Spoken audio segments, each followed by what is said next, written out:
campaign designed to help the public have successful outcomes during emergency events. We really focus on a whole host of disasters or emergency events. We want to have a broad spectrum. We want to be prepared for anything, but really we focus a lot on wildfire because we know that's one of the most likely events to happen in Nevada County.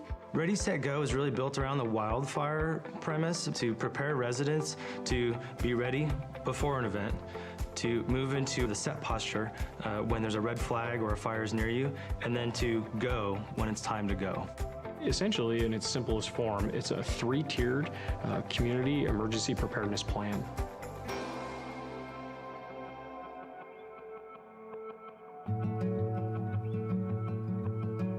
I have lived in this house, which we built, my husband and I, 26 years ago now, actually.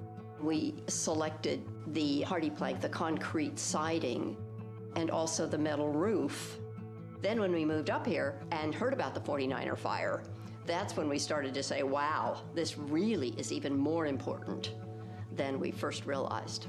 So the 49er fire is one of the most historic fires in Nevada County's history. They figured it changed the laws of the state of California that said this is how you have to protect your home. That came out of Nevada County. Steve Eubanks came from the Fire Safe Council, and the main thing we needed to pay attention to was the ladder fuels. Planting has been removed from the edges of the house so that it does not touch the house. It was an incredible service from the Fire Safe Council to come out and spend a couple of hours going through this property. So the ready phase is when there's no immediate threat to you and your family. This is the time when you should be doing education and planning, whether that be training, educating yourself, or accumulating equipment, hardening your home, creating defensible space. Defensible space is really all about creating a buffer zone between your house and flammable vegetation. We really focus on defensible space around the home, that first 100 feet, but also around the roadway too. Another aspect of the ready phase is hardening the home, and really what that means is making your home more resilient to wildfire. That's going to be putting the fine-grained mesh around the vents of your home so that embers won't get under your house or into the eaves of your house. That's going to be using non-combustible material. Welcome to the Board of Supervisors meeting, the 20th of February. And I'd like to welcome you all here today. We'll call this meeting to order. And Sheila Greeno, would you like to lead us in the Pledge of Allegiance?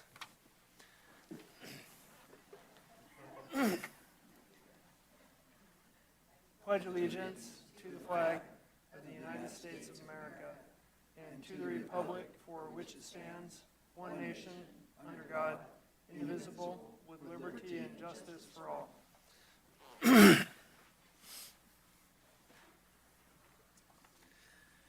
Before we go to individual board member items, well, I guess we'll start with that, and then we can read the public comment portions. Madam Clerk, does that work? Okay.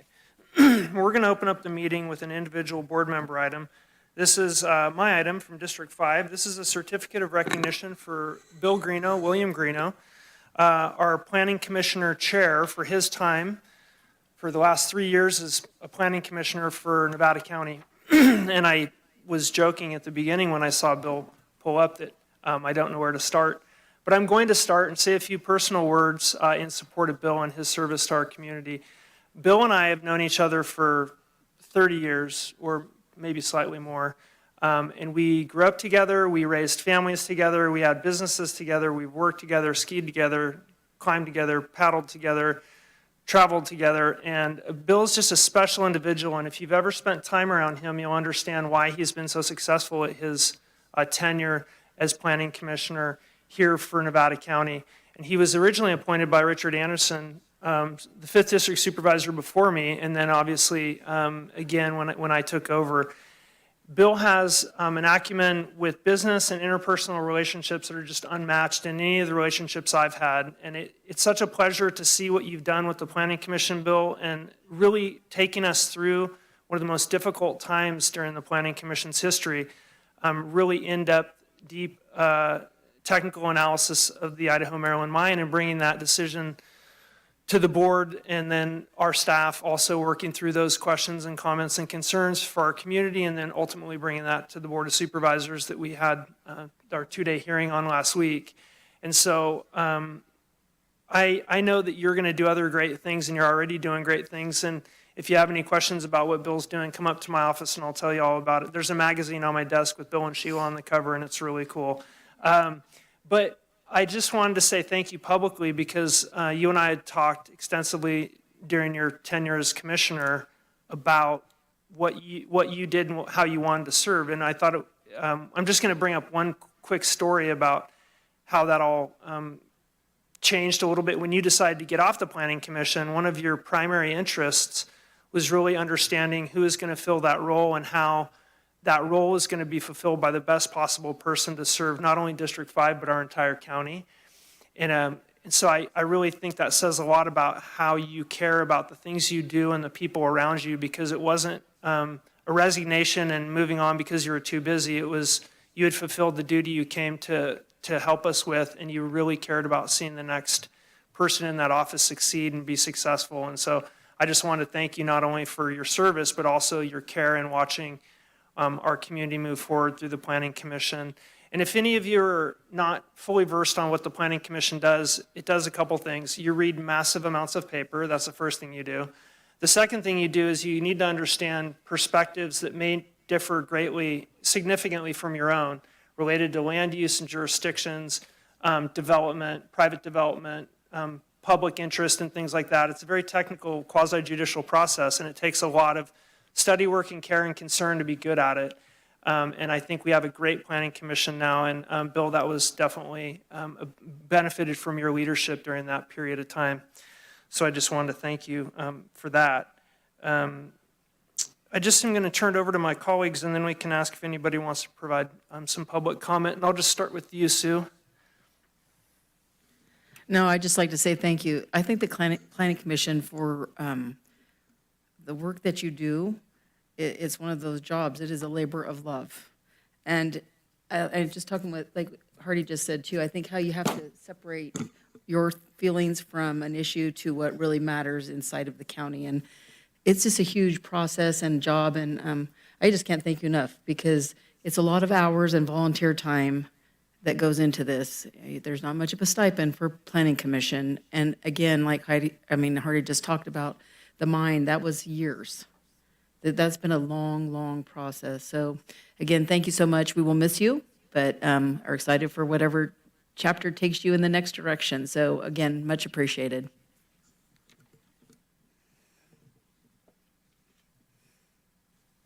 Yeah, Bill, I agree. I always say the Planning Commission has the hard part of this job. You guys deal with the technical part of it.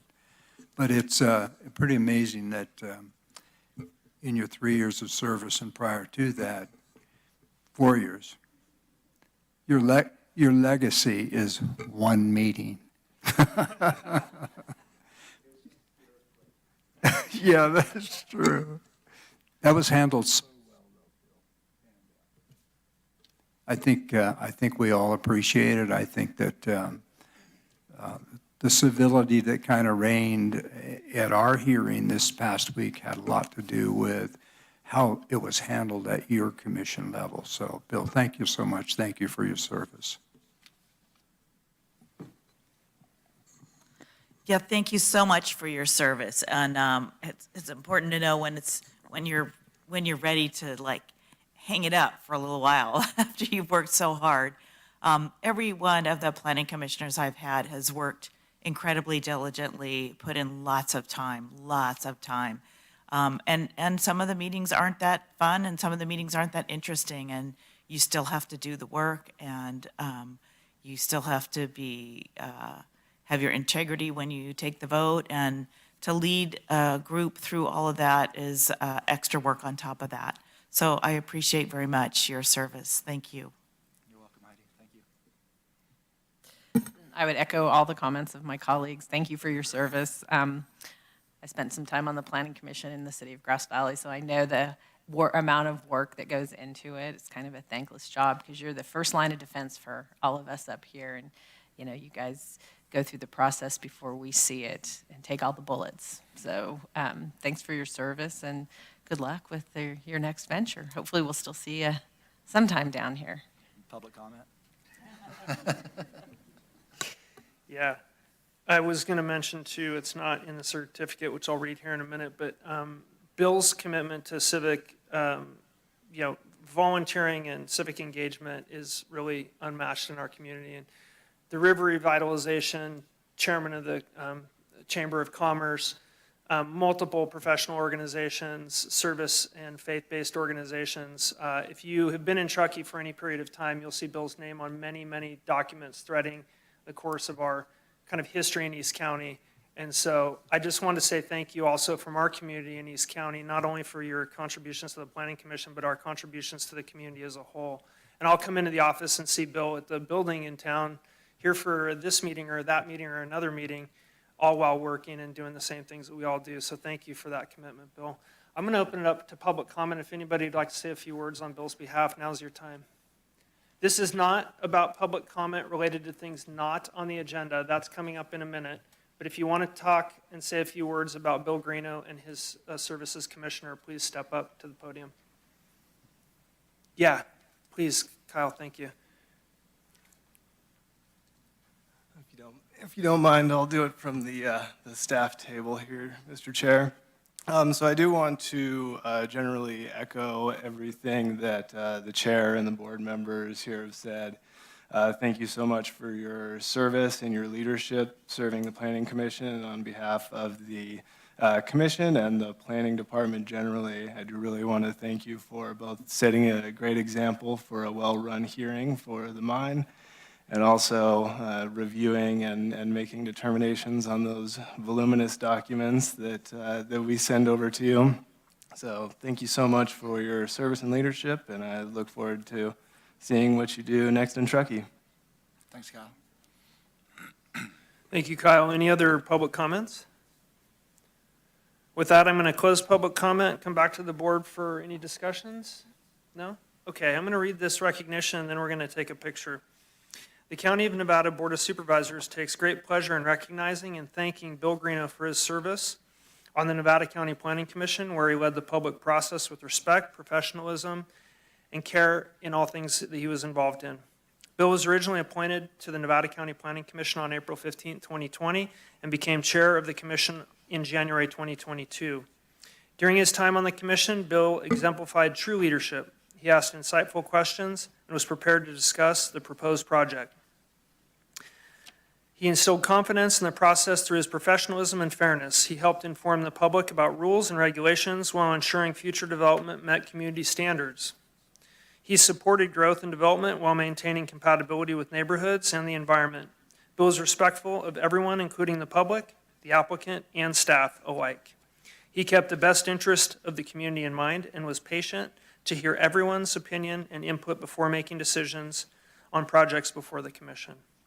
Bill's greatest accomplishment on the commission was his leadership during the Rise Gold Mine EIR and Project Planning Commission hearings. During those controversial meetings, Bill led with professionalism and fairness. He was an effective communicator and allowed people their fair share of time to speak while keeping the meeting on topic. He was objective, open-minded, and listened intently to the public, to staff, and his fellow commissioners. Therefore, the County of Nevada Board of Supervisors takes great pleasure in recognizing and thanking Bill Greeno for his incredible professionalism, leadership, and overall respect for individuals and the public process during his time serving on the Nevada County Planning Commission.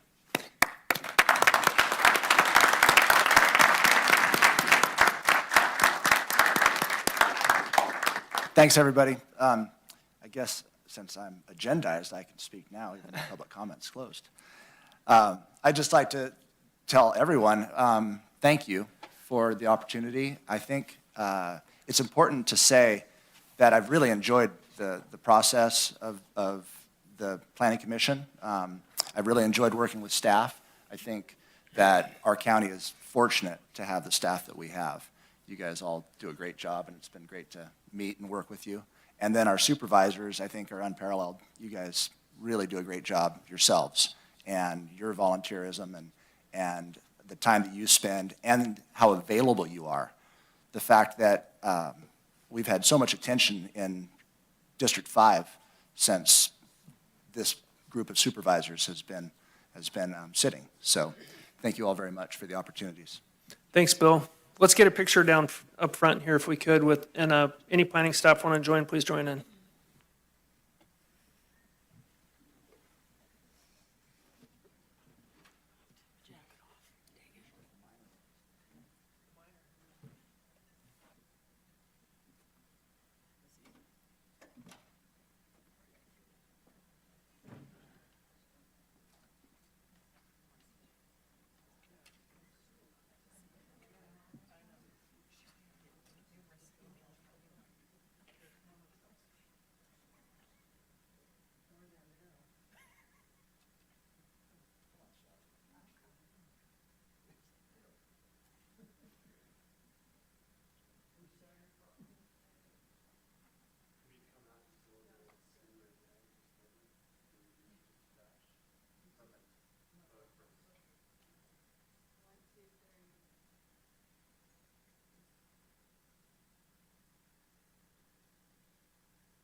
Now we're going into public comment. Oh, my God.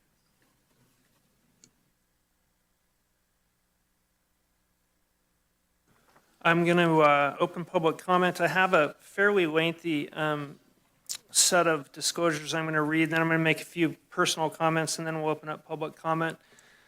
To those people who are here to address the board on items not on the agenda today, members of the public shall be allowed to address the Board of Supervisors on items not appearing on today's agenda that are of interest to the public and are within the subject matter jurisdiction of the board. Speakers are encouraged but not required to give their name and district of residence. Please direct your comments to the board, not to the audience or staff. No individual may speak more than once during public comment. Please note that each speaker will be given 3 minutes, at which point the microphone will be automatically turned off. Therefore, please keep your comments clear and concise. In the interest of civil discourse, it's a responsibility of the chair to ensure public comments are conducted in such a manner that avoids disruptive activity, promotes mutual respect, keeps comments focused on issues, and avoids personal attack. Time limits may be modified at the chair of the board's discretion. You may provide comment by speaking directly to the board from inside the chambers or by calling 530-270-3474 to comment live over the phone. If you want to make public comment by phone, please call in at the beginning of the item so that you don't miss the opportunity. To ensure we have adequate time for public comment, but also to ensure we're able to keep the board's business on track, we will limit public comment to 1 hour and will reconvene public comment this afternoon after the last agenda item is heard if there are additional people that want to speak. Please note, individuals who disrupt, disturb, impede, or render infeasible the orderly conduct of a meeting will receive 1 warning from me.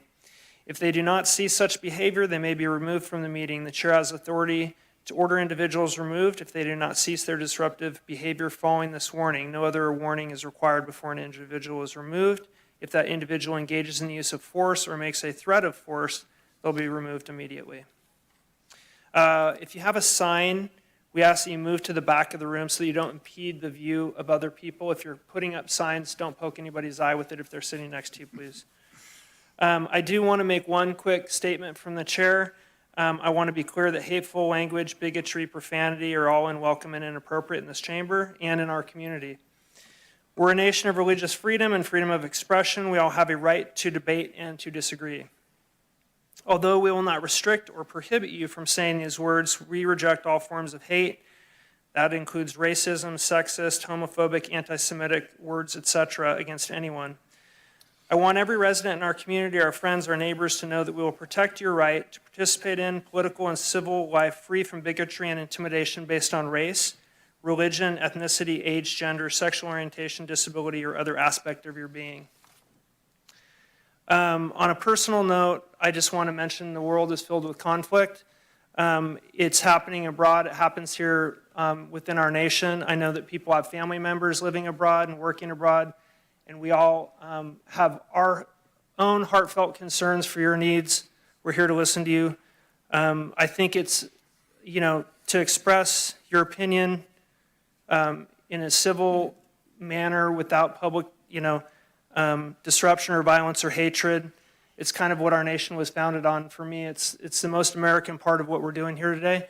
So I support you in doing so. Please be respectful of the other people in this room, particularly other people in this chamber who may have differing views from yours. So with that, I'm happy to open public comment. We'll start the clock at 3 minutes. Good morning. My name is Michael Taylor. I live in District 1. I'm running for District 1 Supervisor. As you guys are aware, I've been investigating payrolls, total compensation of salaries, appointments of elected officials, as well as the hiring of directors and the moving around of staff filling directors' positions. When Hebby was originally hired to be the director of Public Works, I researched her background, and I was surprised to learn that she had a job for a very short period of time over the last 4 or 5 or 6 years. I was wondering what her qualifications were for being appointed to the director of Public Works. I'm also concerned, seeing the agenda this morning, that the intern Public Works director is someone that doesn't have the experience to be the director of Public Works. My concern about Public Works is longstanding, that there has been issues with Public Works for years, and its services are kind of becoming less and less. They have a new Public Works area. I'm kind of concerned. I'm wondering how we are not able to hire a Public Works director that has the qualifications of being the Public Works director. Secondly, I think that Tricia should be the one that goes back into being the intern Public Works director because she has the most experience in that position. And she had a large part in hiring Heba to begin with. That's my public comment. Thank you. Thank you, Michael. Good morning. My name is John Vaughn. I live in District 3. I'm here this morning just in case you missed me. Okay. No? All right. Never mind. First, I want to say I've learned a lot over the last couple of years about the highly complex nature of good government and public service. I'm going to take a minute to say thanks. Throughout this process, we received excellent and thorough responses from county staff to a number of requests. I want to specifically note Jennifer Triplett in the assessor's office, who helped with some complex parcel number searches. In the records department, Elizabeth Clark Adams, who provided some much needed support looking at microfiche records. In the planning department, Matt Kelly and Kyle Smith, who always listened and responded quickly. County Counsel Kit Elliott, who ran interference to ensure everyone followed the law and maintained their independence and focused on the facts. Caleb Dardick, who always has a smile and a friendly greeting. As you noted, the Planning Commission, particularly Chair Greeno, did a masterful job of handling a complex hearing. And while I didn't learn the names of dozens of other staff members who provided support during these hearings, each and every one of them was always friendly and responsive. I've said this before, but this behavior does not happen in a vacuum. It takes professionals doing the work, along with leadership from managers, directors, the CEO, and this board. You should all be justifiably proud of the work done by Nevada County government. As for this board, each of you demonstrated the best in public service, despite some uncalled for personal attacks, like the ones we just heard, and threats of lawsuits. Each of you listened, studied, and learned details about a very complex project so you could make an informed decision. This process is a great example of democracy working as it should. Thank you and the county staff for your public service. John, thanks for your comments.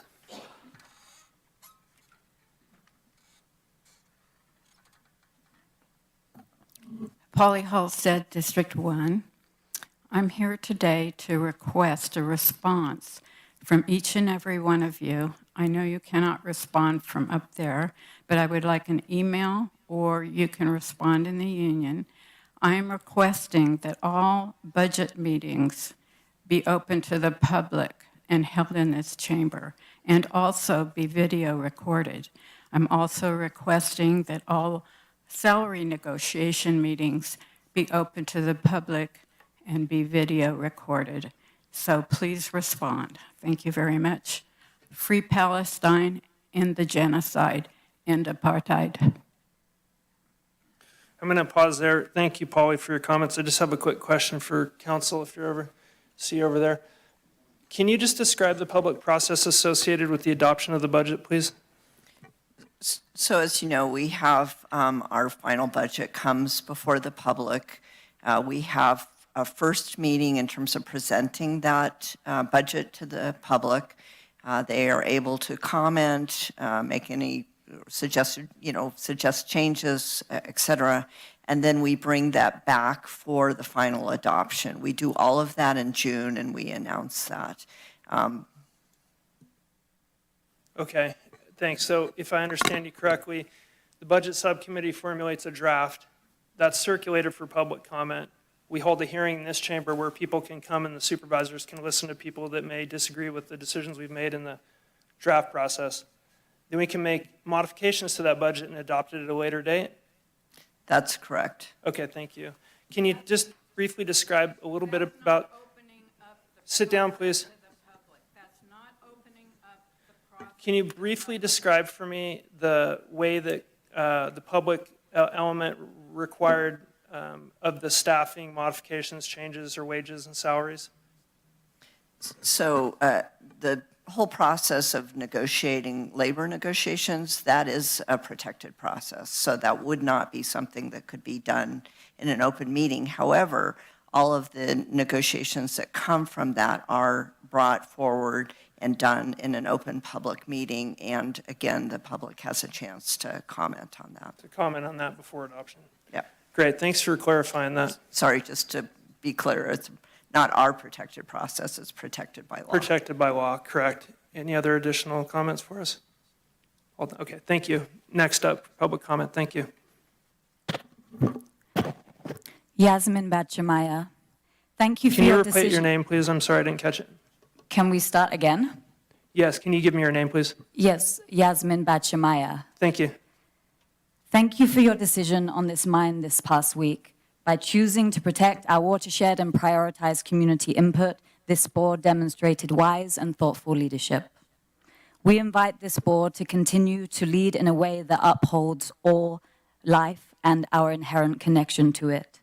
We are here to advocate for humanity and ask you to place a ceasefire resolution for Palestine on your agenda. Over 35,000 innocent Palestinian people have been murdered in Palestine since October, including 13,500 children. The majority of children murdered have been under the age of 8. We have more than 650 signatures of county residents, and it will increase.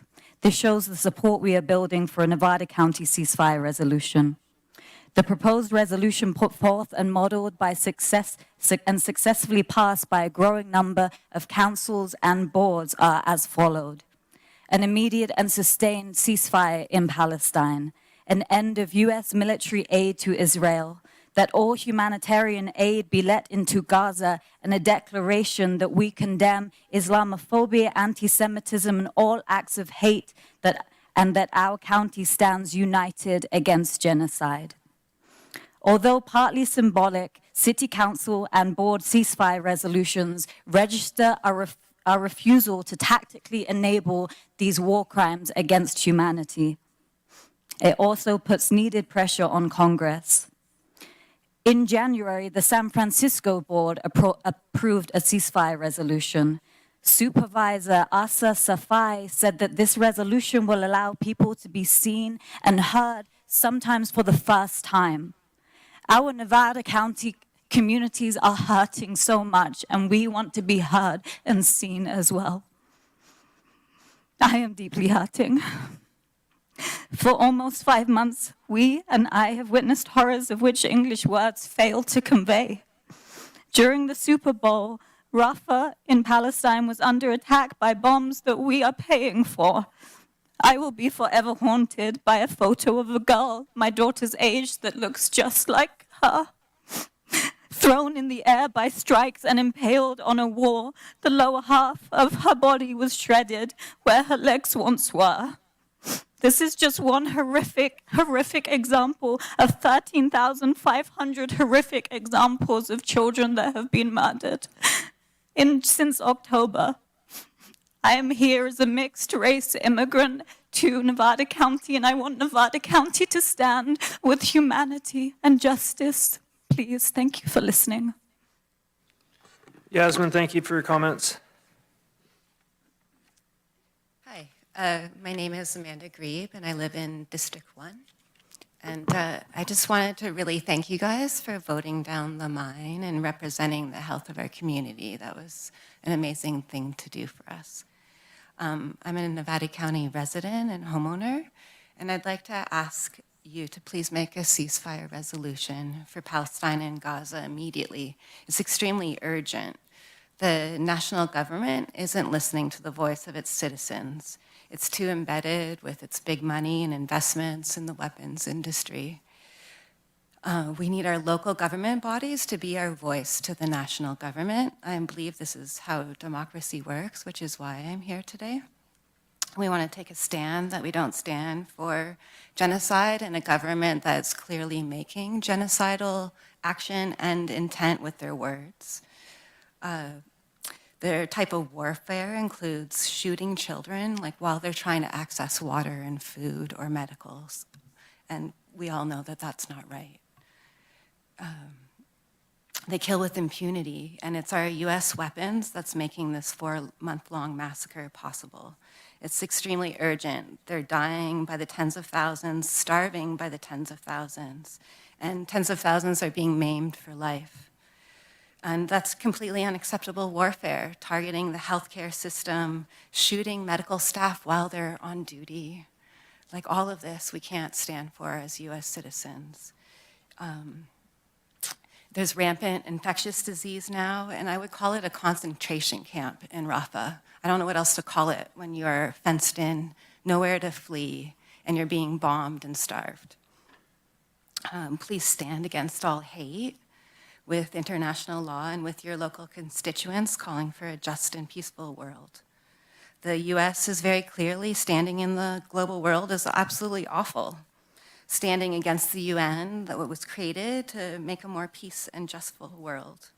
I believe that this war threatens international, national, and local security, and that the voice of local people and local governments is important. I ask that we, as a community, stand against colonization, oppression, and extreme violence, and a further land grab by Israel. I can't imagine what it'd be like to lose my children. I just think of that every time as I'm seeing all of this. And I just ask that we value the lives of Arab citizens in this world as much as white folks, and that this county really experiences, the people of color, a lot of hate. And so I ask that we stand against all hate and stand for all the citizens of the whole world. Thank you so much. Amanda, thank you for your comments today. Hi, good morning, Board of Supervisors. My name is Maria Charnillo Veras, and I'm a Nevada County resident, former public school teacher, school counselor, currently working as a family therapist. I'm now asking you to directly place a ceasefire resolution in support of Palestine on your meeting agenda. We have the opportunity for Nevada County to make further positive impact and stand on the right side of history. I'd like to share a few words that Senator Sanders recently shared with Congress a little over a week ago on February 9th. One of the worst humanitarian disasters in modern history is unfolding in Gaza right now. And what we do can determine whether tens of thousands of people live.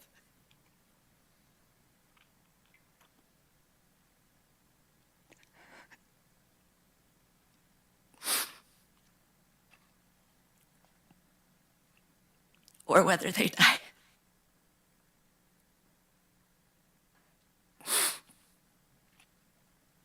Already the cost of the Israel-Hamas war has been staggering. 1,200 innocent Israelis were killed in the initial attack, and more than 100 are still being held hostage. Israel has a right to defend itself against Hamas terrorism, but it doesn't have the right to go to war against the entire Palestinian people. Israel's response has killed more than 27,000 Palestinians, injured more than 67,000, 2/3 of whom are women and children. 1.7 million Palestinians have been driven from their homes. This is an unheard of level of destruction. As horrible as this is, let me tell you what is even worse. As a result of Israeli bombing and restriction of humanitarian aid entering Gaza, only a tiny fraction of the food, water, medicine, and fuel that is desperately needed can actually get in. Very little of that aid can reach beyond the immediate area of Rafah. This means that hundreds of thousands of children are starving and lack clean drinking water. The UN says the entire population of Gaza is in imminent risk of famine. 378,000 people are starving right now, and if nothing changes, we will literally have hundreds of thousands of children starving to death before our eyes. Israeli Prime Minister Netanyahu has repeatedly said that the goal of this military effort is total victory. When recently asked what total victory would look like, he responded, "It is like smashing a glass, quote, into small pieces, and then you continue to smash it into even smaller pieces, and you continue hitting them," end of quote. President Biden said Israel's response in Gaza, quote, has been over the top, end quote, and there are, quote, a lot of innocent people who are starving. There are a lot of innocent people who are in trouble and dying, and it's got to stop, end quote. Thank you, Maria, for your comments. Madam Clerk, do we have any callers on the line? Chair Bullock, we have 3 callers on the line. Let's alternate a caller and then in the chambers. Okay, great. Would you like to go to the first caller now? Yes, please. Okay, thank you.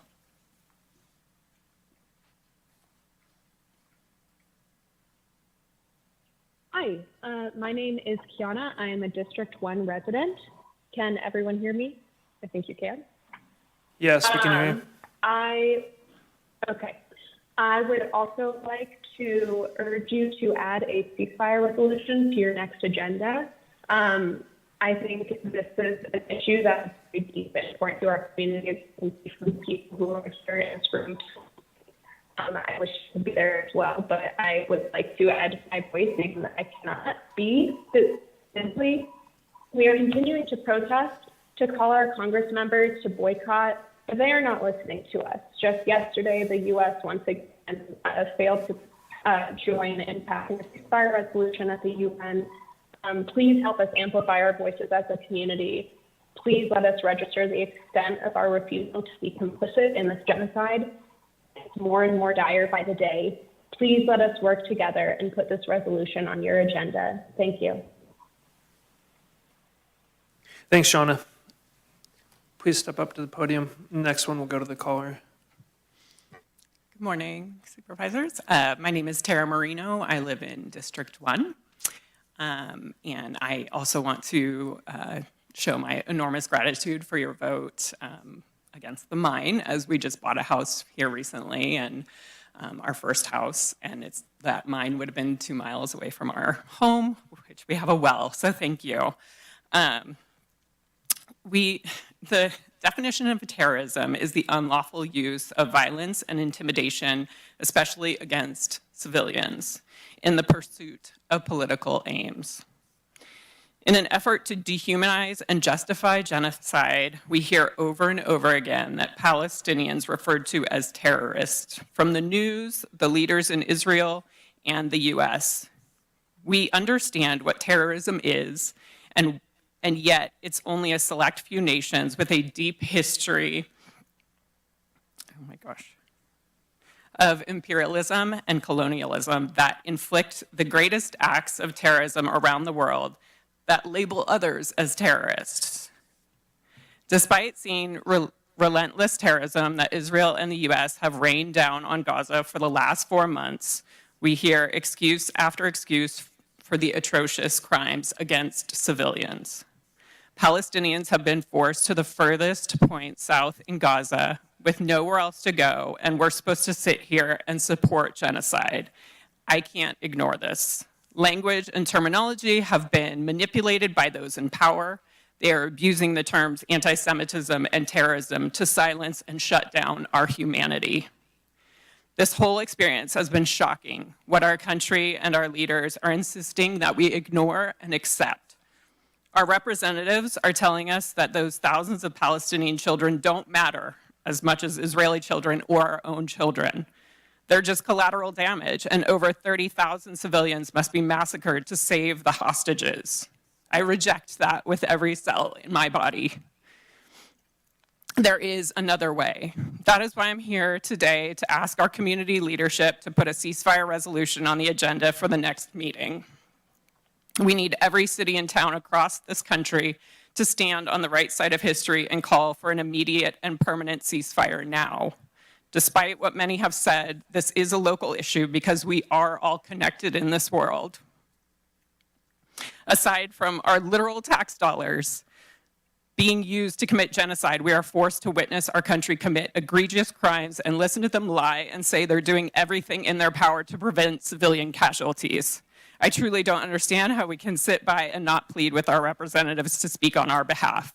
Please put a ceasefire resolution on the next agenda. Thank you. Thank you, Tara. I'll go to a caller. Okay, we'll go to a caller. Thanks, Chair.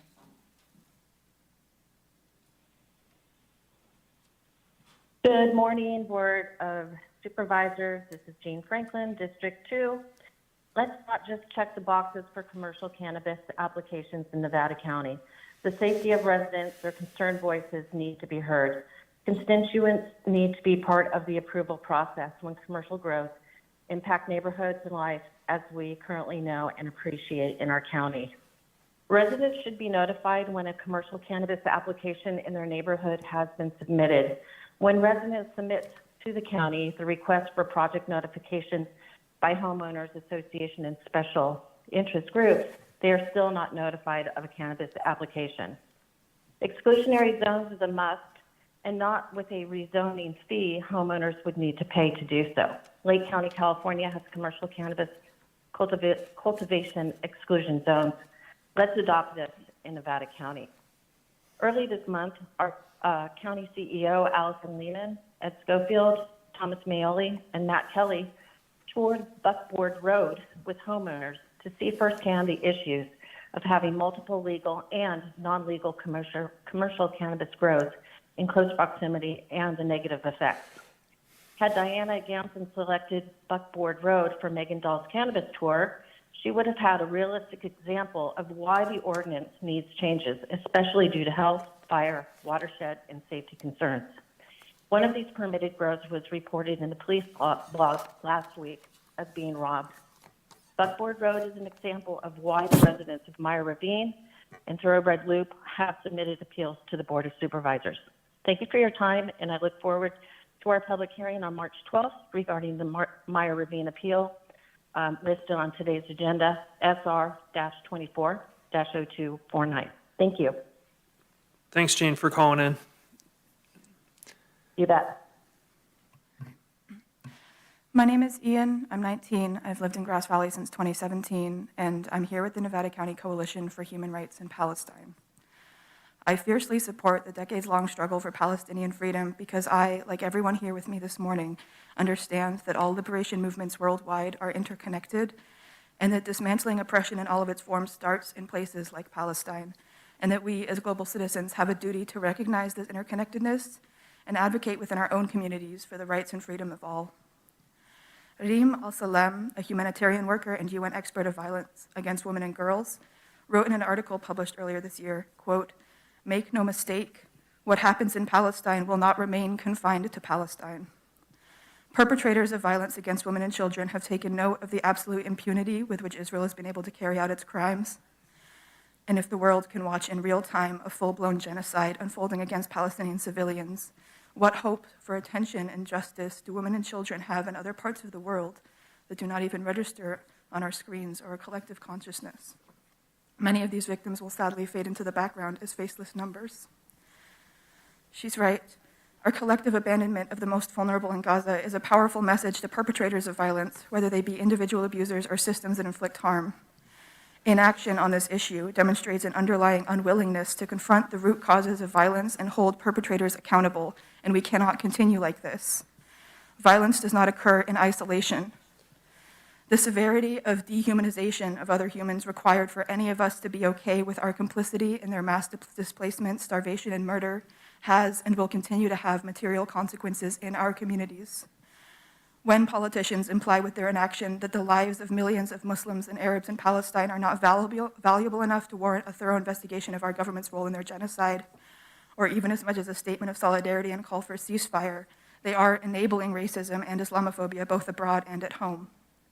So we need you as local politicians to speak out against Islamophobia and injustice, to make it clear that the kind of racist rhetoric and white apathy that has allowed the violence in Palestine to occur without intervention for so long is not welcome in our county.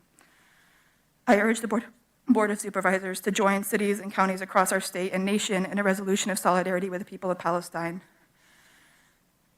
Acknowledge and condemn the Israeli occupation and policies of apartheid that facilitate violence against Palestinians and Israelis, and condemn the horrifying misuse of hundreds of thousands in federal tax dollars paid by Nevada County residents for ethnic cleansing and war crimes committed by the Israeli military with American weapons, and demand an immediate end of U.S. military aid to Israel. Affirm support for our local Jewish and Arab community members who are being harmed by misinformation and hateful narratives and the rise of Islamophobic and racist hate crimes across the country. And finally, affirm that our community stands united against genocide along with the rest. Thank you for coming here to give us your comments. Madam Clerk, is there another caller? Yes, we have one more caller, Chair. Awesome, let's do that. Hello, my name is Donna Wegger, and I am a resident of District 2. I want to thank you for accepting Meyer Ravine Road's appeal to reconsider the permit for the commercial cannabis grow on our road. There are numerous safety concerns regarding the commercial grow allowed on our one-lane dead-end road, in addition to adversely affecting the quality of life of the numerous residents on the road. As Jeannie had said, I also believe the commercial grow permit process needs revision, especially in agricultural residential neighborhoods. Thank you very much, and I appreciate you having the meeting on March 12th to hear our concerns. Thank you, Donna. Back to you. Thank you. Good morning. I'm Court Warden, District 4. I'm one of the 60 appellants who have appealed the conditional approval of a commercial cannabis cultivation site at the 6B Ranch on McCourtney Road. Our initial appeal was submitted in October, and as a result of the county's prolonged delivery of a records request, we requested an extension to our public hearing date set forth in December. Approximately 1 week prior to our January hearing, we were informed the applicants had withdrawn their cannabis permit. This required another additional extension so we could internalize the withdrawn cannabis permit and evaluate and if appeal was still necessary. On 8 February, the clerk of the board contacted me asking me if I had planned to amend our appeal. I informed her I had no intention of amending our cannabis appeal, but I needed a better explanation of what the conditional approval now entails after the applicants had asked to remove the commercial cannabis permit. The county's website clearly depicts every file, including the PLN, the ADP, the petition for exceptions to driveway standards, and the management plan were all conditionally approved in order to foster commercial cannabis. So without cannabis, what are we appealing? I have yet to receive a firm answer from Nevada County staff. Finally, on 12 February, Nevada County's website was updated to show the ADP was withdrawn, but PLN 20-0042 pertaining to cannabis is still approved. Last night, I received a text from a neighbor inquiring about the notice of public hearing posted in the Union on 15 February. I was shocked to learn Someone within Nevada County staff has apparently taken it upon themselves to change our appeal from the opposition of a commercial cannabis site in rural neighborhoods to now appealing an existing and proposed residential development at 14120 Thoroughbred Loop. I'm very interested to meet with Nevada County officials to understand who and why our appeal was changed and who granted consent to change our appeal from a commercial cannabis appeal to a proposed residential development appeal. Records of the ranch date back to the 1950s, along with the personal testimonies and relationships. There has never been an existing residence on this parcel, only unpermitted horse barns built in the 1960s. The former owners of the ranch up until 2019 have told personal accounts of reasons why the county wouldn't allow them to even consider remodeling their horse barn into living quarters. But today, the former cannabis applicants and tenants in the barns are proposing a new residence based on the fictitious apartment remodel in 1967. I would encourage Nevada County staff to employ due diligence in residential claims so we don't have to continue refuting false claims, transforming a 60-year-old unpermitted horse barn into apartments. Meanwhile, the neighboring residents are tasked with the burden of mitigating the risk of another structure fire in Nevada County.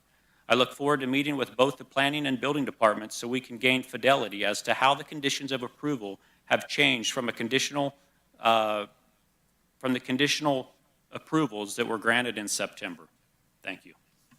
We appreciate your comments. I think we're familiar with your case, and I would encourage you to talk to Tricia in the back before you leave just to gain some clarity. I don't have specific answers for you, but I recognize what you're asking of us, and so we want to get you connected to somebody. Thank you. Thanks. Good morning, Megan Morden, District 4, and I'm here to express my concern on how the 6B appeal is being handled. Once again, we are a week out from our appeal, and we are still awaiting pertinent information from the building department and from the county on why our appeal was changed. Bottom line, while I very much appreciate county staff, especially Kyle Smith, it is becoming apparent that the applicants are attempting to repurpose a commercial cannabis application into a residential development permit, while at the same time, the county is not allowing our neighborhood to appeal parts of the plan that were originally approved on the commercial cannabis application. Now that there is no commercial cannabis ADP, we are concerned that the errors and inconsistencies that were originally submitted within the cannabis application and would have been addressed in our appeal will no longer be addressed because we are not able to appeal the commercial cannabis section. This is a problem. Either the applicants should complete a new application with new requests for accurate as-built information, environmental concerns, septic and driveway standards, or our neighborhood should be allowed to appeal the aspects within the withdrawn cannabis application that are still being used. The county is trying to have it both ways, and the losing party is our neighborhood. It must be noted that previous owners were told no development of the barns is possible. They were told they couldn't even paint the barns because of its closeness to the waterway. Interestingly, our personal experience with permitting a structure was that all fees needed to be paid before any work or approvals could be done. Meanwhile, the applicants living in the barns are over $8,000 behind in county fees, and that's not to mention the $40,000 in back taxes that are still owed. So it's on record, and I hope you take a look at what's going on. This is not just delaying our hearing for fun. There are huge inconsistencies here. Our neighborhood still anxiously awaits discussions on exclusionary zones, as was mentioned in the Board of Supervisor workshop. As an aside, for my entire military career, my peers and I have deployed countless times in direct firsthand support of Arab people oppressed all over the world. And while current events are stirring up emotions, I want to remind our county and our country to pray for the servicemen and women ordered into harm's way, fighting against evil so we can all sit comfortably in this building and speak freely. Thank you. Thanks, Megan, and I'll just kind of summarize the same comment for you. Thank you. Any other callers, Madam Clerk? No, Chair. Okay, thanks. Go ahead. Thanks. My name is Josh. I live in District 1. I'm 16, a member of the youth. I'm here before I have to go to school today, and I'm sure if there are other members of the youth who did not have to go to school, they would be in these chambers as well, asking you to please agendize a resolution calling for a ceasefire and an end for hate in our community. In December, the Board of Supervisors appointed the first Youth Commission, which I greatly appreciate, and it shows that the board is willing to listen to the voices of the youth. And currently, the voices of the youth are saying that we need to stand with the children in Gaza and the people in Palestine who are facing genocide and destruction. Since November, schools in Gaza have been completely destroyed, and the children there have been, their entire school year has been canceled. No learning is going on, and they are going to be irreparably damaged by the genocide that's going on. Should they make it out alive, they will face continuous harm forever, pretty much, facing the trauma that they are currently facing and having to deal with the fact that their entire lives have been destroyed. They can't go to school, they can't learn, they can't see their friends, they can't do anything because of a genocide that is being committed in our name, using our tax dollars and our funding. And that's why it's important that we as a community stand against this. That's why we as a community who have proclaimed that we support the youth all over the world. Currently, youth in Palestine are facing ethnic cleansing. They're being driven from their homes. They're being locked into an open-air concentration camp. We need to support them just as we are trying to support our youth in our own community. Liberation is collective. And so if we are to support each other, we must support everyone in this entire world. That's the meaning of the word solidarity. It's to say that we stand with each other, no matter if they're the same skin color as us, no matter if they speak our same language or live in our community. We need to support everyone. And so I ask that this board please agendize a ceasefire resolution. Please stand on the right side of history and say that you are going to support people no matter if they live here or not, because we are one human race. We are one people. It doesn't matter arbitrary lines that we draw. It doesn't matter imaginary borders. Everyone is in this struggle together. And so I please ask you to support that. Thank you, Josh, for your comments. My name's Don Fraser. I live in District 1. I've lived in Nevada County for over 70 years. And I'm here to ask you to form a resolution calling for a ceasefire in Gaza. Why do I care? In 1978, I was working in Jordan, and I had an opportunity to visit Israel. And at that time, even now, if you go from Jordan to Israel, you have to go through the West Bank. And I was shocked at how the people were treated. I couldn't believe it. It was an eye-opener to me. And that's not talking about what's going on in Gaza at all. What's going on in Gaza is clearly war crimes. We have a huge unhoused population in this county. In Gaza, 70% of the housing has already been destroyed, rubble. Nobody knows how many are dead, because a lot of them are under the rubble. Children, wives, fathers. It's terrible what's going on over there. I write to my senators, I get nothing back, even the ones that aren't running for election. This is ridiculous. They say all politics are local. Well, come on, let's be counted here. Please, a resolution calling for a ceasefire. Stop this slaughter.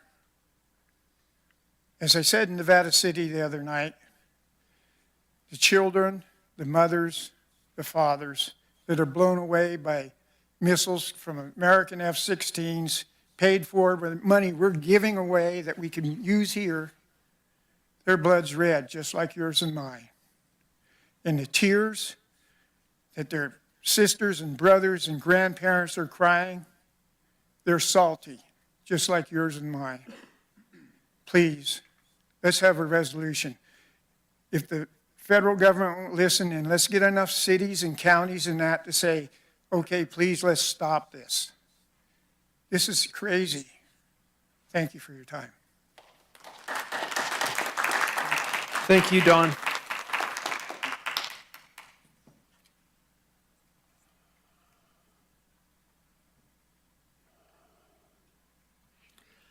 Hi, my name is Mikos Fabersoon. I live in the county and as part of District 1. I echo what the previous speaker spoke so eloquently. I'm here today because I live in the county outside the city limits of Grass Valley, Nevada City. And as my representatives, I wish the board to consider adoption of such a resolution calling for an end of the genocidal actions by Israel on the Gazan people, as has been claimed by the Republic of South Africa in its case against the State of Israel before the UN's International Court of Justice, and which community members of Nevada County like us have called for during the public comment periods before the council meetings of the cities of Grass Valley and Nevada City. Like any important issue affecting county residents, it deserves discussion, and because it is a genocide that is occurring at a rate of approximately 220 people per day, it simultaneously deserves quick intervention. As others have said, our country is deeply complicit in funding this genocide through the use of county residents' income tax dollars to purchase the weapons and armaments on behalf of Israel. And because of this complicity, people in the U.S. and around the world who are not fooled by the Israel lobby, which has its clutches on those running for federal office, we are growing in numbers to resist the funding of Israel that has directly enabled this genocide. We ask you to join with the city councils in convening dialogue sessions to develop an action plan that will amplify the voices of residents of our cities and rural counties throughout the U.S. in this effort to stop the genocide. The war in Vietnam of my generation ended because war veterans, war resistors, clergy, students, and residents of the U.S. spoke out and took to the streets demanding an end to that war. We must do similarly. Consequently, we ask you to support our call to stop the genocide of the Palestinian people living in Gaza, just as we wish our forefathers had done to prevent the genocide of 6 million Jews during World War II. Thank you. Mikos, thanks for your comment. After the next public comment, I'm going to suspend public comment until approximately 2:30 until we get done with the board's business. Please go ahead. Can you please add on 5 minutes that you used talking to your colleague here? That should have been public comment. My name is Shirley Osgood, and I want to thank you all for your wise and brave decision about the mine this past week. What's been said, I would like to request that you put on the agenda what everyone here has been asking for. And I can't add any more to what they've said, but I would like to recognize some of the children age 0, just a wee portion of them, who've been killed since October 7th by Israel. Abdel Hosso, Abdel Al-Baba, Abdel Awad, Abdel Salah, Abdel Saad, Abdel Al-Farah, Abdul Shehab, Abdul Al-Hawaji, Abdullah Zorob, Abdullah Al-Kar, Abdullah Muhammad, Adam Al-Dandu, Adam Al-Aga, Adam Al-Ajwa, Ahmed Dulau, Ahmed Nofal, Ahmed Darduna, Ahmed Foda, Ahmed Al-Haddad, Ahmed Bardom, Aisha Shaheen, Aliyah Al-Sori, Alma Al-Katwari, Alma Hamdan, Alma Al-Zaharini, Alyan Al-Ashkwar, Amal Saleha, Amal Al-Bayuk, Amir Al-Masri, Anas Zahir, Anas Sukaik, Anas Al-Hasnal, Anisa Ali, Anwar Al-Hindi, Asid Hamad, Asil Al-Ashi, Asil Dahar. I'm going to stop there, and I just want to remind you that these are children under 1. And this is just a small percentage of the hundreds of children under 1 that have been named and died in this conflict. Thank you. Shirley, thanks for your comments. We're going to close public comment, Madam Clerk. I'm going to send it over to you. Did we receive written comments? Chair, we did receive 49 written comments encouraging the board to adopt a ceasefire resolution. Okay, those have been received by the board. Thank you. Yes. We're going to move to the consent calendar. We'll pick up public comment at 2:30 p.m. today, or approximately close to that, after we conduct some, complete the board's business that's on the agenda for today. The items on the consent calendar are expected to be routine and non-controversial. The Board of Supervisors will act upon them at one time without discussion. Any board member may request that an item be removed from the consent calendar for discussion. Members of the public wishing to ask questions or hear discussion on items listed under the consent agenda may now raise their concerns to the board members. The supervisors will take these concerns under consideration and decide if there is adequate reason to remove the item from consent. This is items 2 through 30 on our consent calendar. Are there any people inside the board chambers who have a comment, public comment directly on the consent calendar, items 2 through 30? Seeing none, Madam Clerk, do we have any callers? Yes, we do. We do have written comment regarding consent. We received one on item 26, the land use appeal. You've already heard from that person who wrote in. You Okay. heard from her on the phone. Then we also received several comments regarding item number 30A. And these were related to the action of your board last week regarding the mine. I see. Okay. Thank you. Any board members wish to pull anything from the consent calendar? Seeing none, I'll entertain a motion to approve the consent calendar. So moved. I'll second. Motion Supervisor Hook, second Swarthout. Madam Clerk, please call the roll. District 4? Yes. District 3? Yes. District 2? Oh, yeah. District 4? Oh, sorry. District 1? Yes. District 5? Yes. Thank you. Thanks. We're going to move on to item number 31. This is an informational presentation from Nevada Irrigation District regarding plans for water and update. And I'm going to turn it over to Chief of Staff Jeff Thorsby to introduce our guest and our speaker. Thank you.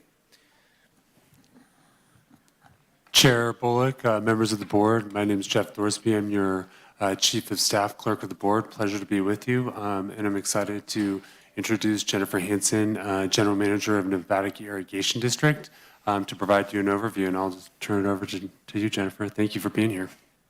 Thank you so much, Jeff. Appreciate it.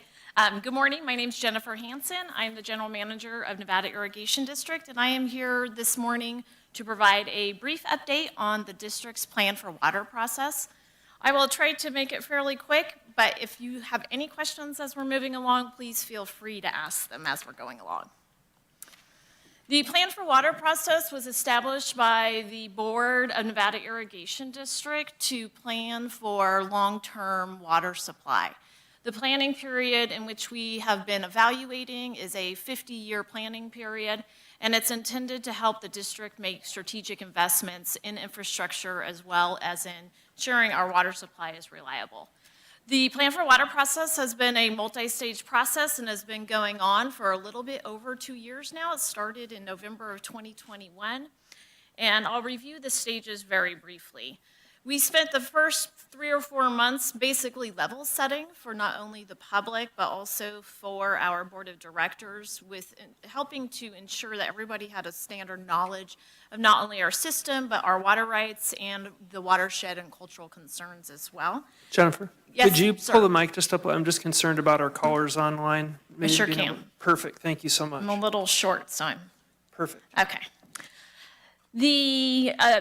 For everybody's information, NID has over 50 different water rights. We hold some of the most senior rights in the whole state of California, which is very good for our local communities as well as the district. And our system also has one claim to fame, that it is probably the most complex water system in the entire country. We do move water in between 2 different watersheds, both the Yuba watershed as well as the Bear River watershed. And much of our infrastructure was actually constructed in the late 1800s by a variety of different mining companies as well as PG&E. Once we completed the background and level setting stages, we then went into a risk analysis. There are many risks that face the district. Some of the most concerning risks are financial risks, as well as climate change, and then long-term regulatory concerns that impact our ability to deliver water.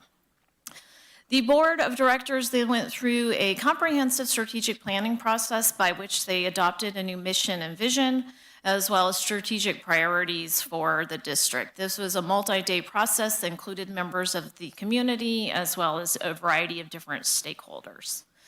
They then determined what the plan for water would be used for moving into the future. And by far, the most important portion of the plan for water was the modeling that was completed. We did a robust modeling effort that was extremely expensive, but well needed, that will assist us in the future in determining water supplies and with the operation of our system. The modeling included hydrology and hydrography, demand and supply, as well as after we completed modeling, we have now been looking at strategic alternatives to be able to address any future shortages in water supply. Some of the challenges that NID has, one is climate change. Our system is largely dependent on being able to store water within the snowpack. Our climate change analysis shows that going into the future, and we are seeing some of this now, is that the snow levels will be much higher and there will be less snowpack, which results in more precipitation in some year types, but also reduces our ability to rely on snow storage for long-term storage of water and having a delayed release of water going into storage as snow melts throughout the year, which is a very important component of our system. We have another primary challenge is the size of our system. We have one of the largest water districts within the entire state of California, and we have well over 450 miles of canals, and we have dispersed infrastructure. Dispersed infrastructure results in higher labor costs associated with simply just having to manage the infrastructure. Although our district is beautiful, it is not the most cost-effective district from the standpoint that it does take an awfully lot of labor monitoring as well as infrastructure to be able to operate our entire system. One of our other challenges is that we do utilize hydropower to offset revenue requirements that then help to establish water rates for both our raw and treated water customers. And due to the nature of our system, we now have 7 powerhouses that are dispersed throughout the Sierras that are a variety of sizes, but they're also in very hard to get to locations and require a lot of manpower just to operate them. The district just recently acquired the South Yuba Canal from PG&E, which is a 17-mile piece of infrastructure that brings water into the Deer Creek system and actually feeds into Scotts Flat Lake. The infrastructure is extremely old. It was also built in the late 1800s, and it is very prone to risk from the standpoint that it is right in the middle of a heavy area for wildfire concern. There's 14 miles of the South Yuba Canal that is on wood and flume. If there was a large wildfire, it would be devastating to our district and our ability to deliver water. Along with the acquisition of the South Yuba Canal, we also acquired the Deer Creek Powerhouse. It is one of the oldest powerhouses in the entire state of California. It is a gem to go see. It's an engineering marvel, considering it was built in the late 1800s, and it still functions just as it was built. So our staff has been enjoying getting to know that particular powerhouse and dealing with some of the things that we no longer use, such as leather gaskets on some of the powerhouse parts. So that's been real interesting for our staff.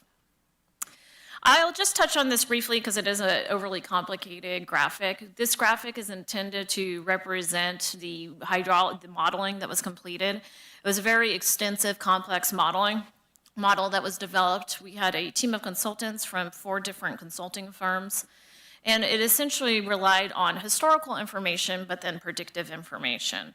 We utilize historical hydrology. We have some of the oldest records of precipitation in the entire state of California. We've been collecting precipitation data for almost 100 years now, and we utilize that data as inputs into the model. We then did something that is fairly new that most water agencies haven't done yet, is we relied on global climate change models to predict future hydrology conditions under a variety of scenarios. Once that was completed, then we got into the real technical pieces of the modeling, which I can't say that I could actually completely explain because I don't do modeling. But what we did is we predicted the projected unimpaired flow under climate change conditions as well as under future demand scenarios. We looked at a variety of demand scenarios that were based off of establishing of bookends. So in the world of modeling, it's a predictive exercise, and it is only as good as the information that you put in it and the predictive nature of the models themselves. And so in order to address the uncertainty that is inherently included in modeling, we developed bookend scenarios. And those bookend scenarios were based off of a higher than baseline demand, a baseline demand, which is essentially the water we use today, but increased over time based off of average conditions that we usually see, new hookups, new buildings being built, those types of things. And then a low demand scenario that illustrates a 20% reduction in demand. We then paired that with different climate change scenarios, and those climate change scenarios are intended to look at a range of climate predictions for the future. So we utilized a high end, which would be a very wet scenario, a median, which would be a drier scenario. One thing to note, even the wet scenario does result in less water inflow into the system than compared to today. And then a very low bookend dry climate scenario. This allowed us to develop those bookends so that we can look at what the range of possibilities moving forward into the future is. And as I stated earlier, we are looking at a 50-year planning horizon, so that goes out to 2070. When you do models of this type, it is important as we get actual data from year over year on deliveries, operations, reservoir operations, as well as precipitation, that we'll continually utilize the actual data to update the model so that it will be continuing to be more and more accurate over time. This graph is a little bit difficult to read, but essentially it is representing the climate change inflow. So that is the water coming into the system through the planning horizon. The blue line is the high bookend of climate change. The green is the median, and then the low or red is the dry scenario. One thing that you'll notice about climate change, I think that we're experiencing now, is we expect to have wetter wets and drier dry periods. And so that makes storage even more important to be able to store water during the wet periods to be able to utilize in those very dry periods. With any type of infrastructure planning, it would be almost impossible to plan for the worst case scenario from a financial perspective, but also just from an operational perspective. You certainly don't want to overbuild infrastructure that you would only be able to use one time in that 50-year planning period. What this table is showing you is that's just normalizing the data of inflows over the planning horizon. And as you can see, the thousands of, and this is shown in thousands of acre feet. So currently, NID delivers about 128 to 130,000 acre feet of water per year, and we are able to store a little bit around about 220 thousand feet of water every year within our reservoirs. The consumptive demands, this is shown as the annual average demand that we expect to see moving forward into the future. And this is shown under the 3 bookend scenarios that were paired together to give us a range of possibilities. The orange would be what you would consider the worst case scenario. So that is dry climate conditions, high demand. I do not believe that the high demand scenario is probably realistic, but it does take into account some of the worst case conditions we could potentially see. So demand is driven by land use. It is driven by the ambient air temperature, which then drives evapotranspiration associated with different crop types. So we did use land use data set that identified crop types, and then as climate change occurs, it is expected those crop types would change based off of new ambient background temperatures. The median climate baseline demand, so that is a demand that is essentially increasing year over year based off of very similar to historical increases that we have been seeing. And the median climate change scenario is kind of that middle of the road climate hydrology we would expect to see. And then the low demand is the best case scenario would be low demand or wet climate. It is also very unlikely we'd ever see the low demand scenario. That is taking, essentially lopping off a 20% demand over what we see today in the baseline. But it gives you an idea of what we expect our demands to be moving forward. And as you'll recall, we're about at that 128,000 acre feet per year, which is a little bit less currently than the median climate change baseline demand scenario. So this is the slide I think that is probably of most interest to people, and as well is what we at NID are trying to plan for, and that's addressing these potential unmet demands. In a dry climate, high demand scenario, we have an average annual unmet demand of about 35,000 acre feet. Under our median climate baseline demand scenario, it's about 14,000 acre feet. And then under a wet climate low demand scenario, that is around 6,000 acre feet. One of the items that we are now working on that the board of directors for NID has taken an initial run at is looking at different alternatives to consider to address unmet demand. And as the board of supervisors is probably well aware of, this process really came from the former Centennial project, which was a dam storage project, which has been on hold for some time until we complete this particular process, and then the board will be making decisions on how to move forward, which they have not yet done. We've been looking at demand management, which would be how do we operate the system better to reduce the amount of water we have to put through the system, operations, water conservation, different conservation. One thing that I think is important to note, and is also a little bit of trivia, over 90% of our water use is by raw water users. So that's untreated water. That's the water we push through the canals. Less than around 10% year over year is associated with treated water customers. Treated water customers, just by the nature of the water use much less water. We also looked at watershed management. The district has, yeah, just move over.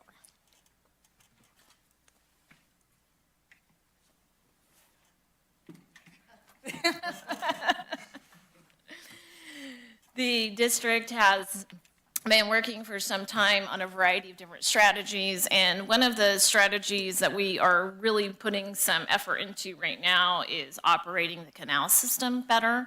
The canal system is still operated very similar to how it was done well over 100 years ago, so we do feel that there's improvement that can be made in that particular area. And I think, oh yeah, wait. So another alternative is always storage augmentation. So that would be increasing storage so that we could store more of that precipitation that comes in the form of rain, since we are going to be able to less rely on snowpack moving into the future.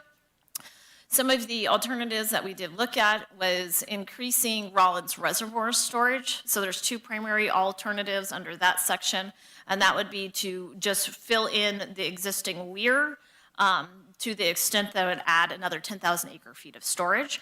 It is a fairly expensive project for the amount of water that you would actually get from that storage project. We have looked at increasing Rollins Reservoir, and this is on a very preliminary nature. Preliminary engineering was done for these projects probably about 10 years ago now. We are looking at increasing Rollins Reservoir to add another 50,000 acre feet of storage. This is a fairly expensive project due to the nature of the existing dam. So we would essentially be proposing to raise the existing dam, which gets into a whole slew of engineering challenges that would need to be overcome because of the current dam construction. And then lastly, looking at building Centennial Reservoir, and that was planned to be in 110,000 acre feet, new dam, new storage facility that would be in between Rollins Lake and Combi Lake.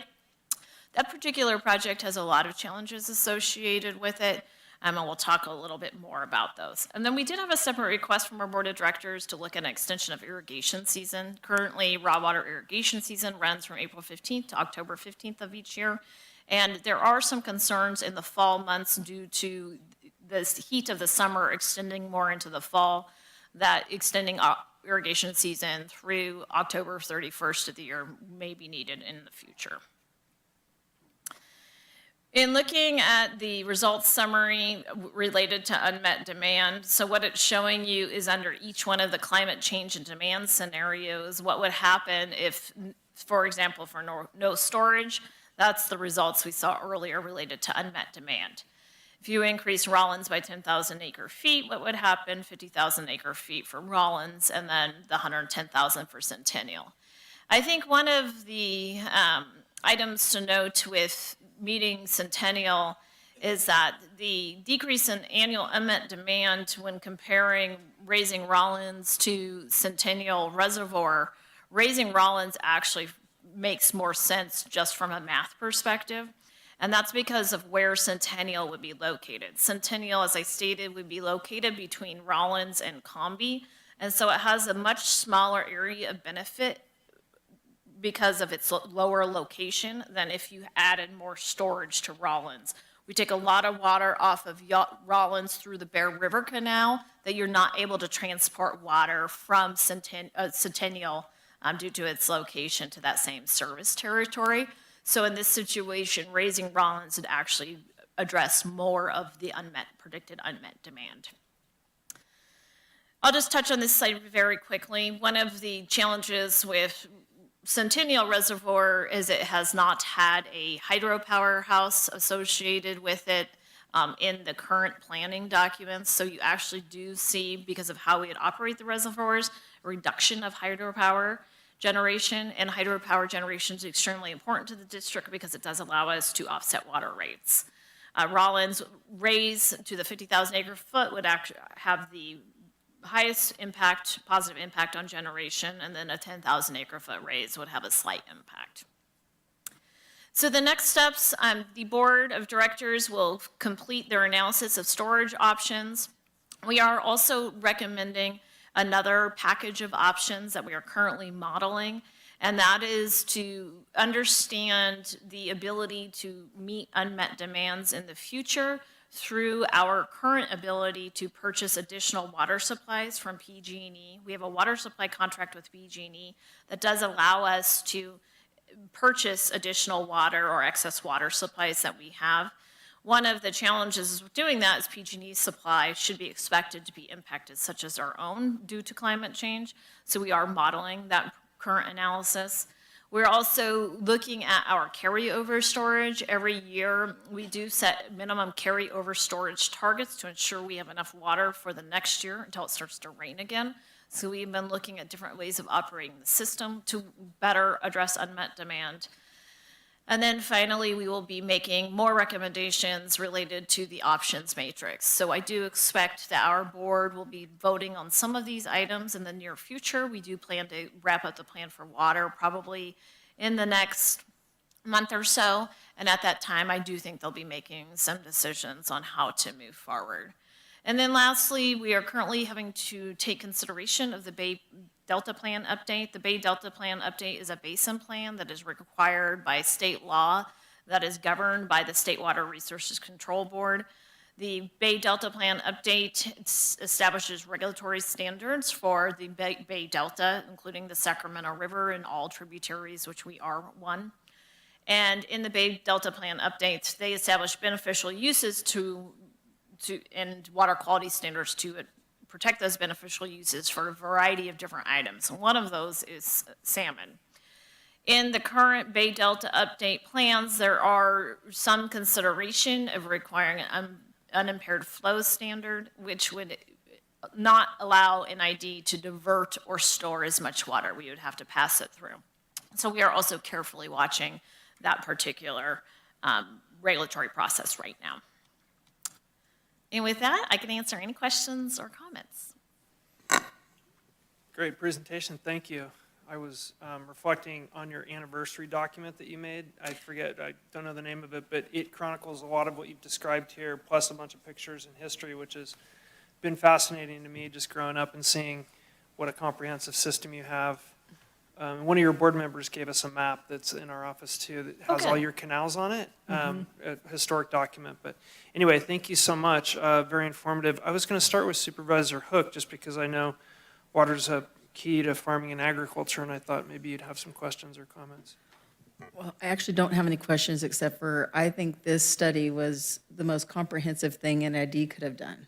And if anybody's interested in watching it, then go to your website and it's all documented there. And it's really very interesting. I've lived here all my life and I've learned something through every stage of it. Okay. So that was a great move and I think really a important step in where we go with agriculture and water. I mean, agriculture is my thing, right? So we're always looking at that and that system, how it runs, it's incredible. I just had an opportunity to visit Spain and watch some of their water, how they move it there.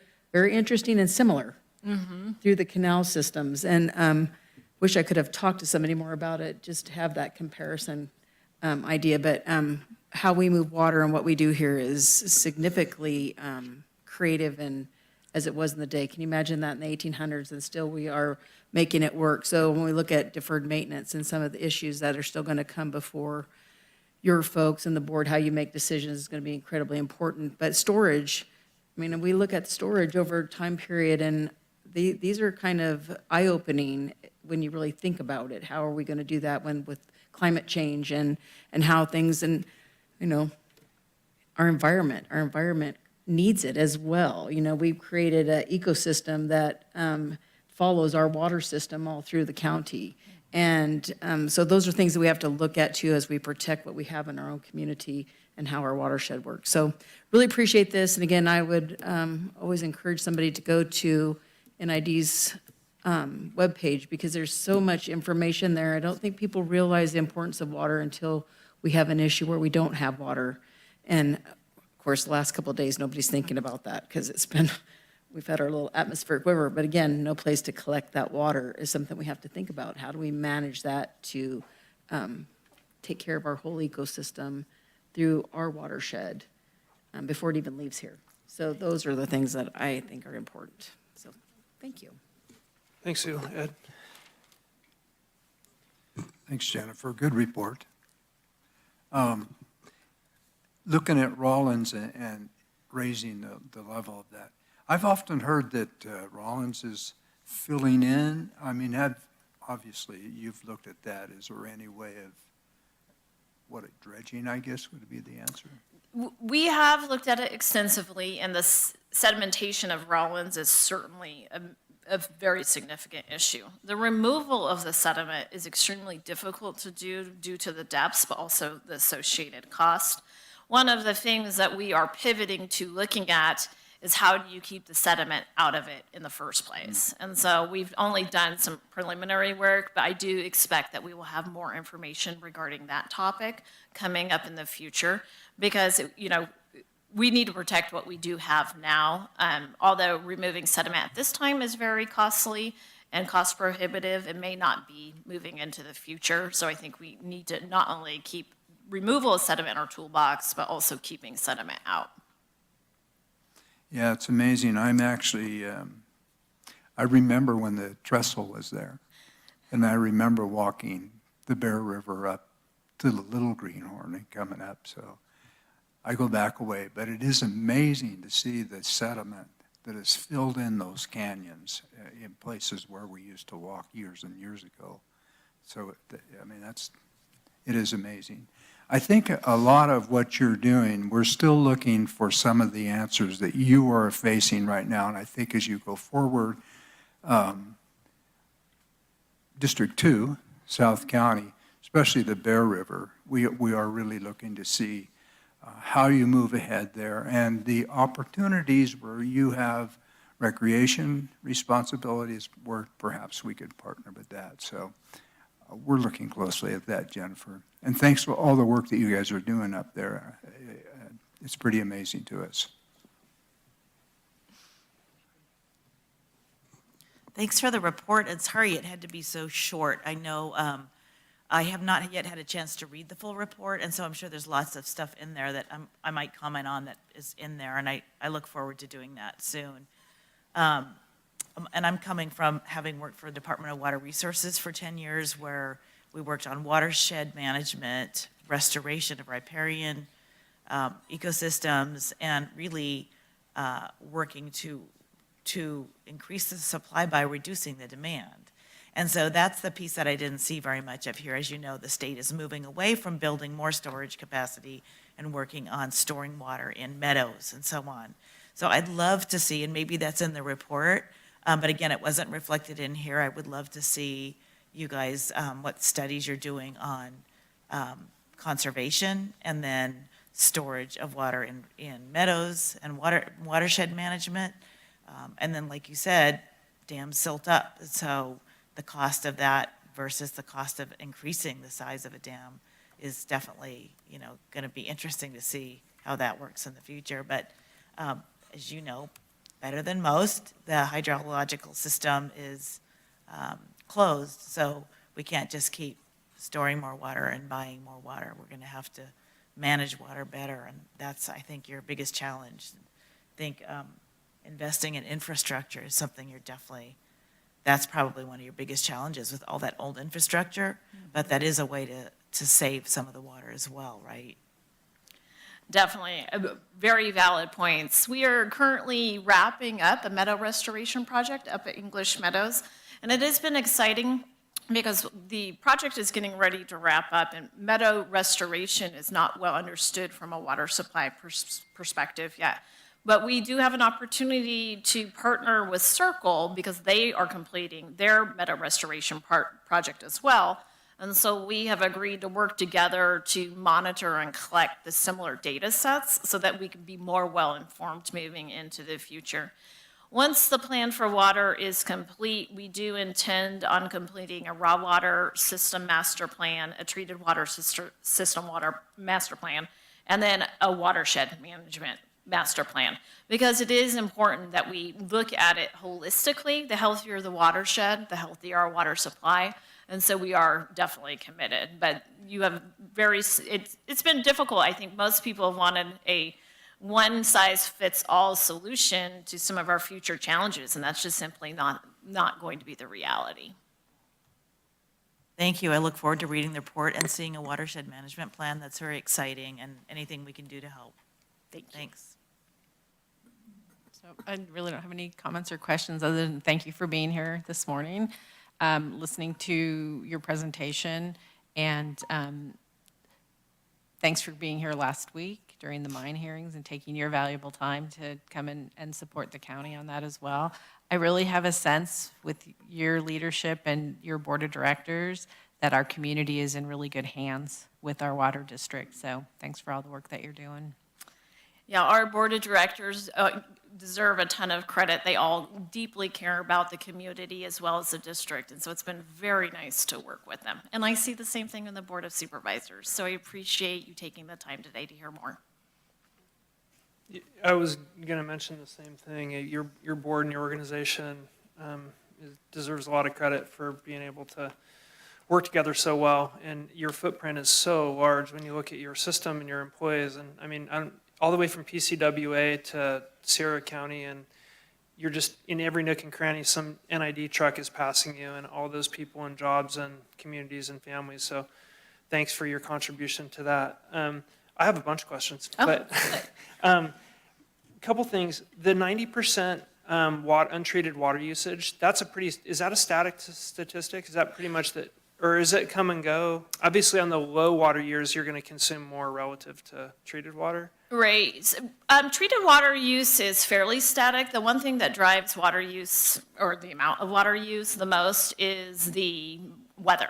So in years where we start having longer, hotter summer times, and it takes longer for the rain to come in the fall, you definitely see a ton more water use. For treated water customers, indoor water use is very stable from the perspective that there's a lot of water efficiency appliances, and water use doesn't really indoors change that much.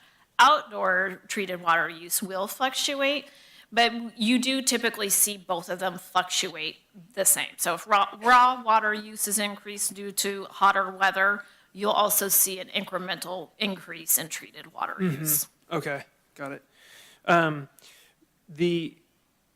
I know one of the things, and I know that this is about water storage and the technical aspects of supplying water, but your organization has a huge recreation footprint, especially in my district actually, and a lot of all those campgrounds and river access and lake access. And we've kind of, as you know, had this board objective for recreation and are trying to make things like Pines to Mines and other walkable trails and then organized recreation. Could you just maybe briefly touch on where your organization sees itself over the next 5 to 10 year horizon with recreation and like where that fits into this plan? And I know that your core mission is obviously to supply water, but water, users come in many forms, and part of it is that recreation component. Just wondering what your thoughts were. Yeah, definitely. As you stated, our primary objective or mission is to deliver water. However, we are the proud owners of some, world-renowned recreational facilities, and we do cherish them and take great pride in operating them. Moving into the future, we will have additional recreation commitments associated with our FERC relicense.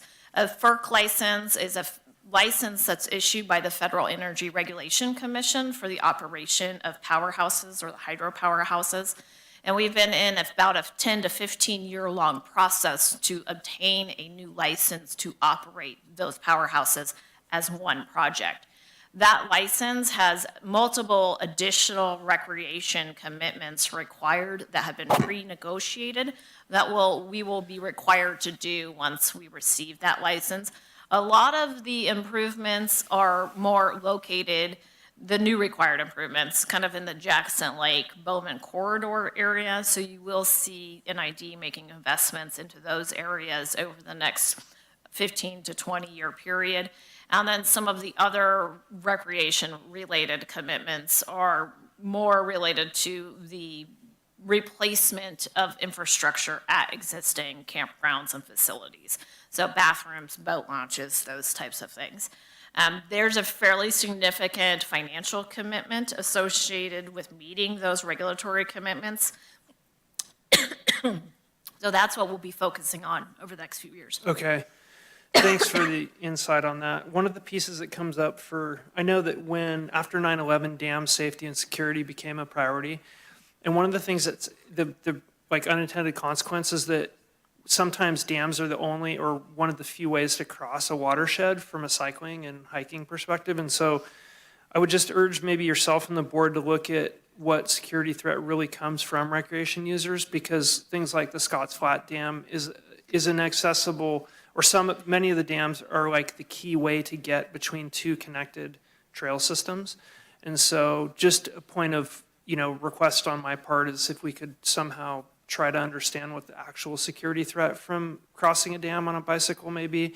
I know there's liability and all kinds of things you're considering there, but just putting it out there that a lot of times from my constituents, what I hear about is, hey, I wish I could get to the other side of that lake, because then we could reach all this other public land, right? Like Forest Service, BLM, other co-joined parcels that make up recreation amenities. So maybe one request we're throwing out there.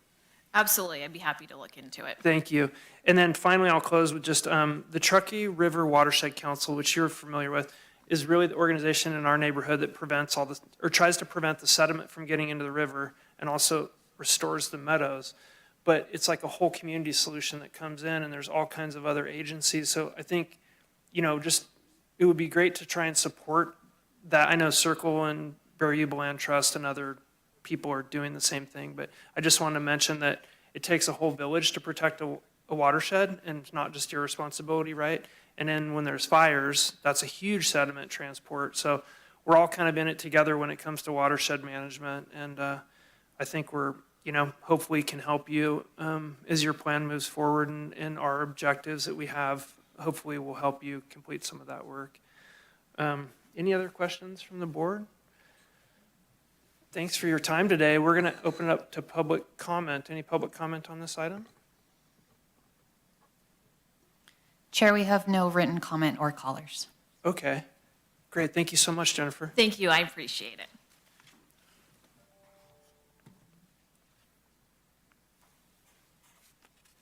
Anybody need a break? You want a quick one? We're going to do just a 10-minute quick bio break. We'll be right back.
Welcome back. We're going to head to item number 32, and this is the Director of Office of Emergency Services, Craig Greisbach.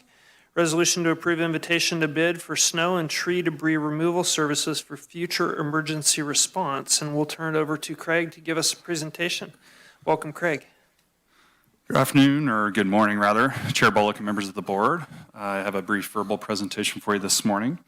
As we've learned over the last several years during major winter storms, we need to be nimble and have the capacity needed to rapidly respond to these types of emergencies. The primary impacts we have experienced came from low snow and wind events, very similar to what we've experienced about a week ago. These events drastically impacted our roadways, making them impassable for longer periods of time, trapping residents in their homes and creating access challenges for our first responders. To ensure we are being proactive and prepared for future storm events, our team, in collaboration with the purchasing staff, established a competitive solicitation for snow and tree debris removal services. 70 firms were directly engaged to submit a proposal, and 32 firms accessed the bid documents, and 17 firms submitted bids, and all were deemed responsive and capable of supporting these services. This will provide us a deep bench of qualified professionals to call upon that will allow us to scale as needed based on specific emergency events. If we need to leverage these firms for support during emergency events, we will choose qualified firms based on specific needs, means, and methods required for completing the work, lowest price of firms, firms availability, and project execution turnaround timeframes. Staff recommends approving the resolution before you today, approving snow and tree debris removal services and awarding multiple firms in the aggregate not to exceed amount of $750,000 and the individual amount from any one firm not to exceed $250,000 annually. Our team will continue to aggressively seek reimbursement for any funding expended related to contracts in response to proclaimed local, state, and federal emergencies. That concludes my short presentation, and I would be happy to entertain any questions. Great, thanks, Craig. Yeah, we decided through the agenda process to bring this forward and just let the board ask any questions. This is a major component that seems to come up, you know, every winter. It's like, hey, this is a 100-year storm. It only happens every 100 years, but it happens every single year in a row. So we wanted to just bring that forward to the board to ask questions and make sure that you felt comfortable with the level of service and potentially add services or talk to Craig about what you think is appropriate. So with that, I'll open it up for questions if anybody has questions directly for Craig. No questions from the board. Any comments? Yeah, I could just make. Yeah, I just want to thank you for doing this. I think this is, I don't know if we did this before. It sounds like maybe we didn't, but this will help us be so much better prepared. And I think spreading it out among a variety of contractors obviously is helpful, right? So you could get people out in multiple locations. So I'm really glad this is going forward. Thanks. Well, there's quite a few organizations on there. How do you determine? Is it availability that? Supervisor Schofield, over the years, what we've learned whenever we're trying to get resources or services, having a deep bench really helps. And we have the same approach to our emergency operations center team because we know we have to be nimble if people aren't available or they don't have the equipment readily in the area, things like that. So that's why we have kind of a deep bench, and that's what we're proposing to you today. Depending on the equipment that is available, the project actual work that's going to be completed, because these firms vary from, you know, having smaller equipment like skid steers that may work better for private roads for emergency access or something like that versus a large firm that can do massive chipping operations or has loaders and big equipment. So this kind of gives us a little bit of everything in our portfolio of vendors, and this is what we're striving for with projects, emergency response, our team, and everything, and it really will allow us to be more nimble. So this is a little different than some of the major contracts that we've seen following some of these major storms, where we've had, Hanson Brothers, I think we've had, just as an example. Yes, Supervisor Schofield, and to Supervisor Hall's point as well, we've typically done this retroactively.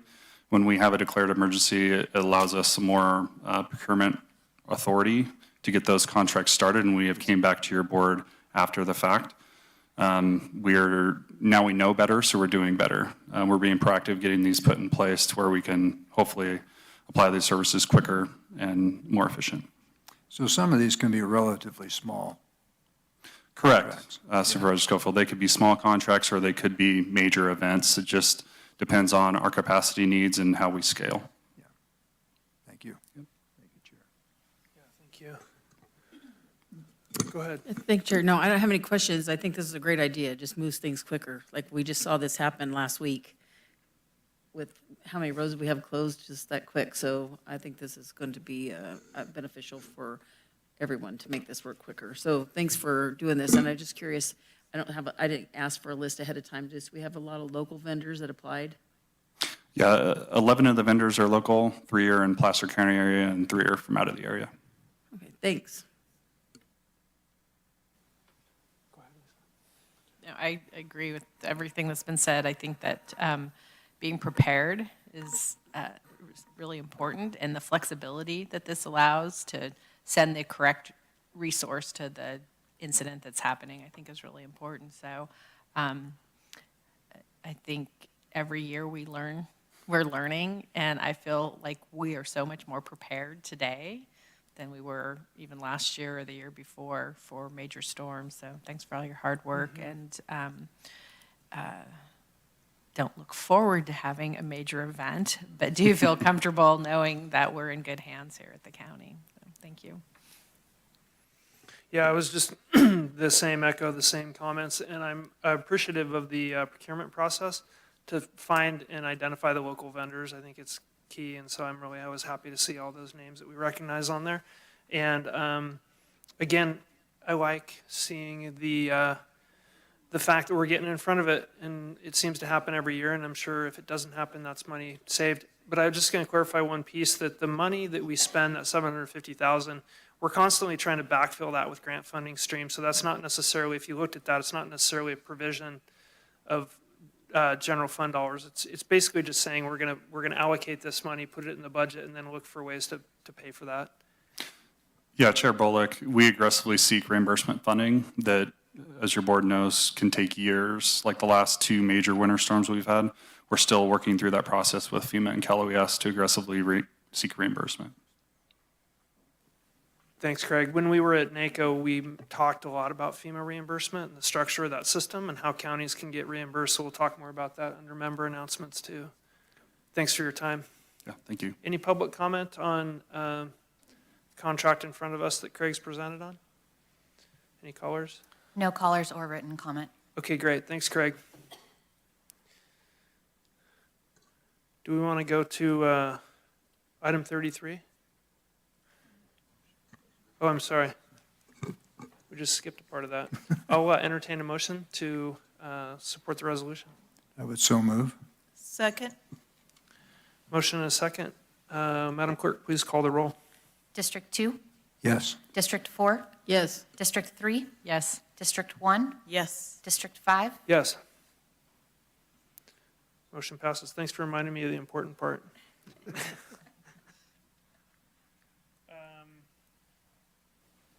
Okay, we're on to item number 33. This is Allison Lehman and a resolution to approve an MOU between the County of Nevada, Joint Union High School District pertaining to career technical education, youth leadership, and development. And I think Kimberly Parker's going to present on this. So I'm going to go ahead and introduce the item. So thank you, Chair Bullock and members of the board.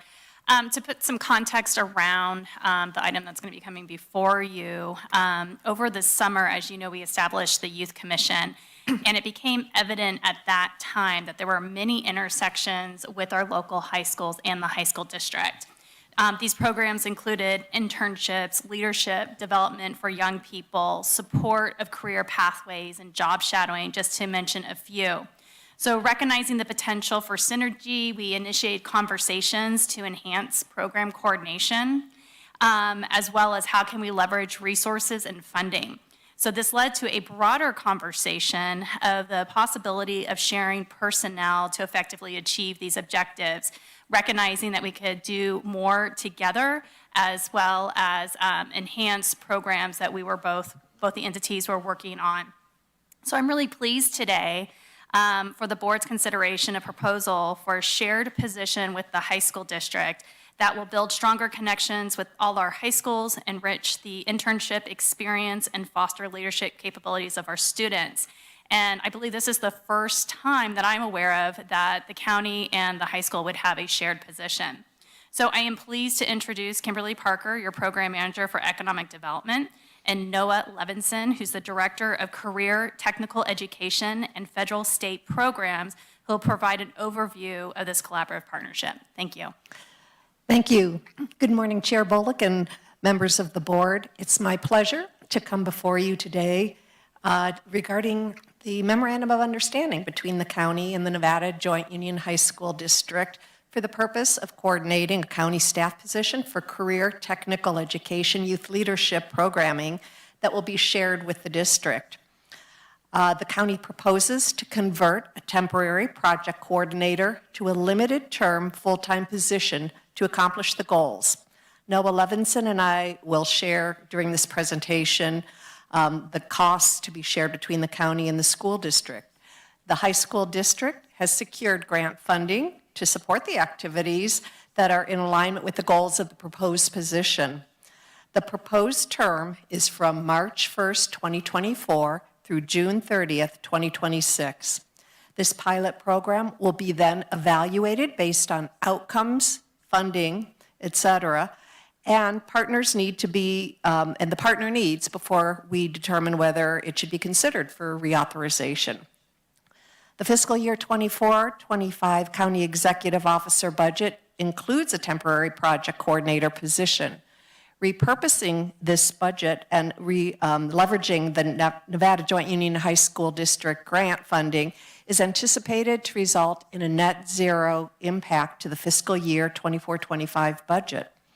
For fiscal year 24-25 and 25-26, costs and anticipated reimbursements will be incorporated into the proposed county executive officer budget. Ultimately, by sharing this position and continuing to leverage the Nevada Joint Union High School District grant funding over the 2.5-year MOU period, both parties should realize a cost savings. A cost-sharing agreement is included in the MOU, and it is expected that the high school district grant funding will cover a majority of staff salary and benefit costs in the first 2 years of the agreement. An estimate of net county cost is in the staff memo that you were provided. At this time, I'd like to introduce Noah Levinson, Director of Career Technical Education for Nevada Joint Union High School District. After he presents, I'll do some closing comments. Good morning, and thank you, Kimberly and Ms. Lehman. Before I talk a little bit about this position, I just want to say how impressed I am by everybody in the county that I've worked with, from your financial folks to Ms. Parker to Ms. Lehman. It's been a very professional and just get her done sort of attitude, which has been fantastic. So, as noted before, I am the Director of Career Technical Education for the high school district. Really, my professional goal is to blur the lines between the classroom and our industries and our businesses and our community organizations. And the pinnacle of that is internships. It's really getting these students off of the campus and experiencing the real world, right? And also getting them to get ideas about what they want to do after high school and make sure that we're recruiting and keeping our local young talent here in this county. For us, that internship program has been a very difficult thing to get going because right now we have teachers who are in charge of creating the relationships, doing all of the paperwork that's required, the joint venture agreements, visiting the internship sites, which they can't do because they're teaching. And so when I first got this position about 1.5 years ago, I applied for a grant to fund an internship coordinator, which is really the goal of that position is to form relationships with industry partners, with government partners, really help guide students into these positions, do job coaching, and then also be the primary contact for the mentors. And we got awarded the grant, which was fantastic.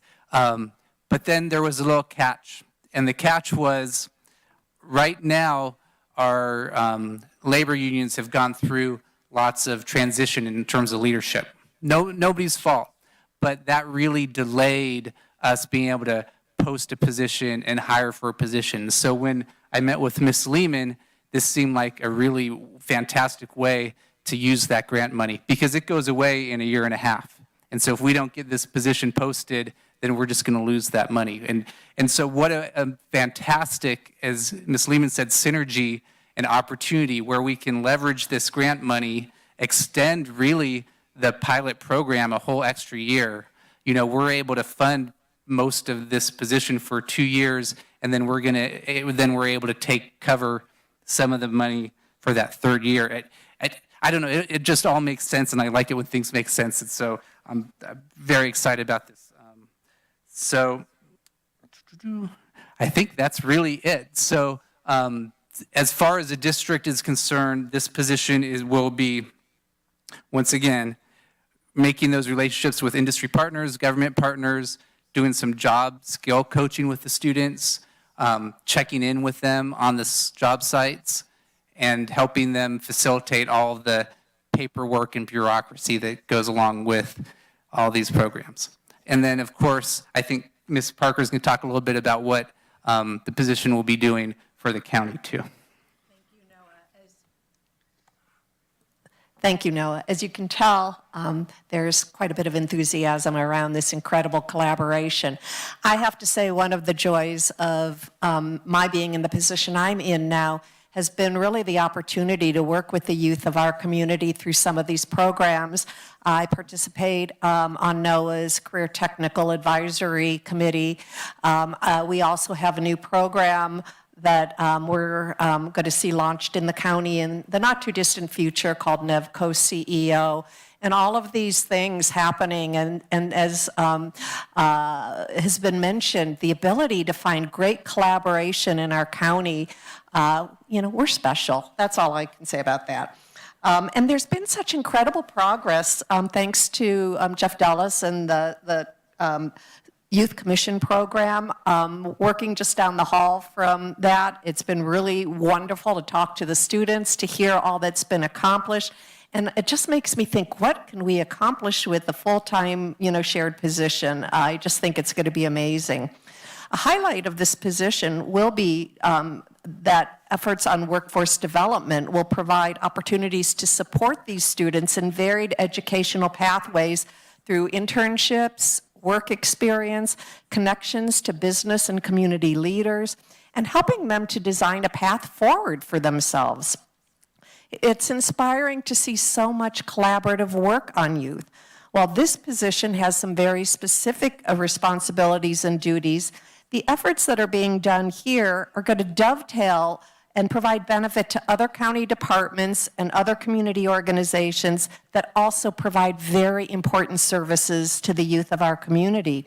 This includes organizations that are serving the underserved and homeless youth, mentorship programs where our youth is being teamed with someone in the community to serve as a role model, offering opportunities like the very successful Trades Day that we had this last year, and programs that build self-esteem and confidence and freedom to explore passions. And it's really wonderful to see all of these things being brought forward at a time where I think post-COVID our youth need us more than ever.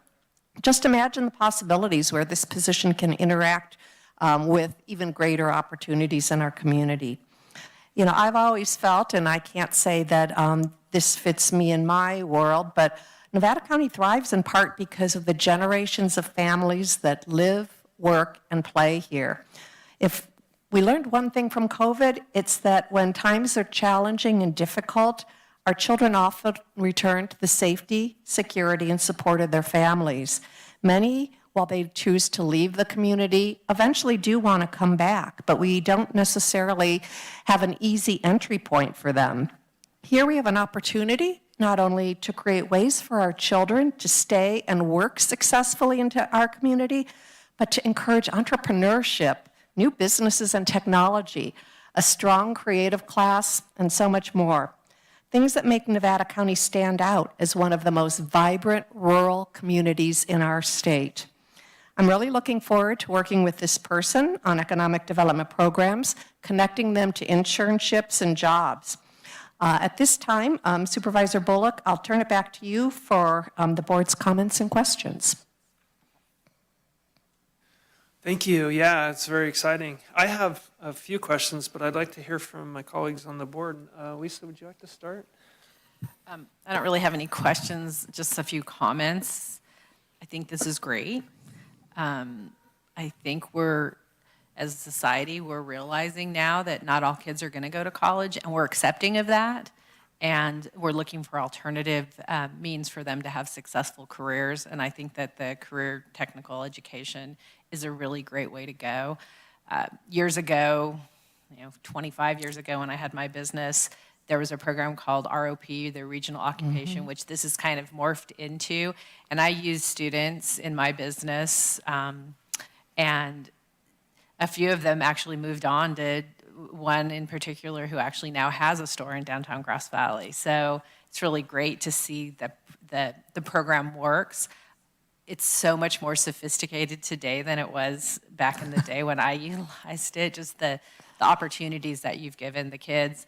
I know a couple years ago, I think, Noah, before you were here, your predecessor made a presentation at the Economic Resource Council, and I was shocked at how many kids were involved, and especially the nature of the programs, that the food service program was so big, and the automotive was big, and the computer coding. So all great careers for kids that want to stay here potentially, or even maybe go work somewhere else and then end up coming back here to open a business or work in a family business. So I applaud the collaboration. I think that hiring an independent person who has connections with the business community is going to make a huge difference versus just having it be part of the school, because that's a much smaller network. So I look forward to watching how this unfolds and to see some kids out there working in different businesses in the community. So thanks. Ed, did you want to, I just was thinking ERC with your hat on, I wanted to make some comments. Well, maybe not so much ERC with Gil sitting in the audience, but Noah, you're on NORTEC now. Yes, Correct, you are. yeah. I know you are. Yeah. Yes, and in fact, we have a meeting this Thursday. Are you attending? I will be, yes. Kimberly is going to be coming up with us. Gil Matthews is going to join us. We're going to be talking with Christine Zazo and Carrie Farshad, and we're talking economic development amongst the service providers. We would love to have you join us. It's at 9 o'clock. It's kind of an early one for driving up to Anderson, but we're going to do it. Hi, We Kimberly. No, I'm excited about the program, and I could see where other groups like the Alliance for Workforce, I'm sure you're working with them too. So lots of opportunities. And you mentioned a lot of the skills, and I keep thinking just the soft skills too, the opportunity to go into retail and just be able to, that's how so many of us got started. That's where I was. So Noah, this is great program. Kimberly, good job. Thank you. And I will just add, Supervisor Schofield, that Karen O'Hara unfortunately could not be here today from Sierra College because she was on a plane. But she does have Amy Schultz with Sierra College, who is an expert in soft skills. And Sierra College is now offering some coursework on soft skills. So I think there's going to be some opportunities there going forward. Excellent. Thank you. No, thanks. Thanks for being creative and coming up with this all together. I think it's exciting. I know you said it, teachers don't have time to be doing this.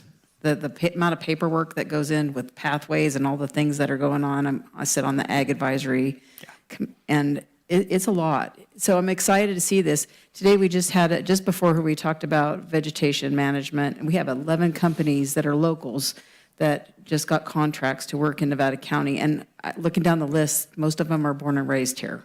So it's really exciting to see some of these different doors that could open for kids that not necessarily are going to go, but yet even open a door that maybe forestry becomes their passion and they do something more for this. So I am very excited to see this happen. I think that if we're going to, we say let's shop and keep local. Well, let's get our kids educated and find them a job right here in our county that, makes them a good living and that they want to stay here and be different parts. I mean, I look at us, 3 of us here, we're from Nevada County, went to high school here, right? So when I look through our employment in our own county, how many people are from here that have come back to work in Nevada County that get to stay here and make a difference. So I'm excited. Thank you for putting your heads together. And Allison, I think this is a great idea. I love our youth commission idea. Our kids are our future. So if we don't provide this opportunity and these gateways, then we're not doing our job. So thank you so much. Thanks, Sue. Thank you for the presentation, and I'm really glad that we're making this a bigger position as well. I agree, teachers don't have time for this, and it's very important.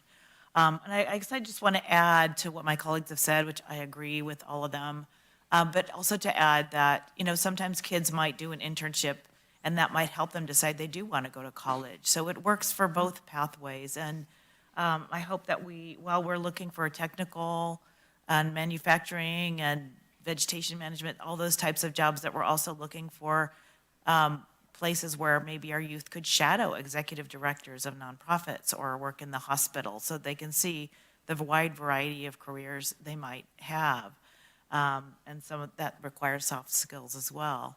And then I just would want to make sure, I don't know if we've all had internships. I've had internships that, it would, to do right by our kids, to make sure that the employers are committed to not just getting free work out of it, but working with them, right? Making sure, of course, they need to get work out of it, but that they also spend time with them and talk to them about what it's required to be a responsible worker in the workforce. And so I don't know if you have agreements that you have put together with them, that you have them sign, but just want to make sure it's a valuable experience for the kids as well.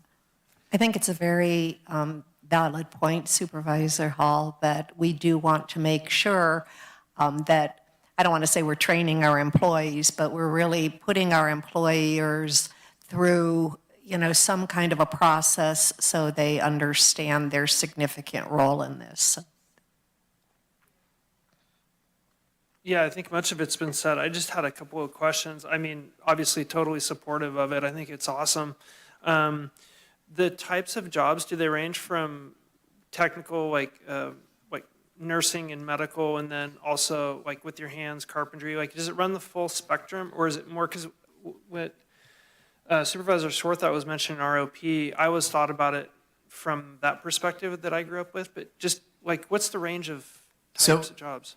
Good questions. So the grant funding is really tied to career technical education. And in our high school district, we actually have 14 different pathways. Oh, okay. So almost any job you could connect to one of those pathways.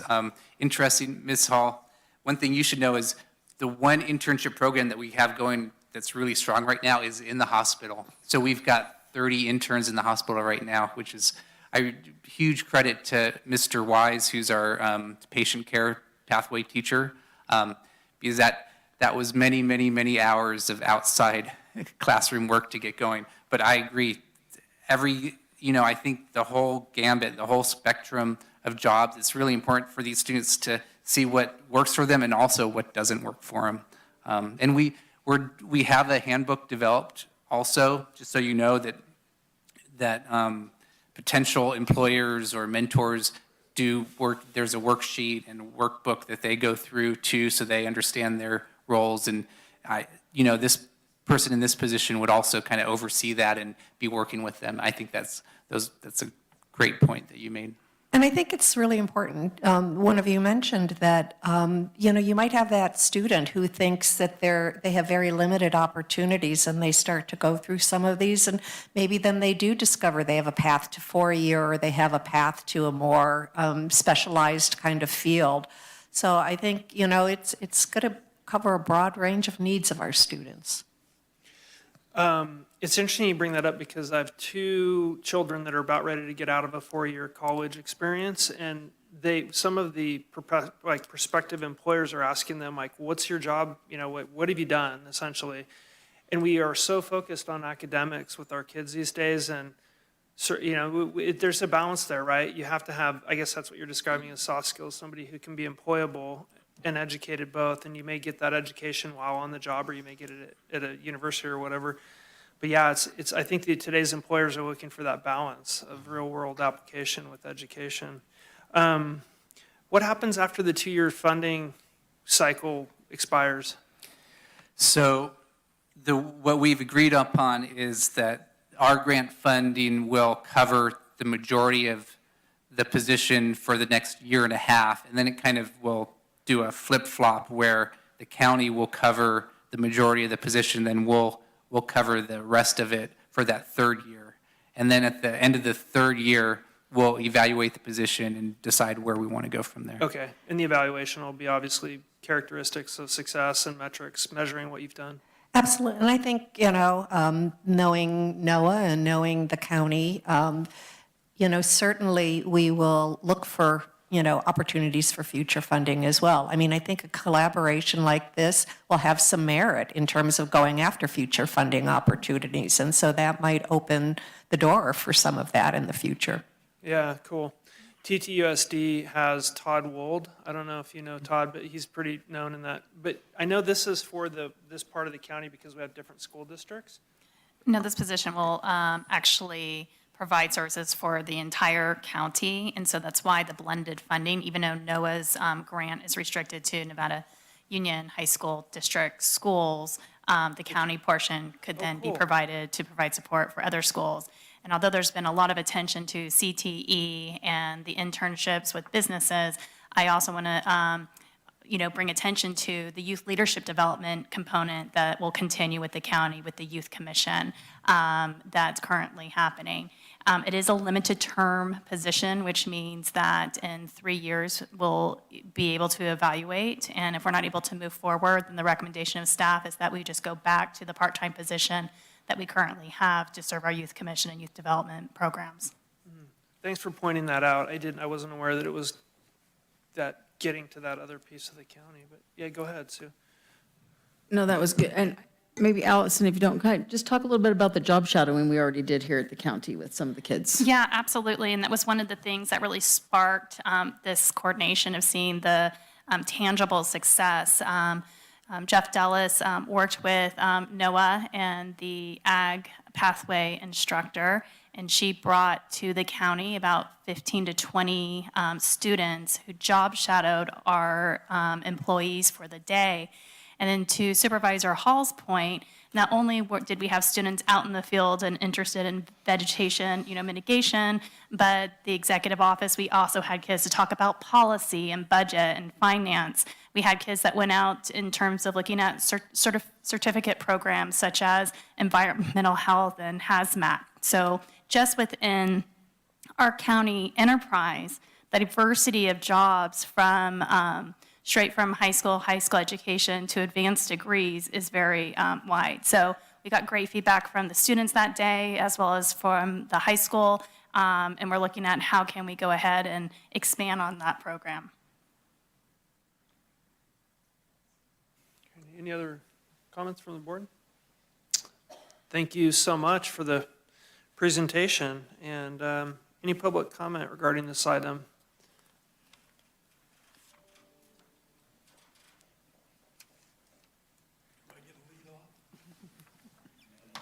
Good morning.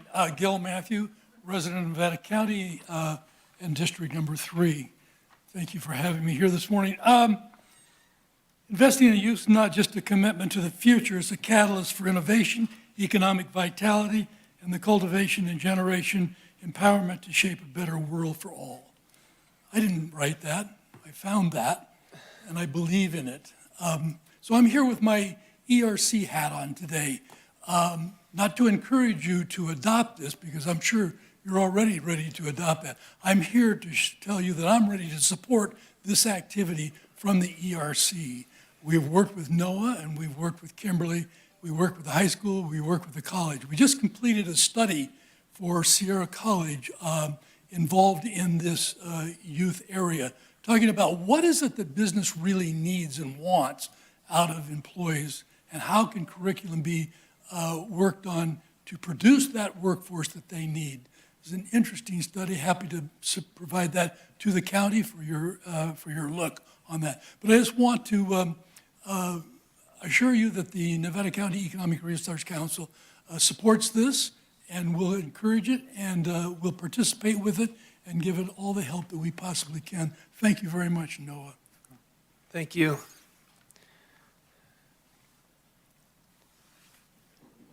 Morning, everybody. Thank you. Thanks, everybody. All right, my name is Jennifer Singer, Executive Director of Bright Futures for Youth, and it is my pleasure to speak in support of this new joint effort between Nevada Joint Union High School and the county in support of youth internships, job placement, and career development and leadership development. We at Bright Futures for Youth welcome the opportunity to partner with this new position to help young people in our community build a foundation for success. Bright Futures for Youth provides comprehensive services for hundreds of youth annually who are about to embark into adulthood. While the youth we serve are varied in their needs, a large portion are navigating the world with little or no parental guidance and support, bouncing from couch to couch, trying to finish their education, and still not sure what their future holds. In our SAFE program, we are able to wrap around them, provide vital basic needs, supports, access to mental and medical care, and help them get enrolled in school, fill out resumes and job applications, get birth certificates and social security cards. We also provide rides to and from appointments, meetings, and opportunities. These young people need jobs, and they need jobs that can support them, and as soon as possible. And when we are lucky and they are old enough, when the stars align for a housing voucher or they have a job enough to pay their rent and housing is available, then we can help navigate housing. We believe this position will serve as a linchpin for services that currently exist, strengthening partnerships and creating more intention around getting youth exposed, interested, engaged, and engaged into meaningful work. Internships and career pathways are critical for our youth for many reasons. Economics are just one. Connecting vulnerable youth to jobs that can actually support them, at least through their next educational step, is vital to helping these youth stay out of the homeless pipeline. With 50% of chronically homeless adults reporting they first experienced homelessness as a teen, the answer could not be more clear to me. Let's find these kids, wrap ourselves around them, make sure they are safe, fed, empowered, and have a pathway out of poverty. Let's decide today, all of us, that they deserve these chances. They will be better for it. We will be better for it. Let's invest today in our community and in the next generation in our community. And on a personal note, I started my career as my senior project as a PAL when I was 16 years old. And it absolutely created the path for me to come back and create good things in this community. So these are our kids. Let's wrap around them and let's get this done. Thank you. Thank you. Great. Thank you for your comments, Jen. Any callers on the line? No callers, no written comments. Okay. We'll close public comment on this item. And You still have I'm public sorry, one comment. more. Thank you. Excuse me. Feel free. Hi. My name's Mary Ann Connolly. I'm Business Service Representative for Alliance for Workforce Development. And just about everything I had to say, all of you folks already said. So, but anyway, I just want to say that I wholeheartedly support and actually excited for this program, for this position to come to fruition. It's definitely a service to both our youth and employers that need to be filled. It'd be much more effective to have a designated person to hone in on the details and the dedication to support the youth and employers as they deserve. And the need is not theoretical, due to my position and some of the committees that I represent. This is what we discuss quite a bit. And as a business service representative, the employers repeatedly share with me that they would favor a candidate who possesses a positive can-do team player attitude than a candidate with a degree and doesn't possess those positive attributes. And while assisting Gil with the grant for Sierra College, there were several employers that shared with me that they would be in favor of candidates who completed soft skills education certification courses at the college and the high school. So for better communications via listening skills, writing effective emails, proactive analysis, and so forth. The ERC team committee, which Noah is with me as well, is we often are discussing connecting the youth to the employers and how to nurture the relationship so that they can intern or secure employment when they earn their degree. We've also discussed how job shadowing would be more economical and time and money for youth to explore the varied jobs. Just a glimpse into the possibility easily expands into opportunity. And a few results of the ERC team committee goals is the possibility of NOAA planning a Nevada County student tour using the school buses, possibly inspired by Gil's tour of Nevada County for adults. And I've also organized a tour for March 5th for 15 pre-calculus, calculus, and trig students that are at Sierra College and also Godoti. And we will be touring 4 companies, Kramer Engineering, Geologic, Autometrics, and AJA Video, to give them an idea of the possibilities that's for them.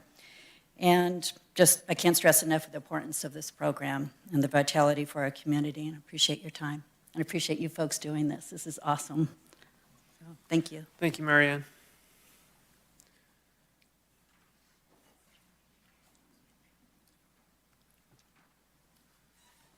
Hello, Supervisors. Thank you for the opportunity. I'm Jeff Hansen. I wear a lot of different hats coming to you today.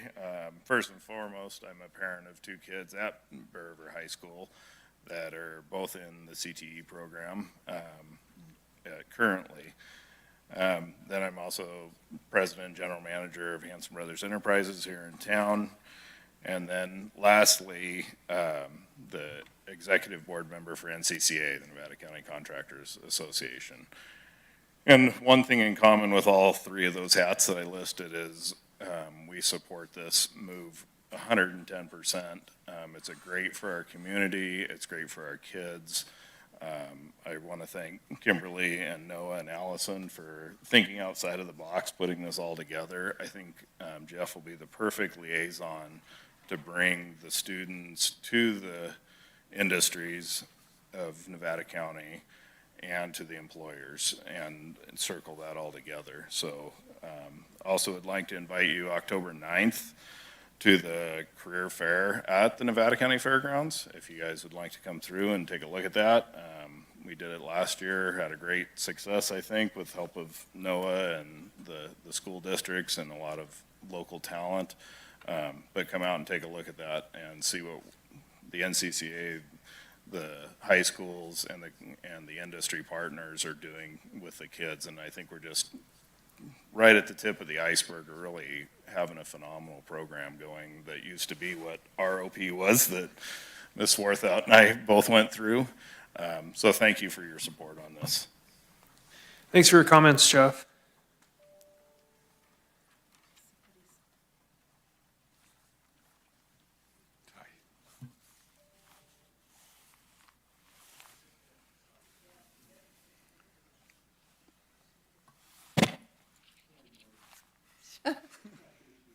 Hi. My name's Marty Lombardi, and my wife Kathleen and I live here in Grass Valley. First and foremost, I'd like to thank you for your service to our community. As many of you are aware, I'm very involved with the youth in our community and this is why I'm passionately in favor of the partnership that's being proposed today. I'm on the campus of Nevada Union High School daily, and I have the deepest respect for its educators and the passionate and inspiring manner in which they educate their students. I nevertheless have always believed that our secondary and undergraduate models would be vastly improved in terms of preparing students for the next step by incorporating into its educational model a means by which students were able to interact with and develop relationships with folks engaged in a variety of jobs and professions. When I visit the various classrooms around this time of the year, I always ask the seniors, how many of you are excited to graduate? And they all pretty much raise their hands. Then I ask, how many of you are absolutely terrified? And pretty much all of them raise their hands. Don't you remember? We knew our lives were going to change, but we're frightened that we were not prepared for the changes. For many of us, questions like what occupation were we interested in pursuing and how were we going to support ourselves were absolutely terrifying. For me, everything is about relationships. The value of taking students out of their comfort zones by facilitating interaction between them and our county's employees and resources is absolutely immeasurable. Please approve the partnership proposal before you today. I'm sure that it will prove to be one that you're most proud of. Thanks for your comments, Marty. Calling Matt Warren. Wow. So we're doing our own career education up here. I apologize for that. Yeah, thanks for all the public comment. Do we have any callers? No callers, Chair. Okay. Seeing no other additional public comment, I'll bring it back to the board if there's any other discussion. If not, I would entertain a motion. So moved. A second. Motion and a second. Madam Clerk, please call the roll. District 2, Yes. District 4, Yes. District 3, Yes. District 1, Yes. District 5. Yes. Thank you so much. Looking forward to Thank you this. so much. And I think I would speak for the board in saying that an interim report would be great if you can come back and tell us how it's going. Yeah, absolutely, we Will will do do. that. Thanks. Thank you very much. Thanks for everybody showing up to show your support as well. We are going to go to board member announcements pursuant to Government Code Section 54954.2. Board members and county executive staff may make a brief announcement or brief report on his or her activities. Board members and county executive officer may also provide a reference to staff or other resources for factual information.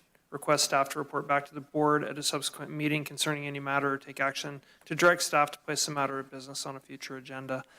One thing we did talk about, and I think I'm probably the worst offender of this, is giving reports out on all the things we do, but one of the spirits of this section is really to let everybody on the board understand what our other ad hoc and other sub-board activity has been, so we all feel informed. So just wanted to put that out there. That's kind of where I'm going to focus my attention, and I'm open if anybody wants to start off on board member announcements. Anybody want to kick us off?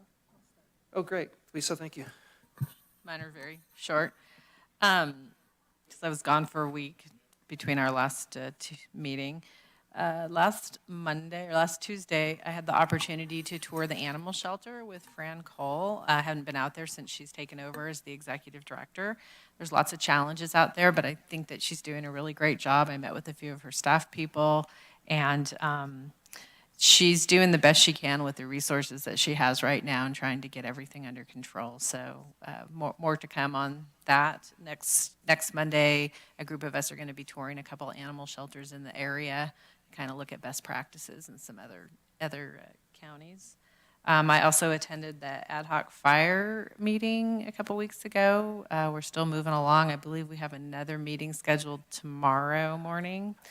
And As an offshoot of that, I also went to the joint meeting between the Consolidated Board, Rough and Ready, and Penn Valley on the 30th, just to get an update on how they're moving forward with the consolidation. And they have some challenges, financial challenges that they're working on right now, but more to come. This Thursday at LAFCO, they're going to be making a presentation about where exactly they are with the LAFCO process. So more to come on that. And that's all I got. Thanks. Heidi, would you like to go? Sure. Yeah, it feels like it's been a long time, actually, since just a regular board meeting, so I don't know. But I have a fairly short list. I believe we had a meeting on the Nevada City Courthouse, nothing new to report back on that. I had a Civic Well board meeting. I went this weekend to the In Concert Sierra roof raising up in Crown Point Circle, and that building is phenomenal. We were inside what will be the conference center, which is 4,000 square feet. So looking forward to ways we can partner with them. It was a lot of fun. And then, of course, spent a lot of time preparing for the mine hearing. And then I was for about a week at our NACO legislative conference in Washington, D.C., where I moderated a panel on low-income housing on federal lands, such as the one that Supervisor Bullock is looking at up in Hobart Mills. And we had a great speaker from Summit County who is moving forward on this, so we had a lot to learn from her, and we got to meet separately with her afterwards as well. I also moderated a panel on insurance issues as a whole, focused a little bit on fire insurance, but that was a well-attended event, and the panel included someone from the Treasury who is working specifically on insurance, looking at doing some investigations, someone from an institute that is gathering data on insurance issues as a whole, and then the woman who's the executive director of all the state insurance commissioners. So she knows what's going on in all the states, and we made a nice connection and can follow up with her to hear what successes they're having in other states on that. I also participated, because I'm in the leadership, on the Public Lands Committee and the Outdoor Recreation Subcommittee, where we had and at NACO as a whole, adopted our resolution on getting more resources to public lands for all the issues that we talk about here all the time. And then we added on a day with the help of our federal lobbyist, Paragon, and Jeffrey and I attended 6 different meetings on the Hill to lobby on fire insurance specifically, especially with the Senate banking staff and the Commerce and Insurance Committee staff, and then we met with all of our representatives there as well and covered a number of issues with them, but mostly focused on fire insurance and learned about this whole branch of a whole set of investigations that are happening to get more information on what is going on with the insurance companies. It was gratifying to hear that several of the committee staff were starting to work on some solutions. We were told by Maxine Waters' staff to please keep coming back and keep us informed, but it is still look like a challenge. There were also a number of staff saying, we don't see what the federal nexus is, you guys have to figure it out at the state level. So lots more to come on that, but it was a very productive, probably the most productive time I've spent at NACO and lobbying. It was thanks to Jeffrey Thorsby, who did a great job of staffing us, and also the Paragon staff. And I'll stop there. Thank you. Good update. Thanks. Ed, would you like to go? Well, first of all, to our representatives that were back there and to our staff members, I say thank you so very much. I mean, this is kind of really above and beyond the typical things that supervisors actually do. So thank you. Thank you. A couple things. Sue and I are on the Transportation Commission and the Nevada County, the Transit Services Commission and the Nevada County Transportation Commission. And I think I may have already brought this up. I'm not sure. It has been a while. But the The Class 1 pathway on Combi Road is very, very exciting to me, and that was approved. And I want to thank Trish and actually Allison for the work that went into that. So that's really one of my pet projects, and so thank you for the board's support on that one too. The other thing that came out of the Transportation Commission was the evacuation plan on Highway 49, which is a $101 million project put together by the commission members in partnership with Caltrans. So again, another very, very exciting project from Ponderosa Pines Mobile Home Park all the way down to Combi, Wolf Road, expansion of the shoulders so that you've got evacuation routes in the case of a major evacuation. So I'm two projects, very, very excited about those. Thanks for giving me the thunder, Sue.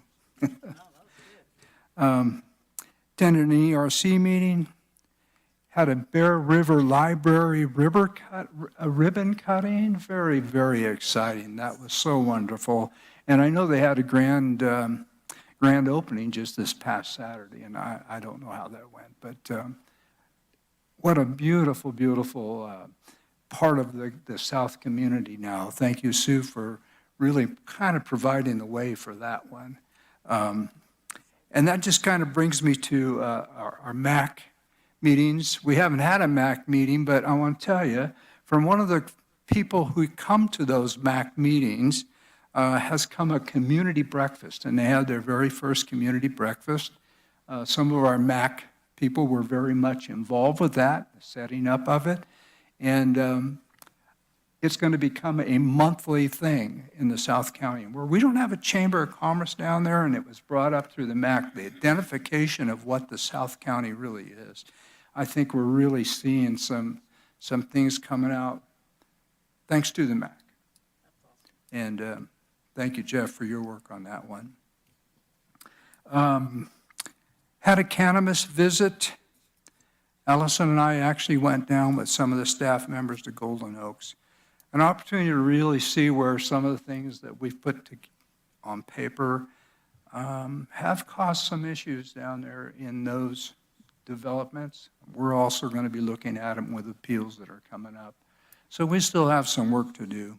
And I know in talking to Matt, Lisa, he said that we need to accelerate what we've been working on, hopefully that we can get the retail part of it pretty well taken care of this year. But at the same time, we need some work still on that ordinance, and you're going to see that with those appeals coming up. I attended a NORTEC meeting on the committee that I'm involved, restructuring that organization. It's been a very productive meeting. I don't know if it's going to change that much at all, but we have certainly brought the service providers together. We're actually, as I mentioned earlier, going to be going up there this Thursday with Kimberly and some of our players here to help some of the other counties look at what we are doing with economic development. Some of them are starting, Tehama in particular, are starting a similar program and are looking at Nevada County and saying, wait, you're way ahead of us here. Can you kind of give us some direction? So that's what we're going to be doing Thursday morning before the NORTEC meeting. And then the only other thing I'll bring up is my church celebrated 108 years of Shrove Tuesday, which is a waffle sale for us. That's impressive. It is. Can I ask a question? Has the cannabis ad hoc met or been meeting? We have met, but it's been a while, Lisa. We've been focusing on the retail aspect of it, and we will have some recommendations coming to you. Probably with this announcement, it might speed it up even more.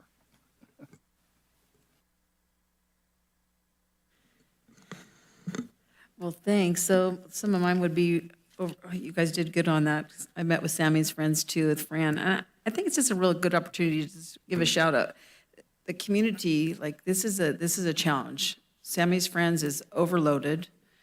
I got to tell you, the people that come out there and volunteer, it's an impressive number of folks, but the community needs to do their part.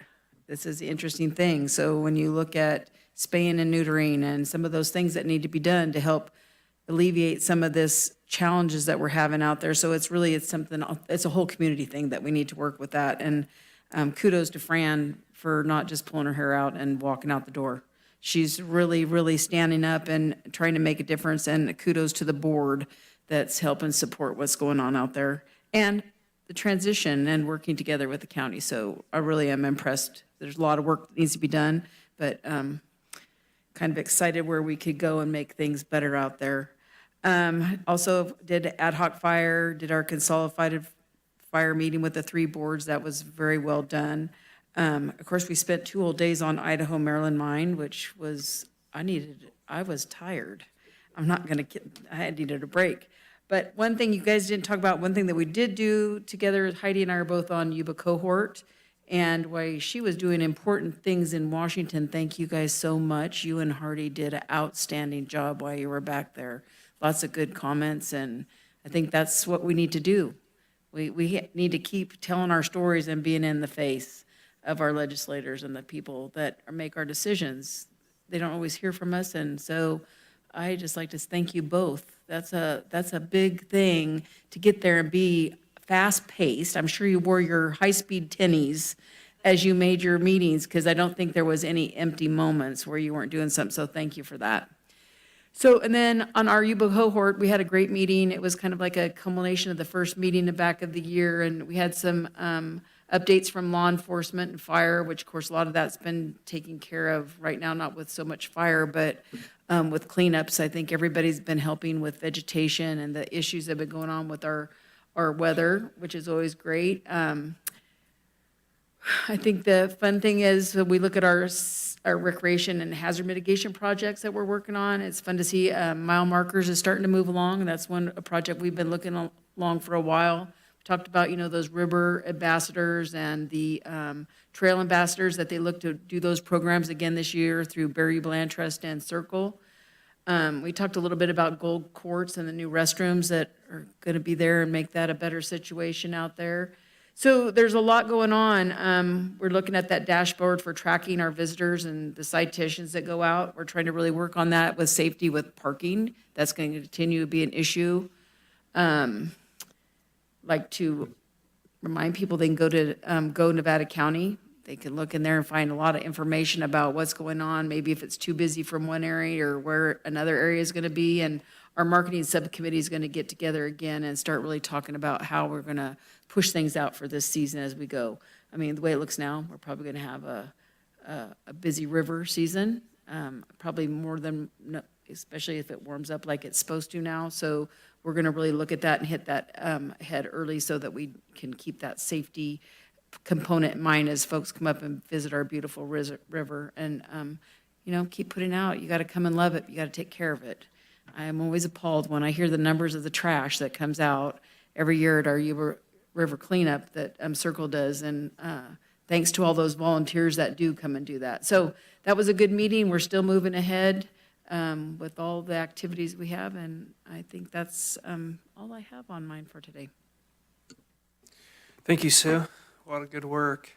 We'll go over to our CEO, Allison. Great, thank you, Chair. It has been a while since we've gotten together. So going back last month, we hosted a day with Congressman Kiley, and it was a really productive day, starting with CAL FIRE and Supervisors Worthout to look at their communication operations up at the airport. We also went to the Sheriff's Training Center with Sheriff Moon and her staff, and again with Supervisors Worthout. We met with Supervisor Hall to talk about the critical issues around the South Yuba River and the impacts of tourism and increased tourism over the last couple of years, and then had an excellent presentation from Pat Perkins and Tricia Tillotson on Edwards Crossing Bridge project. And as you are aware, we're advocating for option 2, which will cost more, but also be conducive to enhanced emergency egress, as well as tie into enhanced recreation staging if we're successful there. Congressman Kiley did lend his support for that issue as well. South County Library, as Supervisor Schofield said, and really congratulations, you were really the champion behind that for years. And just seeing that the connection it's made with the school that's located on the property, as well with Lake of the Pines residents, and seeing the utilization of the children's library specifically. It's really an incredible asset for South County, so it's really exciting to go to that ribbon cutting. Met with my counterparts, CEO in Placer County, Truckee City Manager, where we meet once a month to look at service delivery in Eastern County. Literally, the county line goes through neighborhoods, and so we coordinate to look at everything from safety net programs to housing to emergency services of how can we coordinate services together. We had our budget kickoff with our fiscal and senior staff, which also led to our leadership meeting with our senior staff, around 100 employees, which Chair Bullock attended. We focused on the board policy objectives and building organizational alignment, and we'll be coming to you in the first meeting in March with charters for each of those objectives. I attended the property meeting out in Golden Oaks with Supervisor Schofield, and there's nothing more important than really going out into the field and seeing the issues firsthand. So I really appreciate that invitation in the neighborhood to see the impacts that those grows are having specifically on that neighborhood. I met with KNCO, UBANet, and the union with Jeff Dellis. All are very interested in partnering with our youth commission, so we're excited in the next 6 months to be rolling out youth programming in each of those areas. And then finally met with the Arts Council to look at our current contract with them and how can we continue enhancing programs supporting them, as well as art in public spaces. As well as organized a 4-year-long process for the 2-day mine hearing, which I'd like to commend you on. And it's funny how none of us have mentioned, we also had a storm event and opening up the EOC as well. So EOC really and proud a of Public Works and our EOC and all the work that went into that. So thank you. Yeah. I'd just like to commend you and your staff for pretty much a flawless process that was, and county council as well for bringing us through that process. I mean, we all understood what we were doing and where we had to go. We had our own thoughts and feelings on it, but it wasn't without all of the support that you offered us to make all those decisions and help us get it queued up. So thank you again. Much of what's been described, I'm not going to cover again, but I did want to mention the leadership meeting that I attended was really inspirational. And when you look at the county and at the Betts Hall and you have all the people there that run our county, it was really cool. I felt really honored to be up there, and you always have a lot more to say than what you can give in 5 minutes, but I just really felt a sense of teamwork, and a lot of people in the audience were nodding their heads, and it felt like we were all kind of wrapped together in that moment. So I just really wanted to thank you for inviting me to that. I went through an interesting process. The town of Truckee is doing a organizational-wide assessment process. It's very similar to what we did in our CDA department a few years ago, and they're looking to hire, they had 4 consultant teams that I helped interview. So for 2 days, I sat and interviewed these consultant teams who are going to come back to the town of Truckee and give them process improvement suggestions. And it was really, it was great because we have shared constituents. First of all, there's 20,000 people that live in the town that are also constituents of Nevada County, and so oftentimes they get confused on who's offering what, just like Nevada City and Grass Valley here. But a lot of really talented consultant teams offered some insight for the town. So we're going to watch that process, but I wanted to let everybody know that we do have, the county has a voice in that process, which I was very appreciative of. And then on NACO, it was a packed event, and when I left, I was speechless and slept the whole way home, but I really focused on Hobart Mills and trying to get people to understand what we could do to get housing off the ground. And it's interesting, there's so many barriers and obstacles to housing, but Jeff and I and Heidi met with Summit County, Colorado. I met with some people from Eagle, Colorado offline, and then we met with the Forest Service, all trying to get them to understand that a 15-year process to get housing built is not reality. Our constituents don't understand 15 years. They're like, what? And so we have to get that timeline compressed down, and I think it's just through advocacy. And I think our project, relative to the projects in Summit County, we're way ahead of where they were 5 years ago, really. I mean, so I think with their knowledge and our connections, we'll try and streamline that and get some houses built on Forest Service property. That's the goal. And I think the key is remembering the goal. You don't get lost in the process. So that's what I focused my entire visit on, really, was going through that, all those different people getting there. We had our Heart of Gold meeting, which is our charitable bike race that happens October 5th this year. We ended up raising $90,000 last year, which is incredible. And $90,000 went back to those organizations, and I hope we raise more this year. We had our mine hearing, Truckee Tahoe Homeless Advisory Committee, which is, I sit on that with the members of Placer and Town of Truckee. After the shelters open, we're looking at the long-term, what are we going to do for shelter services, and that kind of ties into the board discussion about warming centers. So I really feel lucky that this group is really doing a lot of heavy lifting. I think what's going to come back is really kind of, they're going to come back and I'm going to be able to present to our board, hey, here's this solution that was a community-wide solution that was developed for this area. How can we contribute or how can we help? So it's nice to see the whole community is getting involved in the warming shelter up there in Truckee. And really the long-term needs of the homeless population in Truckee, which is the key. Those conversations are going to be a little tougher, I think, because there's just not a lot of property in Truckee.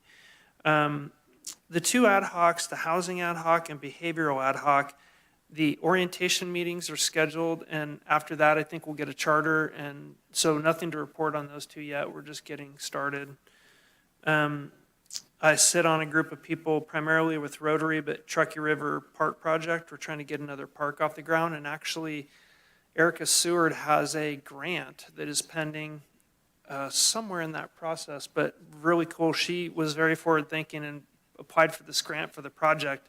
And then when I was in the meeting, I realized, hey, wait, there's a grant out there for that. And so anyway, it's all happening. It's pretty cool trying to connect the Truckee River to Glenshire. I met with Truckee Tahoe Community Foundation and got updated on their work. And then Supervisor Schofield and I had an AQMD meeting where it was the first time in my AQMD history of attending that the room was filled with public comment. And all the public comment was about changing the restrictions regarding burning.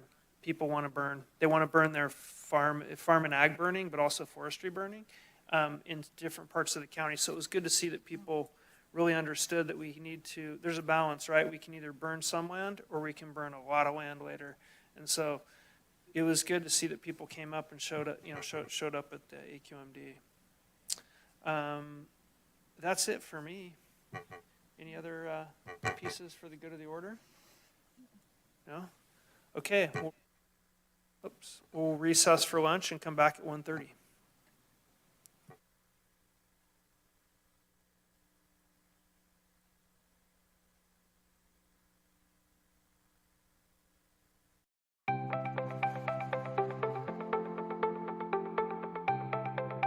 Ready Nevada County is an education campaign designed to help the public have successful outcomes during emergency events. We really focus on a whole host of disasters or emergency events. We want to have a broad spectrum. We want to be prepared for anything, but really we focus a lot on wildfire because we know that's one of the most likely events to happen in Nevada County.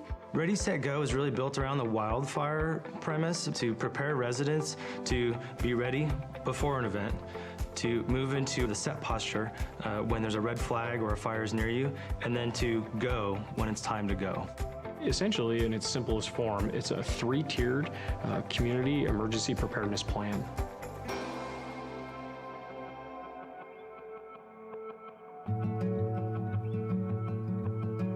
I have lived in this house, which we built, my husband and I, 26 years ago now, actually. We selected the hardy plank, the concrete siding, and also the metal roof. Then when we moved up here and heard about the 49er fire, that's when we started to say, wow, this really is even more important than we first realized.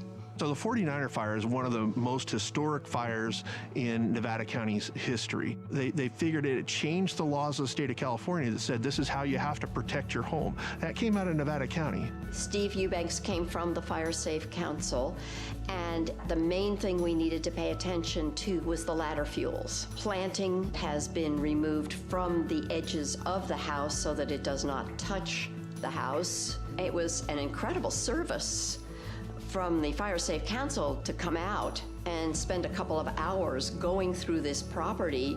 So the ready phase is when there's no immediate threat to you and your family.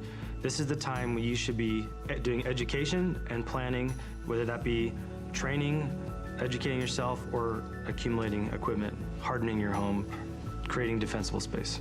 Defensible space is really all about creating a buffer zone between your house and flammable vegetation. We really focus on defensible space around the home, that first 100 feet, but also around the roadway too.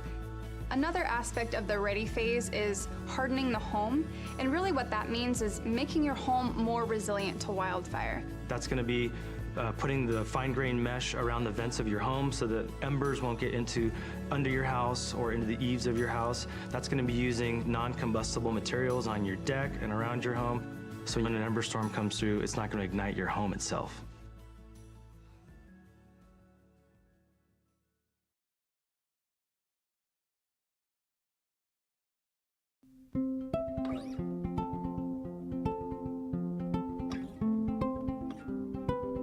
I currently live here in Grass Valley with my parents. All of us have sleep apnea, so we all have CPAP machines that require power in order to run.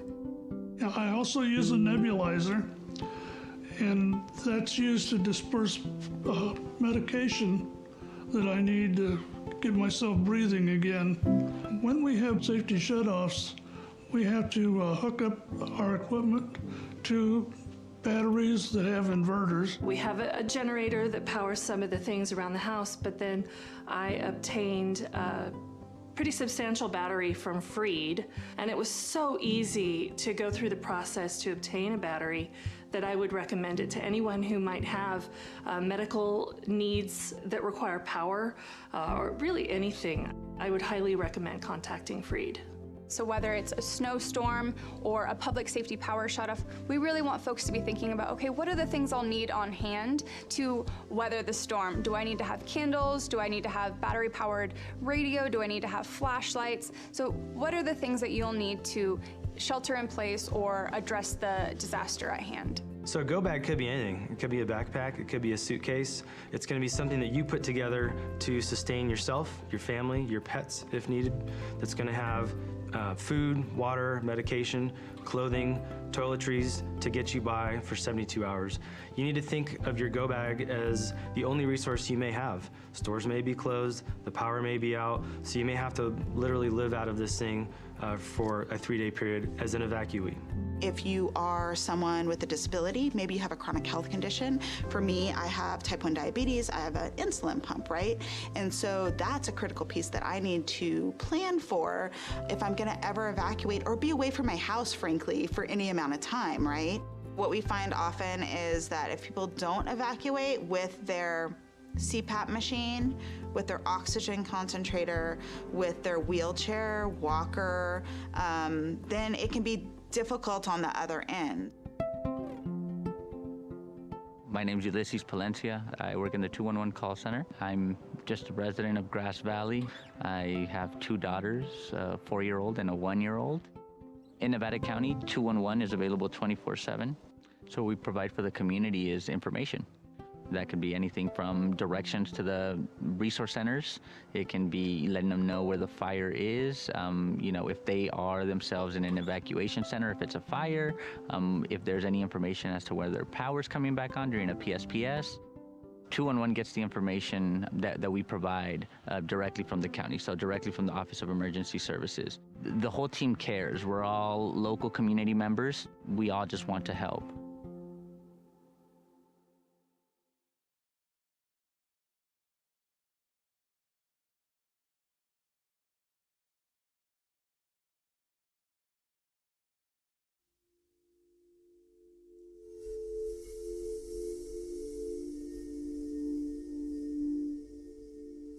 So we were all sleeping in bed on Thursday, November 8th in Paradise.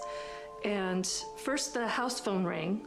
Picked up my phone. It was my sister who lived a block or so away from us.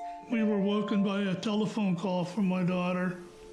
She said that we were being evacuated. I left sooner than them. I had everything ready. They were on the way out the door. There was not time to think about what you're going to take, what you're not going to take. The night before the fire, I knew it was a red flag warning, and I knew that it was a high risk. So on my way home, I filled up the tank. On our way out, we didn't get too far from the house, and we're watching fire coming down the hill. There was a machine shop right to my right there, and it had gas tanks and propane tanks. And I saw a lone ember kind of floating through, dancing through the air. And I watched it as it landed on the machine shop. In the time it took me to get my phone back into hand and to take a picture, it was engulfed in flames. And I knew that within moments it would start exploding and I would be dead. And just as I moved out of the range of the explosions, they started happening, and I prayed for the people behind me. 10-minute drive normally to Chico became almost 4 hours. So it was a long trip.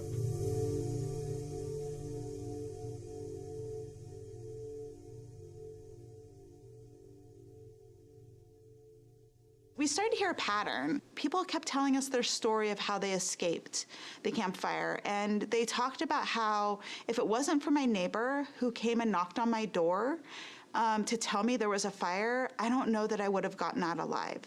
If it wasn't for my son who lives next door picking me up and putting me in their car and driving me out of there, I don't know how I would have survived. And so I started really thinking about this connection between isolation and how connected you are to your community, to your neighbors, to your friends, to your family, and how that can be really helpful in a time of a disaster. So we were actually the beneficiaries of someone making that plan in advance to have that group of people that they were going to call. And that she saved my life that day. So absolutely having that network really saved lives. Find your five. The idea is that, find trusted allies that can be there and can be responsive and will check in with you if a disaster were to happen. So we recommend that you put people in your network that are down the street, that are maybe the next town over, that are outside the county, and maybe even outside the state.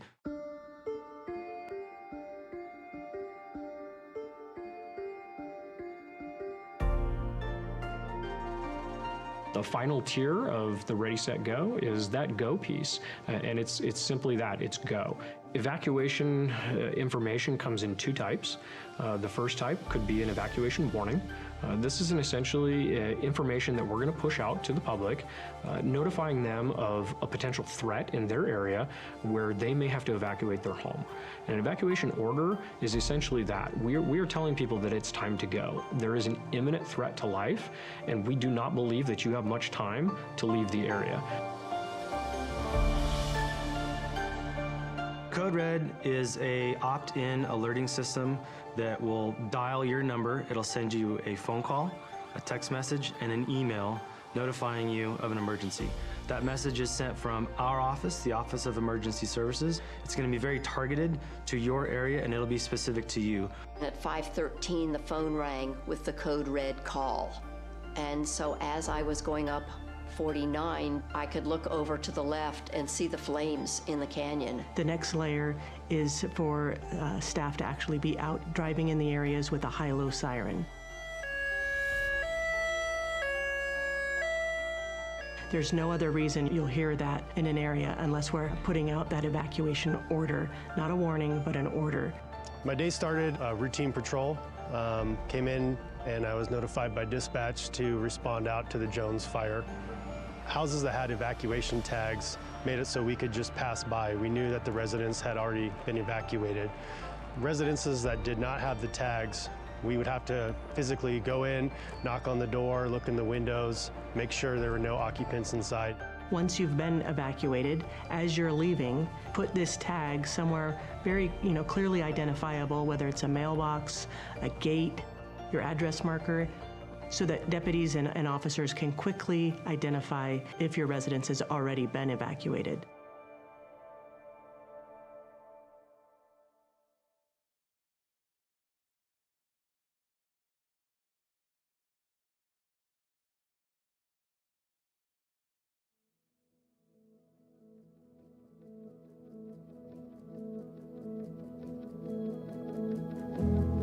look out my back window here on the east side, and you see how close this fire came.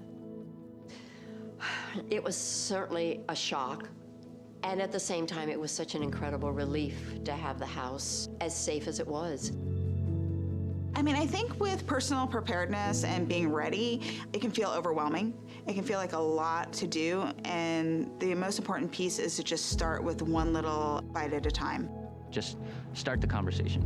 Have some sort of plan. It can be as small as a meetup place, you know, a destination that everybody will get to, everybody in the household will get to if there's a disaster. Recognize you live in a community, in a county, that really does take the emergency response as a priority. We have worked diligently throughout the last few years on ensuring that not only our staff are trained and prepared, but we're also putting that out for our community. The more prepared you are in your own community, the better the outcome is going to be. The level of community awareness, they have to be part of the solution. They have to communicate with their neighbors. They have to be part of the discussion in communities. They have to support the response, the prevention, the education, and ultimately the collaboration and the engagement. People have to be engaged at all levels. The more you think about it now, the easier it will be when the time comes that you need to evacuate. We've created this network, and we want you to make sure that you know that you can tap into that. So if you are feeling a little bit overwhelmed, not sure where to start, reach out to one of our offices, reach out to the Fire Safe Council or 211. We're here to support you.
From the foothills of the Sierra Nevada,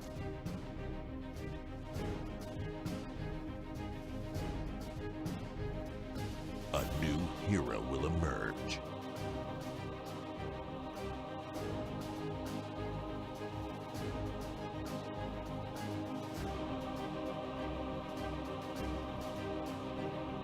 One who is ready.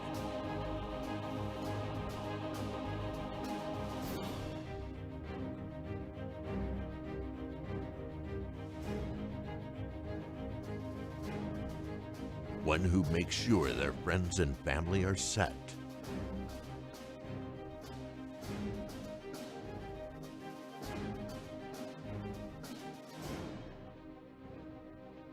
And has the power to go at a moment's notice.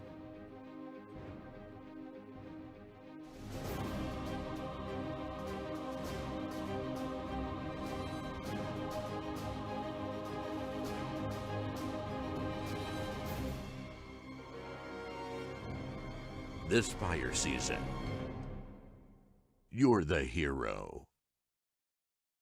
We are Ready Nevada County.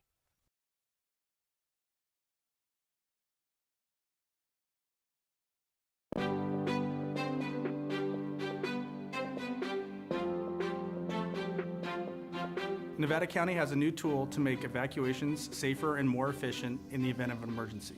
This new tool is called Zone Haven, and we need you to know your zone. In order to know your zone, you need to go to community.zonehaven.com, type in your address. Once your address populates in the pop-up window, take that information and write down the zone that is given to you where you know you'll find it in case of emergency. Zone Haven and knowing your zone does not replace Nixle and/or Code Red. It actually supplements them, and it makes those tools more powerful because you'll know what zones are being evacuated or which ones are being placed on advisory. And as a result, you won't have to do anything else other than listen to those messages and know if it's time to go. Even if you don't have internet, this could be done by word of mouth, it can be done by radio, or it could be us driving down the street, so please know your zone.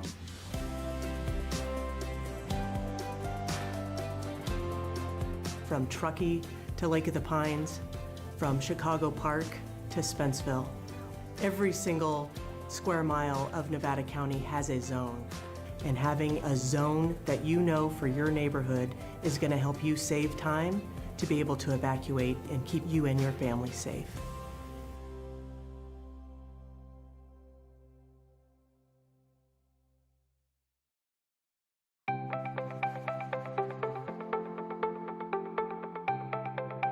Ready Nevada County is an education campaign designed to help the public have successful outcomes during emergency events. We really focus on a whole host of disasters or emergency events. We want to have a broad spectrum. We want to be prepared for anything, but really we focus a lot on wildfire because we know that's one of the most likely events to happen in Nevada County. Ready, Set, Go is really built around the wildfire premise to prepare residents to be ready before an event, to move into the set posture when there's a red flag or a fire is near you, and then to go when it's time to go.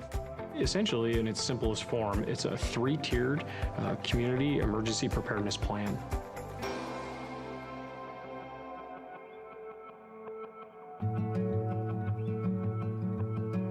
I have lived in this house, which we built, my husband and I, 26 years ago now, actually. We selected the hardy plank, the concrete siding, and also the metal roof.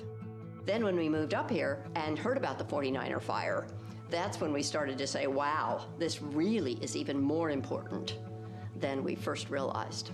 So the 49er fire is one of the most historic fires in Nevada County's history. They figured it changed the laws of the state of California that said this is how you have to protect your home. That came out of Nevada County. Steve Eubanks came from the Fire Safe Council, and the main thing we needed to pay attention to was the ladder fuels. Planting has been removed from the edges of the house so that it does not touch the house. It was an incredible service from the Fire Safe Council to come out and spend a couple of hours going through this property. So the ready phase is when there's no immediate threat to you and your family. This is the time when you should be doing education and planning, whether that be training, educating yourself, or accumulating equipment, hardening your home, creating defensible space. Defensible space is really all about creating a buffer zone between your house and flammable vegetation. We really focus on defensible space around the home, that first 100 feet, but also around the roadway too. Another aspect of the ready phase is hardening the home, and really what that means is making your home more resilient to wildfire. That's going to be putting the fine-grained mesh around the vents of your home so that embers won't get under your house or into the eaves of your house. That's going to be using non-combustible materials on your deck and around your home, so when an ember storm comes through, it's not going to ignite your home itself.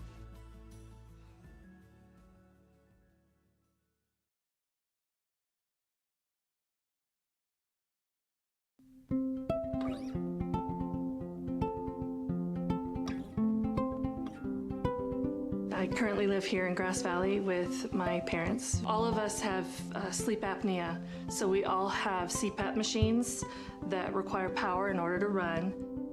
I also use a nebulizer, and that's used to disperse medication that I need to get myself breathing again. When we have safety shutoffs, we have to hook up our equipment to batteries that have inverters. We have a generator that powers some of the things around the house, but then I obtained a pretty substantial battery from Freed, and it was so easy to go through the process to obtain a battery that I would recommend it to anyone who might have medical needs that require power, or really anything. I would highly recommend contacting Freed.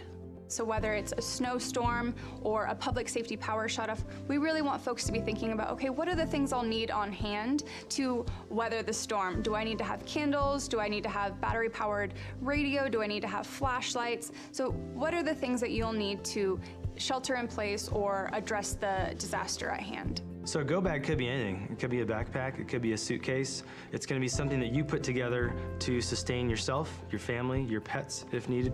That's gonna have food, water, medication, clothing, toiletries to get you by for 72 hours. You need to think of your go bag as the only resource you may have. Stores may be closed, the power may be out, so you may have to literally live out of this thing for a 3-day period as an evacuee. If you are someone with a disability, maybe you have a chronic health condition.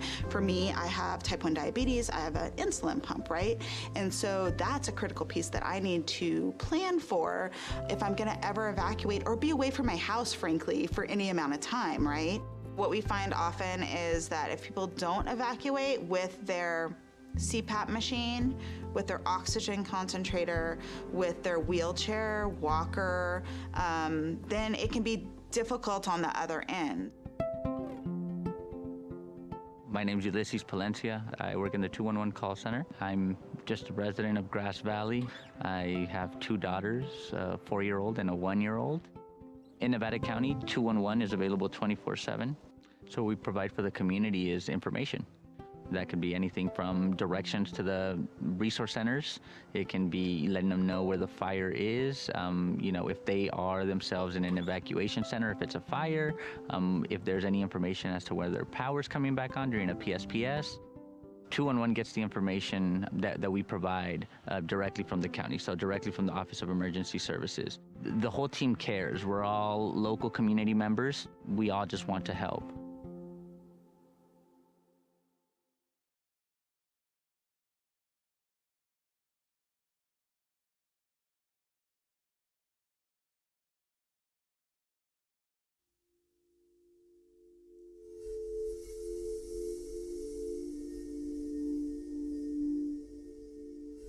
So we were all sleeping in bed on Thursday, November 8th in Paradise.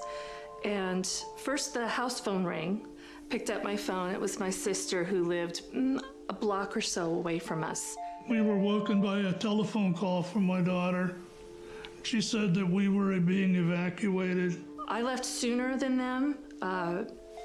I had everything ready. They were on the way out the door. There was not time to think about what you're going to take, what you're not going to take. The night before the fire, I knew it was a red flag warning, and I knew that it was a high risk. So on my way home, I filled up the tank. On our way out, we didn't get too far from the house, and we're watching fire coming down the hill. There was a machine shop right to my right there, and it had gas tanks and propane tanks. And I saw a lone ember kind of floating through, dancing through the air. And I watched it as it landed on the machine shop. In the time it took me to get my phone back into hand and to take a picture, it was engulfed in flames. And I knew that within moments it would start exploding and I would be dead. And just as I moved out of the range of the explosions, they started happening, and I prayed for the people behind me. 10-minute drive normally to Chico became almost 4 hours. So it was a long trip.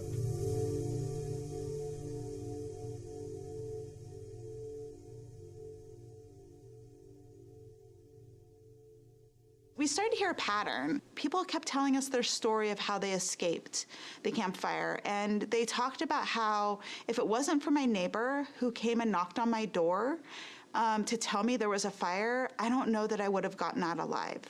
If it wasn't for my son who lives next door picking me up and putting me in their car and driving me out of there, I don't know how I would have survived.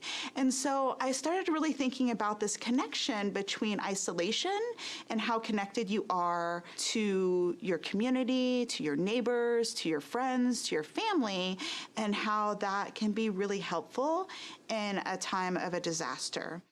So we were actually the beneficiaries of someone making that plan in advance to have that group of people that they were going to call. And that she saved my life that day. So absolutely having that network really saved lives. Find your five. The idea is that, find trusted allies that can be there and can be responsive and will check in with you if a disaster were to happen. So we recommend that you put people in your network that are down the street, that are maybe the next town over, that are outside the county, and maybe even outside the state.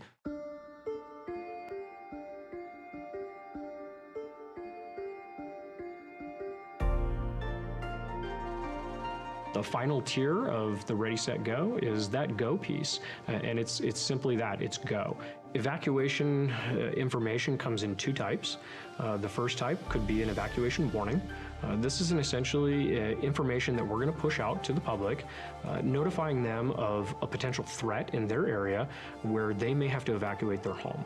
An evacuation order is essentially that. We are telling people that it's time to go. There is an imminent threat to life, and we do not believe that you have much time to leave the area. Code Red is a opt-in alerting system that will dial your number. It'll send you a phone call, a text message, and an email notifying you of an emergency. That message is sent from our office, the Office of Emergency Services. It's going to be very targeted to your area, and it'll be specific to you. At 5:13, the phone rang with the Code Red call. And so as I was going up 49, I could look over to the left and see the flames in the canyon. The next layer is for staff to actually be out driving in the areas with a high-low siren. There's no other reason you'll hear that in an area unless we're putting out that evacuation order, not a warning, but an order. My day started routine patrol, came in and I was notified by dispatch to respond out to the Jones fire. Houses that had evacuation tags made it so we could just pass by. We knew that the residents had already been evacuated. Residences that did not have the tags, we would have to physically go in, knock on the door, look in the windows, make sure there were no occupants inside. Once you've been evacuated, as you're leaving, put this tag somewhere very, clearly identifiable, whether it's a mailbox, a gate, your address marker, so that deputies and officers can quickly identify if your residence has already been evacuated.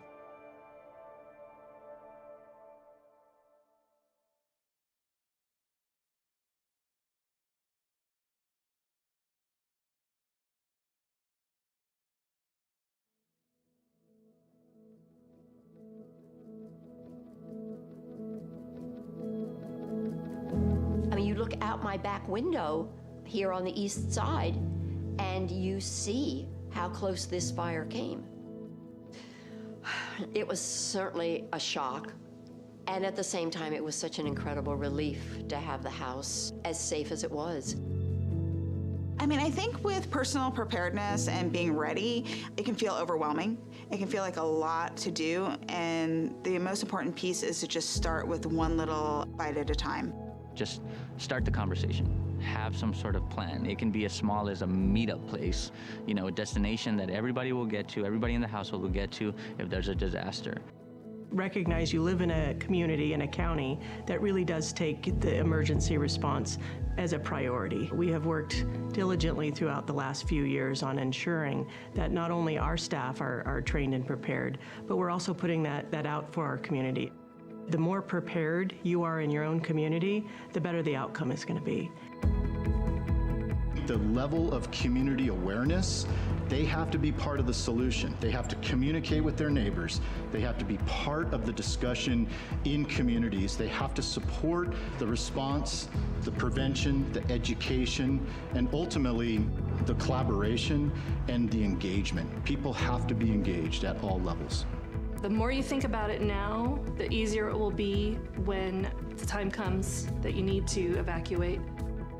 We've created this network, and we want you to make sure that you know that you can tap into that. So if you are feeling a little bit overwhelmed, not sure where to start, reach out to one of our offices, reach out to the Fire Safe Council or 211. We're here to support you.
foothills of the Sierra Nevada.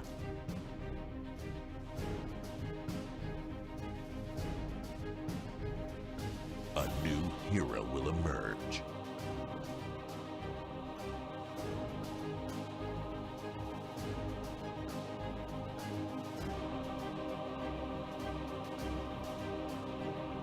One who is ready.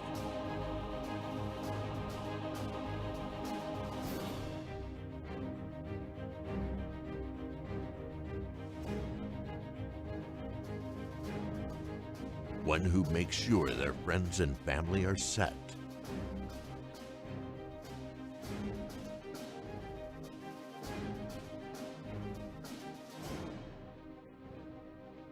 And has the power to go at a moment's notice.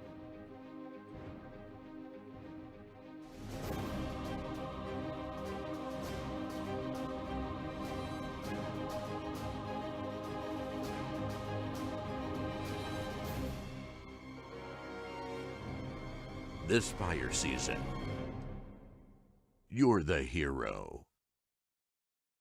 We are Ready Nevada County.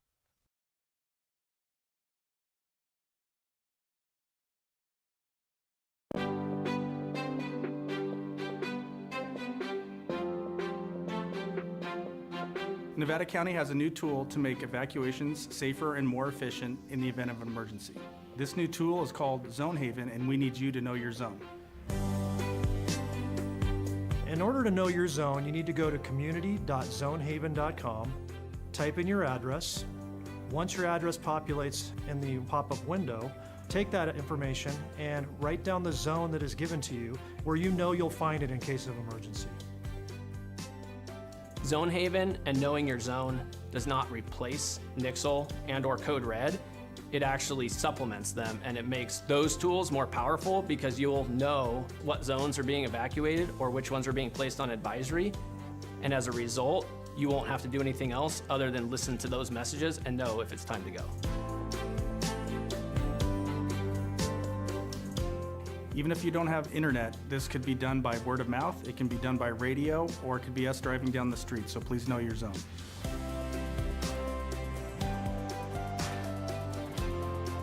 From Truckee to Lake of the Pines, from Chicago Park to Spenceville. Every single square mile of Nevada County has a zone. And having a zone that you know for your neighborhood is going to help you save time to be able to evacuate and keep you and your family safe.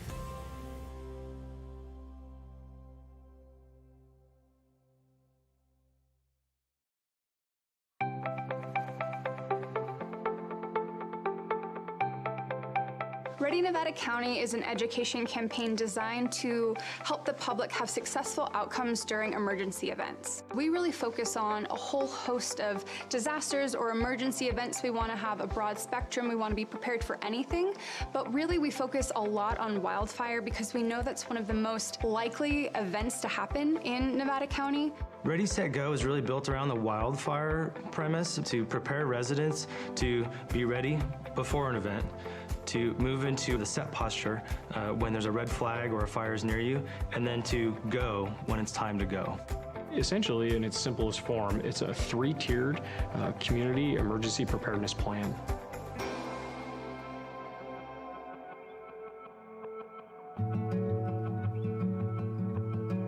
I have lived in this house, which we built, my husband and I, 26 years ago now, actually.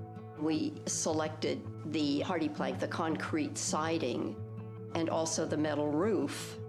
Then when we moved up here and heard about the 49er fire, that's when we started to say, wow, this really is even more important than we first realized. So the 49er fire is one of the most historic fires in Nevada County's history. They figured it changed the laws of the state of California that said this is how you have to protect your home. That came out of Nevada County. Steve Eubanks came from the Fire Safe Council, and the main thing we needed to pay attention to was the ladder fuels. Planting has been removed from the edges of the house so that it does not touch the house. It was an incredible service from the Fire Safe Council to come out and spend a couple of hours going through this property. So the ready phase is when there's no immediate threat to you and your family. This is the time when you should be doing education and planning, whether that be training, educating yourself, or accumulating equipment, hardening your home, creating defensible space. Defensible space is really all about creating a buffer zone between your house and flammable vegetation. We really focus on defensible space around the home, that first 100 feet, but also around the roadway too. Another aspect of the ready phase is hardening the home, and really what that means is making your home more resilient to wildfire. That's going to be putting the fine-grained mesh around the vents of your home so that embers won't get under your house or into the eaves of your house. That's going to be using non-combustible materials on your deck and around your home. So when an ember storm comes through, it's not going to ignite your home itself.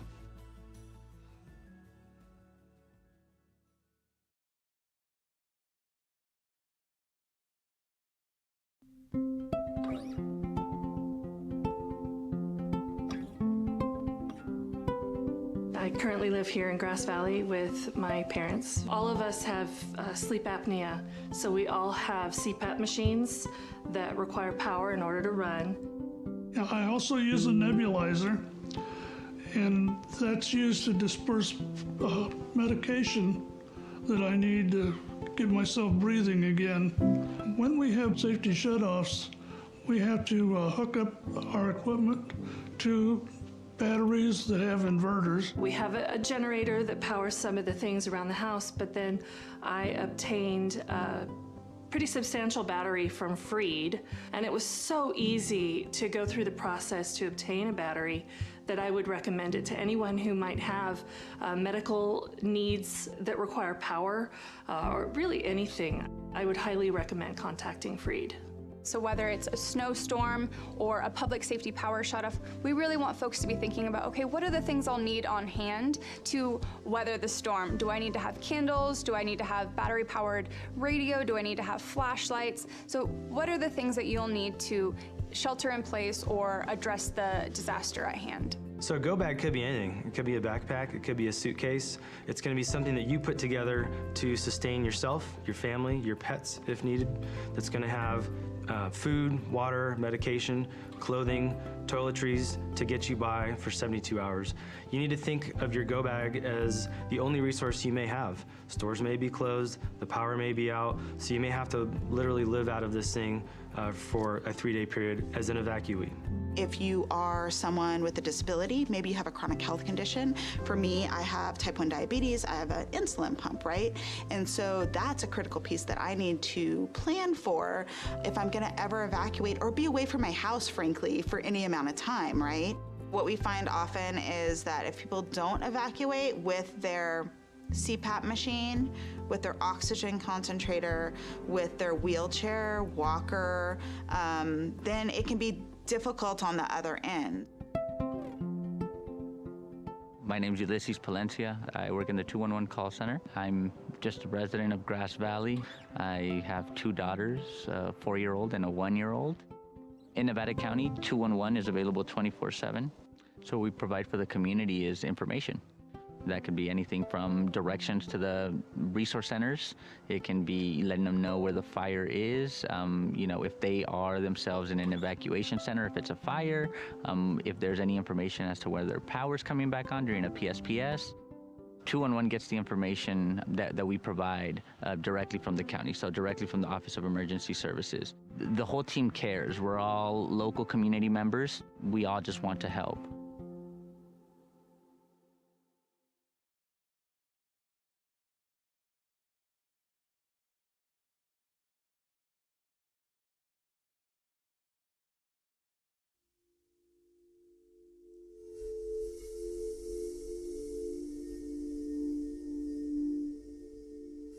So we were all sleeping in bed on Thursday, November 8th in Paradise. And first the house phone rang. Picked up my phone. It was my sister who lived a block or so away from us. We were woken by a telephone call from my daughter.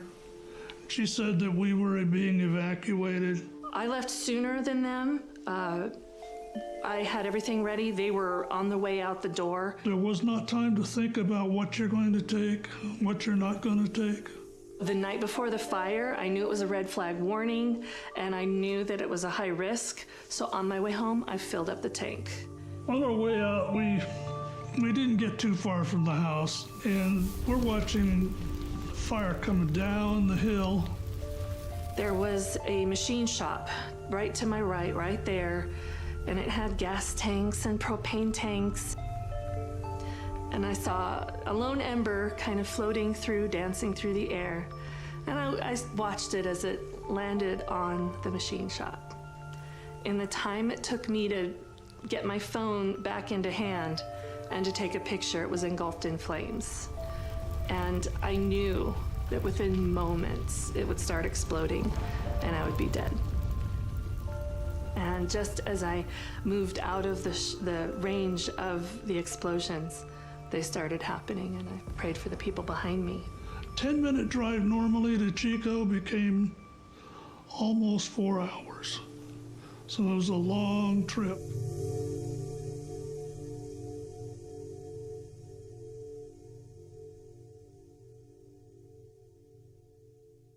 We started to hear a pattern. People kept telling us their story of how they escaped the campfire. And they talked about how if it wasn't for my neighbor who came and knocked on my door to tell me there was a fire, I don't know that I would have gotten out alive. If it wasn't for my son who lives next door picking me up and putting me in their car and driving me out of there, I don't know how I would have survived. And so I started really thinking about this connection between isolation and how connected you are to your community, to your neighbors, to your friends, to your family, and how that can be really helpful in a time of a disaster. So we were actually the beneficiaries of someone making that plan in advance to have that group of people that they were going to call. And that she saved my life that day. So absolutely having that network really saved lives. Find your five. The idea is that, find trusted allies that can be there and can be responsive and will check in with you if a disaster were to happen. So we recommend that you put people in your network that are down the street, that are maybe the next town over, that are outside the county, and maybe even outside the state.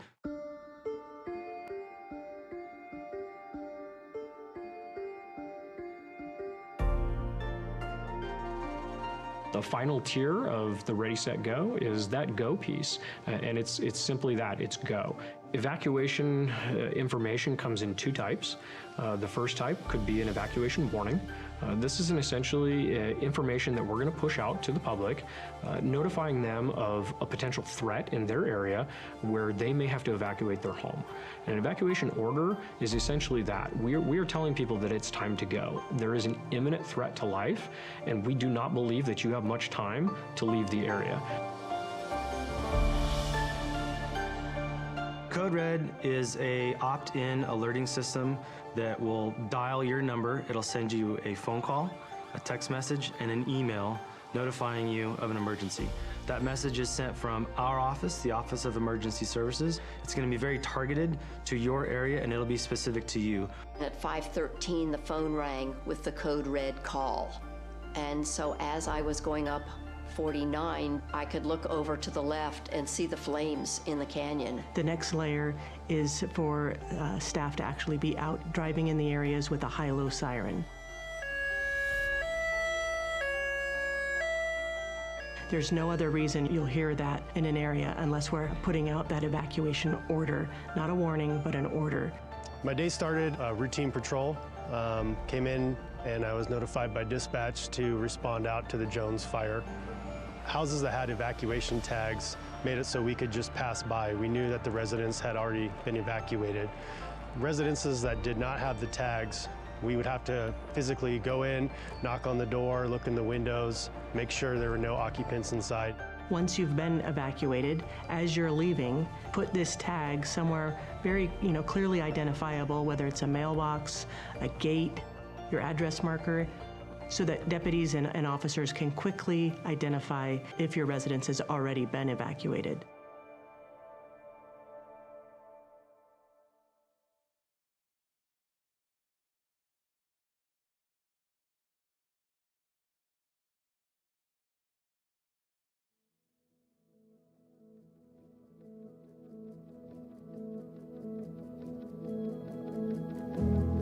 look out my back window here on the east side, and you see how close this fire came.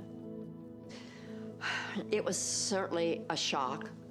And at the same time, it was such an incredible relief to have the house as safe as it was. I mean, I think with personal preparedness and being ready, it can feel overwhelming. It can feel like a lot to do, and the most important piece is to just start with one little bite at a time. Just start the conversation. Have some sort of plan. It can be as small as a meetup place, you know, a destination that everybody will get to, everybody in the household will get to if there's a disaster. Recognize you live in a community, in a county, that really does take the emergency response as a priority. We have worked diligently throughout the last few years on ensuring that not only our staff are trained and prepared, but we're also putting that out for our community. The more prepared you are in your own community, the better the outcome is going to be. The level of community awareness, they have to be part of the solution. They have to communicate with their neighbors. They have to be part of the discussion in communities. They have to support the response, the prevention, the education, and ultimately the collaboration and the engagement. People have to be engaged at all levels. The more you think about it now, the easier it will be when the time comes that you need to evacuate. We've created this network, and we want you to make sure that you know that you can tap into that. So if you are feeling a little bit overwhelmed, not sure where to start, reach out to one of our offices, reach out to the Fire Safe Council or 211. We're here to support you.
From the foothills of the Sierra Nevada,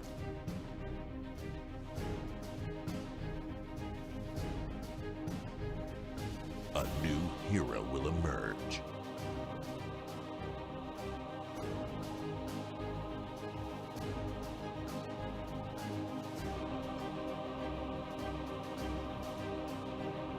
One who is ready.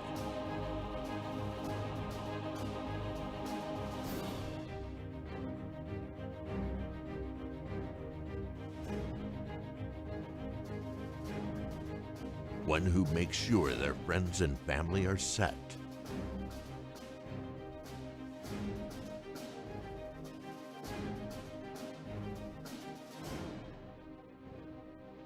And has the power to go at a moment's notice.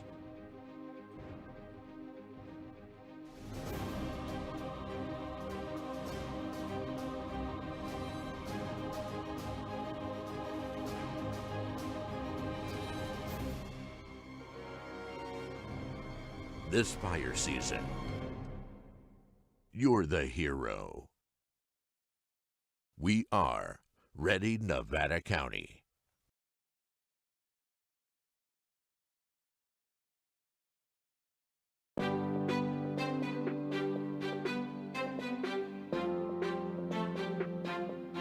Nevada County has a new tool to make evacuations safer and more efficient in the event of an emergency. This new tool is called Zone Haven, and we need you to know your zone. In order to know your zone, you need to go to community.zonehaven.com, type in your address. Once your address populates in the pop-up window, take that information and write down the zone that is given to you where you know you'll find it in case of emergency. Zone Haven and knowing your zone does not replace Nixle and or Code Red. It actually supplements them, and it makes those tools more powerful because you'll know what zones are being evacuated or which ones are being placed on advisory. And as a result, you won't have to do anything else other than listen to those messages and know if it's time to go.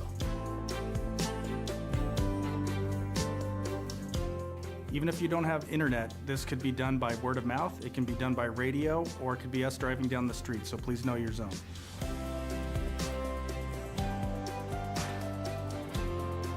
From Truckee to Lake of the Pines, from Chicago Park to Spenceville, every single square mile of Nevada County has a zone. And having a zone that you know for your neighborhood is going to help you save time to be able to evacuate and keep you and your family safe.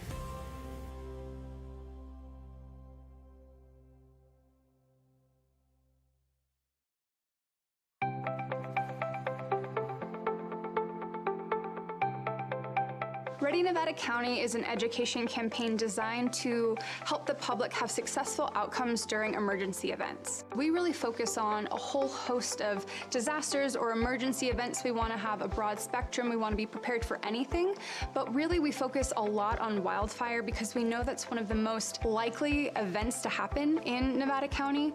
Ready, Set, Go is really built around the wildfire premise to prepare residents to be ready before an event, to move into the set posture when there's a red flag or a fire is near you, and then to go when it's time to go. Essentially, in its simplest form, it's a three-tiered community emergency preparedness plan.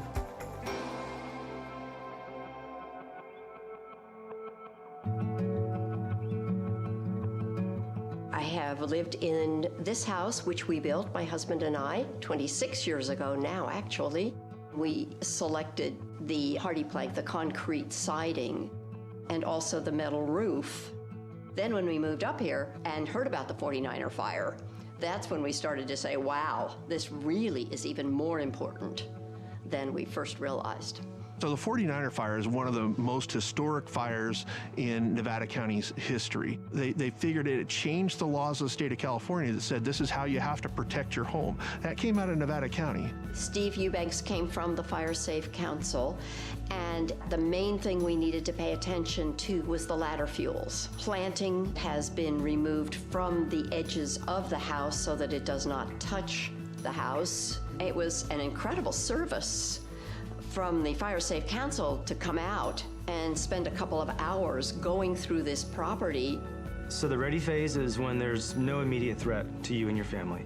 This is the time when you should be doing education and planning, whether that be training, educating yourself, or accumulating equipment, hardening your home, creating defensible space. Defensible space is really all about creating a buffer zone between your house and flammable vegetation. We really focus on defensible space around the home, that first 100 feet, but also around the roadway too. Another aspect of the ready phase is hardening the home, and really what that means is making your home more resilient to wildfire. That's going to be putting the fine-grained mesh around the vents of your home so that embers won't get under your house or into the eaves of your house. That's going to be using non-combustible materials on your deck and around your home. So when an ember storm comes through, it's not going to ignite your home itself.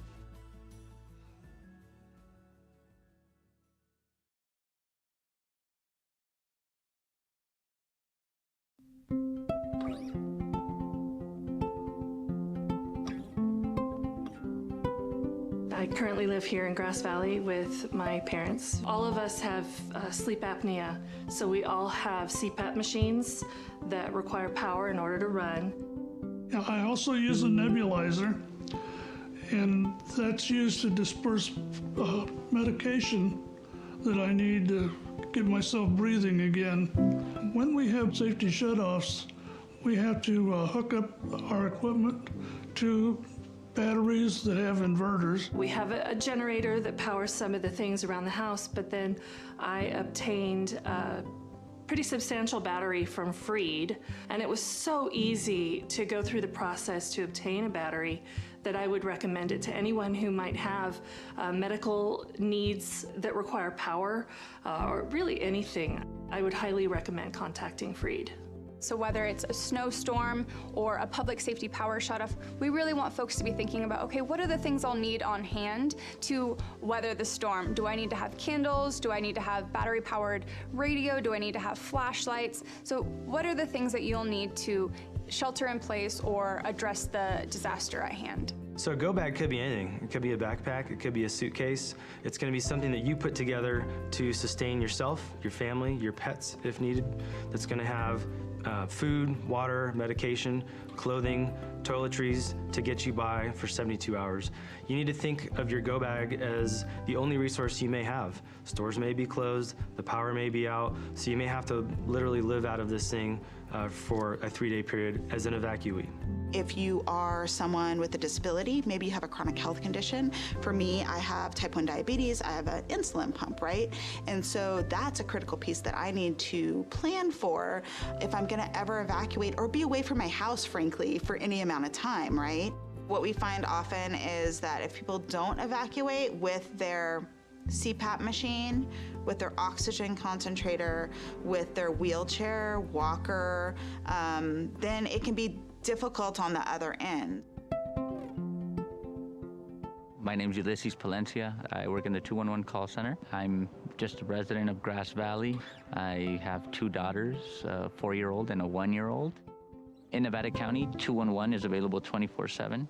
So what we provide for the community is information. That could be anything from directions to the resource centers. It can be letting them know where the fire is, if they are themselves in an evacuation center, if it's a fire, if there's any information as to whether power's coming back on during a PSPS.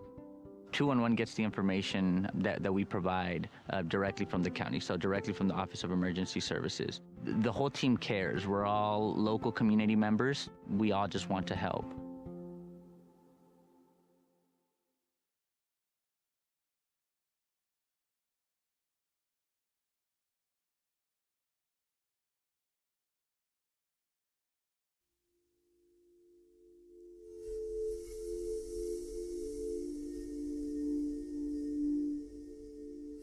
So we were all sleeping in bed on Thursday, November 8th in Paradise. And first the house phone rang. Picked up my phone. It was my sister who lived a block or so away from us. We were woken by a telephone call from my daughter. She said that we were being evacuated. I left sooner than them. I had everything ready. They were on the way out the door. There was not time to think about what you're going to take, what you're not going to take. The night before the fire, I knew it was a red flag warning, and I knew that it was a high risk. So on my way home, I filled up the tank. On our way out, we didn't get too far from the house, and we're watching fire coming down the hill. There was a machine shop right to my right there, and it had gas tanks and propane tanks. And I saw a lone ember kind of floating through, dancing through the air. And I watched it as it landed on the machine shop. In the time it took me to get my phone back into hand and to take a picture, it was engulfed in flames. And I knew that within moments it would start exploding and I would be dead. And just as I moved out of the range of the explosions, they started happening, and I prayed for the people behind me.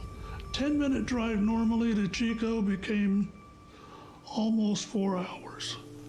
So it was a long trip.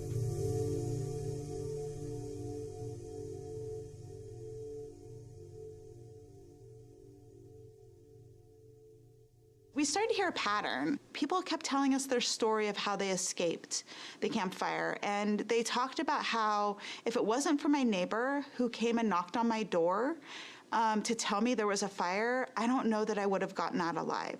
If it wasn't for my son who lives next door picking me up and putting me in their car and driving me out of there, I don't know how I would have survived.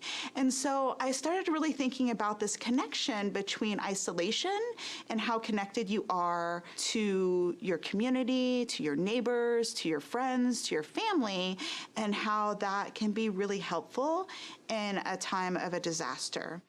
So we were actually the beneficiaries of someone making that plan in advance to have that group of people that they were going to call. And that she saved my life that day. So absolutely having that network really saved lives. Find your five. The idea is that, find trusted allies that can be there and can be responsive and will check in with you if a disaster were to happen. So we recommend that you put people in your network that are down the street, that are maybe the next town over, that are outside the county, and maybe even outside the state.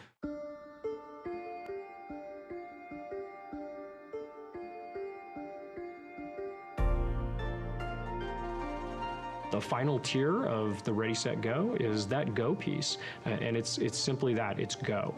Evacuation information comes in two types. The first type could be an evacuation warning. This is essentially information that we're going to push out to the public, notifying them of a potential threat in their area where they may have to evacuate their home. An evacuation order is essentially that. We are telling people that it's time to go. There is an imminent threat to life, and we do not believe that you have much time to leave the area.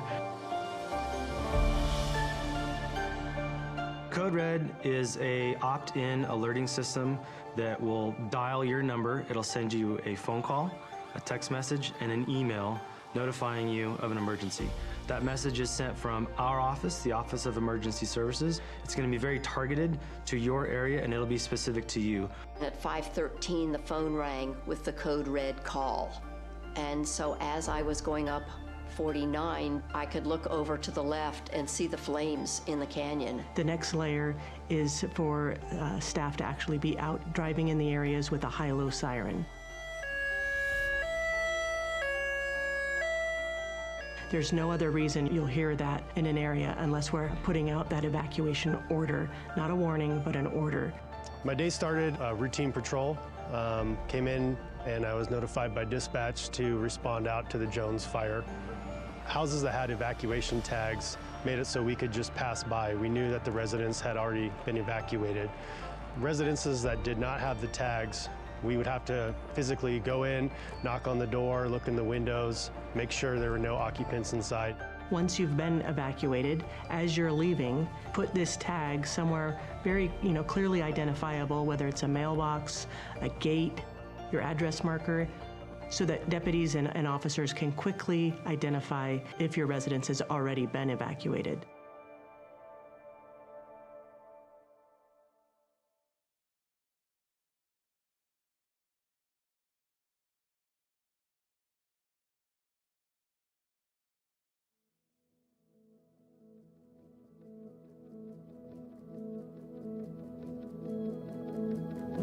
I mean, you look out my back window here on the east side, and you see how close this fire came.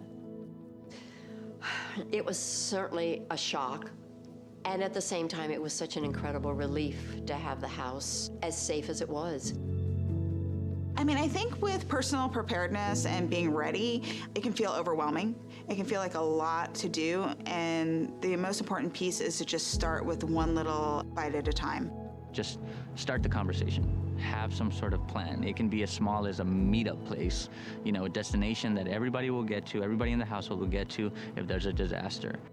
Recognize you live in a community, in a county, that really does take the emergency response as a priority. We have worked diligently throughout the last few years on ensuring that not only our staff are trained and prepared, but we're also putting that out for our community. The more prepared you are in your own community, the better the outcome is going to be. The level of community awareness, they have to be part of the solution. They have to communicate with their neighbors. They have to be part of the discussion in communities. They have to support the response, the prevention, the education, and ultimately the collaboration and the engagement. People have to be engaged at all levels. The more you think about it now, the easier it will be when the time comes that you need to evacuate. We've created this network, and we want you to make sure that you know that you can tap into that. So if you are feeling a little bit overwhelmed, not sure where to start, reach out to one of our offices, reach out to the Fire Safe Council or 211. We're here to support you.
foothills of the Sierra Nevada.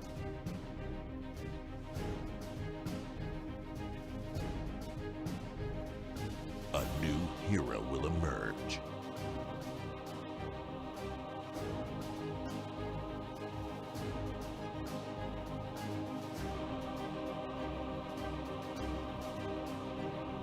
One who is ready.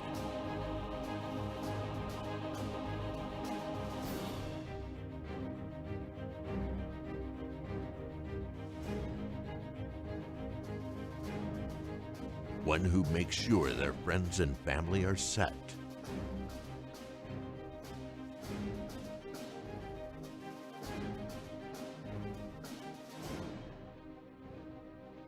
And has the power to go at a moment's notice.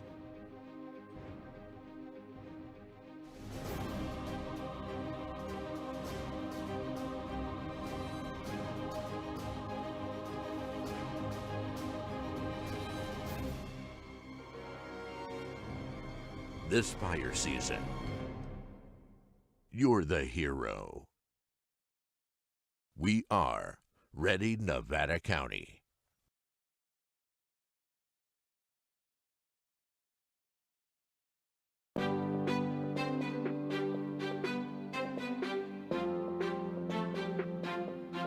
Nevada County has a new tool to make evacuations safer and more efficient in the event of an emergency. This new tool is called Zone Haven, and we need you to know your zone. In order to know your zone, you need to go to community.zonehaven.com, type in your address. Once your address populates in the pop-up window, take that information and write down the zone that is given to you where you know you'll find it in case of emergency. Zone Haven and knowing your zone does not replace Nixle and/or Code Red. It actually supplements them, and it makes those tools more powerful because you'll know what zones are being evacuated or which ones are being placed on advisory. And as a result, you won't have to do anything else other than listen to those messages and know if it's time to go. Even if you don't have internet, this could be done by word of mouth, it can be done by radio, or it could be us driving down the street, so please know your zone.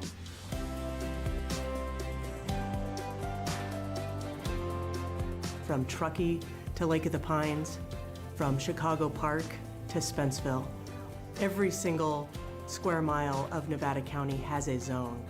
And having a zone that you know for your neighborhood is going to help you save time to be able to evacuate and keep you and your family safe.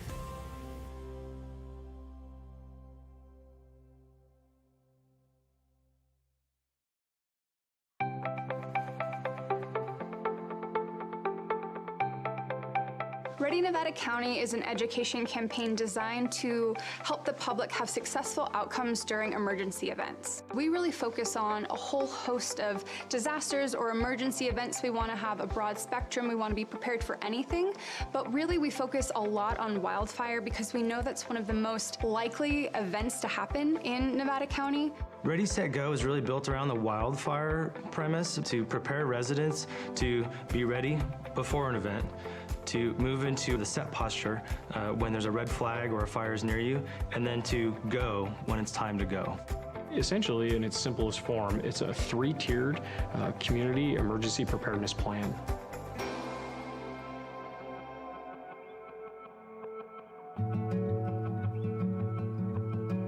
I have lived in this house, which we built, my husband and I, 26 years ago now, actually. We selected the hardy plank, the concrete siding, and also the metal roof. Then when we moved up here and heard about the 49er fire, that's when we started to say, wow, this really is even more important than we first realized. So the 49er fire is one of the most historic fires in Nevada County's history. They figured it changed the laws of the state of California that said this is how you have to protect your home. That came out of Nevada County. Steve Eubanks came from the Fire Safe Council, and the main thing we needed to pay attention to was the ladder fuels. Planting has been removed from the edges of the house so that it does not touch the house. It was an incredible service from the Fire Safe Council to come out and spend a couple of hours going through this property So the ready phase is when there's no immediate threat to you and your family. This is the time when you should be doing education and planning, whether that be training, educating yourself, or accumulating equipment, hardening your home, creating defensible space. Defensible space is really all about creating a buffer zone between your house and flammable vegetation. We really focus on defensible space around the home, that first 100 feet, but also around the roadway too. Another aspect of the ready phase is hardening the home, and really what that means is making your home more resilient to wildfire. That's going to be putting the fine-grained mesh around the vents of your home so that embers won't get under your house or into the eaves of your house. That's going to be using non-combustible materials on your deck and around your home, so when an ember storm comes through, it's not going to ignite your home itself.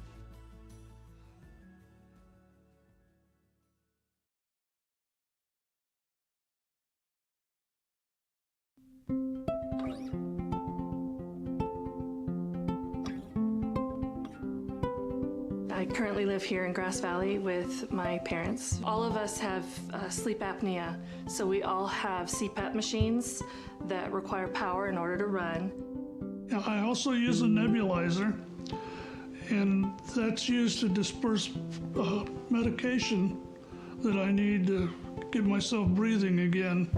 When we have safety shutoffs, we have to hook up our equipment to batteries that have inverters. We have a generator that powers some of the things around the house, but then I obtained a pretty substantial battery from Freed, and it was so easy to go through the process to obtain a battery that I would recommend it to anyone who might have medical needs that require power, or really anything. I would highly recommend contacting Freed. So whether it's a snowstorm or a public safety power shutoff, we really want folks to be thinking about, okay, what are the things I'll need on hand to weather the storm? Do I need to have candles? Do I need to have battery-powered radio? Do I need to have flashlights? So what are the things that you'll need to shelter in place or address the disaster at hand? So a go bag could be anything. It could be a backpack, it could be a suitcase. It's going to be something that you put together to sustain yourself, your family, your pets if needed.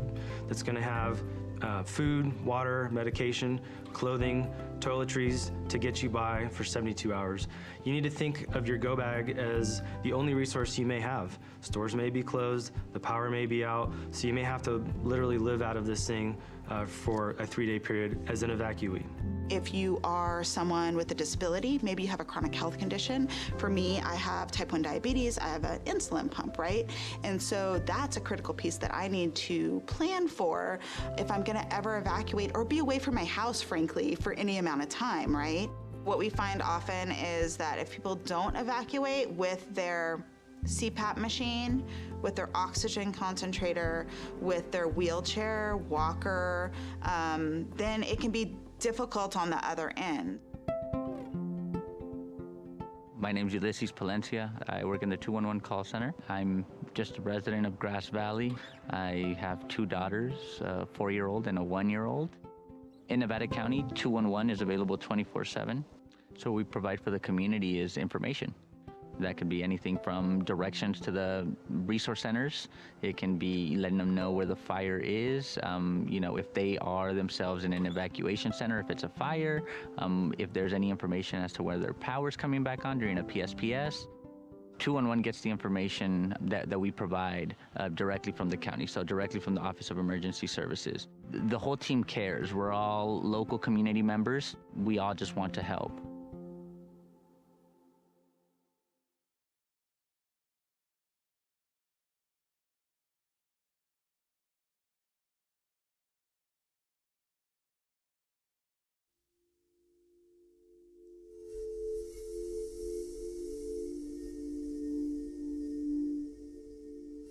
So we were all sleeping in bed on Thursday, November 8th in Paradise. And first the house phone rang. Picked up my phone. It was my sister who lived a block or so away from us. We were woken by a telephone call from my daughter. She said that we were being evacuated. I left sooner than them. I had everything ready. They were on the way out the door. There was not time to think about what you're going to take, what you're not going to take. The night before the fire, I knew it was a red flag warning, and I knew that it was a high risk. So on my way home, I filled up the tank. On our way out, we didn't get too far from the house, and we're watching fire coming down the hill. There was a machine shop right to my right there, and it had gas tanks and propane tanks. And I saw a lone ember kind of floating through, dancing through the air. And I watched it as it landed on the machine shop. In the time it took me to get my phone back into hand and to take a picture, it was engulfed in flames. And I knew that within moments it would start exploding and I would be dead. And just as I moved out of the range of the explosions, they started happening, and I prayed for the people behind me.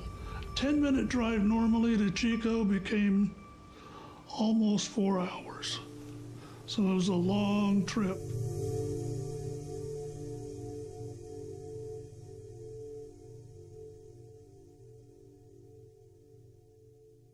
We started to hear a pattern. People kept telling us their story of how they escaped the campfire. And they talked about how if it wasn't for my neighbor who came and knocked on my door to tell me there was a fire, I don't know that I would have gotten out alive. If it wasn't for my son who lives next door picking me up and putting me in their car and driving me out of there, I don't know how I would have survived. And so I started really thinking about this connection between isolation and how connected you are to your community, to your neighbors, to your friends, to your family, and how that can be really helpful in a time of a disaster. So we were actually the beneficiaries of someone making that plan in advance to have that group of people that they were going to call. And that she saved my life that day. So absolutely having that network really saved lives. Find your five. The idea is that, find trusted allies that can be there and can be responsive and will check in with you if a disaster were to happen. So we recommend that you put people in your network that are down the street, that are maybe the next town over, that are outside the county, and maybe even outside the state.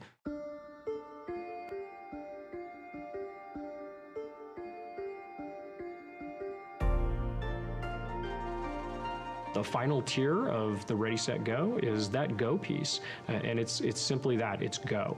Evacuation information comes in two types. The first type could be an evacuation warning. This is essentially information that we're going to push out to the public, notifying them of a potential threat in their area where they may have to evacuate their home. An evacuation order is essentially that. We are telling people that it's time to go. There is an imminent threat to life, and we do not believe that you have much time to leave the area. Code Red is a opt-in alerting system that will dial your number. It'll send you a phone call, a text message, and an email notifying you of an emergency. That message is sent from our office, the Office of Emergency Services. It's going to be very targeted to your area, and it'll be specific to you.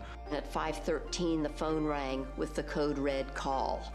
And so as I was going up 49, I could look over to the left and see the flames in the canyon. The next layer is for staff to actually be out driving in the areas with a high-low siren. There's no other reason you'll hear that in an area unless we're putting out that evacuation order, not a warning, but an order. My day started routine patrol, came in, and I was notified by dispatch to respond out to the Jones fire. Houses that had evacuation tags made it so we could just pass by. We knew that the residents had already been evacuated. Residences that did not have the tags, we would have to physically go in, knock on the door, look in the windows, make sure there were no occupants inside. Once you've been evacuated, as you're leaving, put this tag somewhere very, clearly identifiable, whether it's a mailbox, a gate, your address marker, so that deputies and officers can quickly identify if your residence has already been evacuated.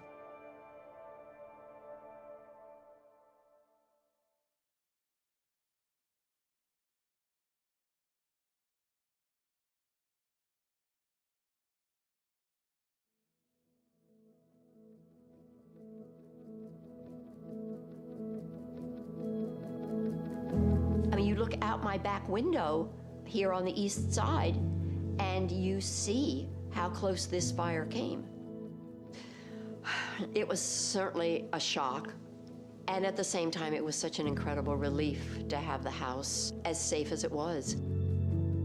I mean, I think with personal preparedness and being ready, it can feel overwhelming.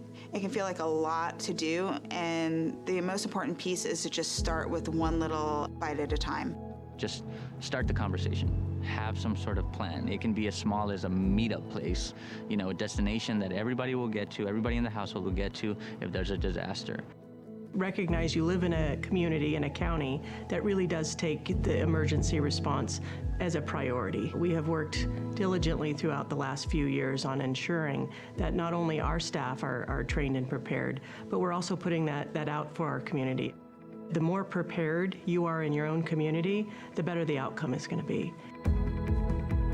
The level of community awareness, they have to be part of the solution. They have to communicate with their neighbors. They have to be part of the discussion in communities. They have to support the response, the prevention, the education, and ultimately the collaboration and the engagement. People have to be engaged at all levels. The more you think about it now, the easier it will be when the time comes that you need to evacuate. We've created this network, and we want you to make sure that you know that you can tap into that. So if you are feeling a little bit overwhelmed, not sure where to start, reach out to one of our offices, reach out to the Fire Safe Council or 211. We're here to support you.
From the foothills of the Sierra Nevada,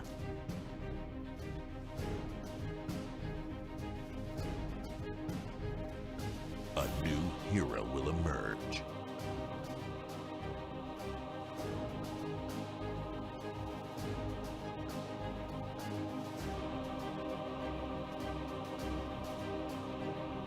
One who is ready.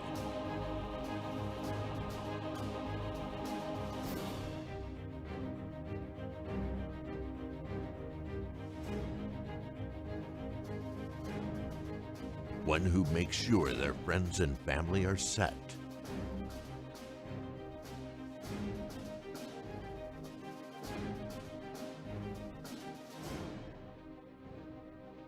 And has the power to go at a moment's notice.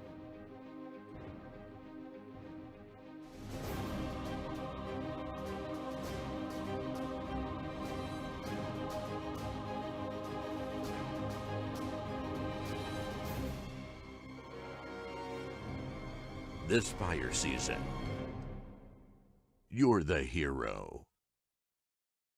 We are Ready Nevada County.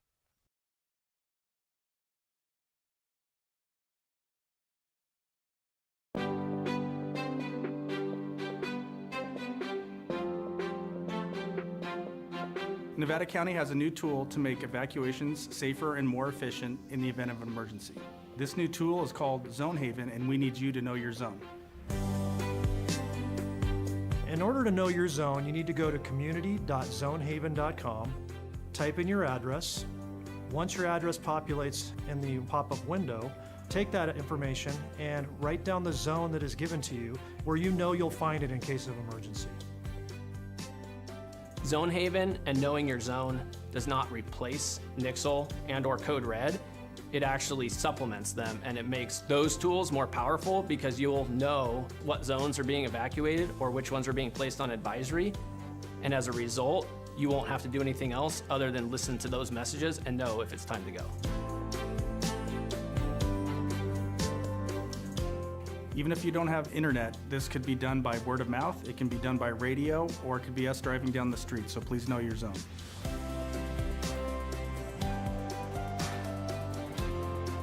From Truckee to Lake of the Pines, from Chicago Park to Spenceville.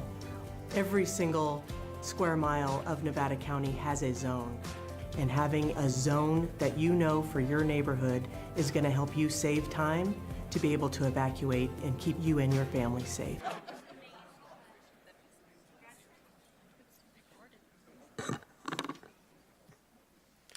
Wow, thanks everybody. This is awesome.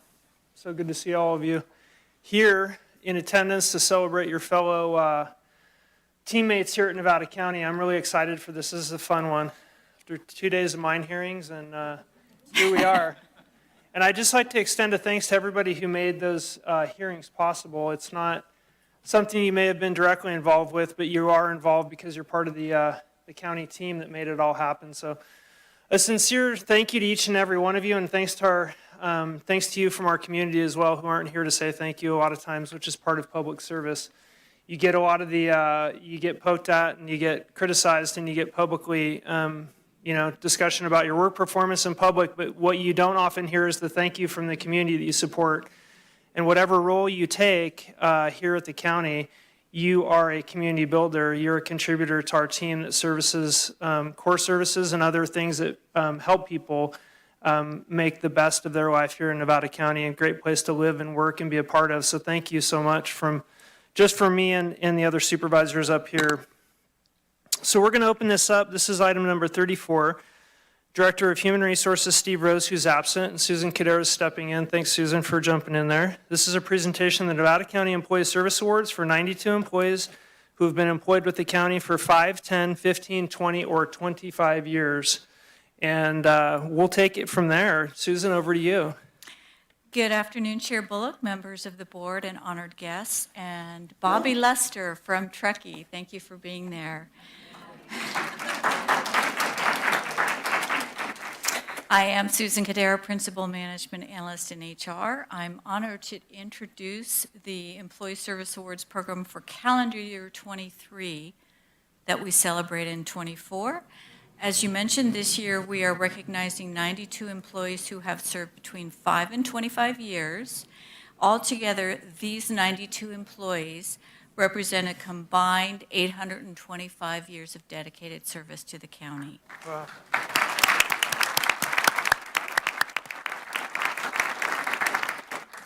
It's an honor to celebrate these employees today with you, and I'm happy to answer any questions you may have. Any questions from the board before we get started? Okay, let's get going.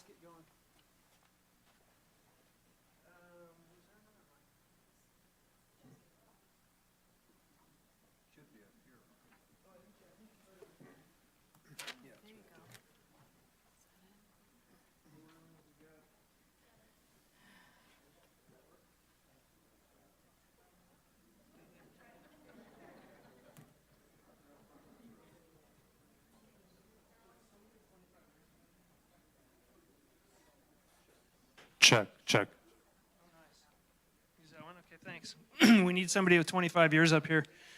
Okay, this is pretty cool. 25 years of service, that's a long time. That's more than you may spend with some of your family members or others. So we thank you for being part of our family. We're a team. But I'm going to start with Catherine Leedy, Department of Social Services. Is Catherine here? Wow.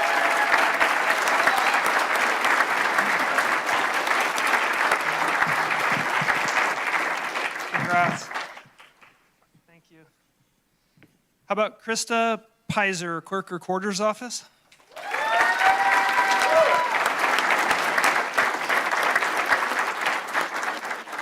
Thanks, Krista. Congrats. And that's it for me. Yeah, we'll get a picture. Wow, okay.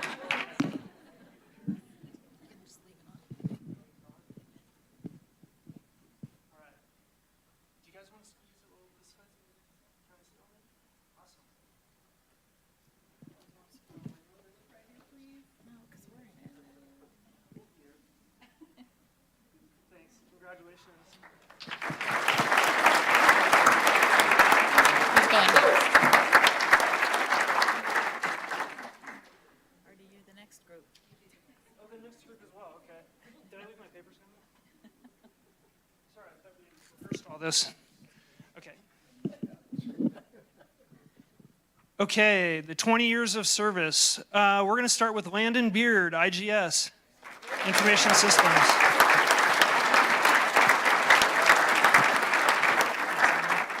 Thank you. Dwayne Cable, IGS Facilities Management.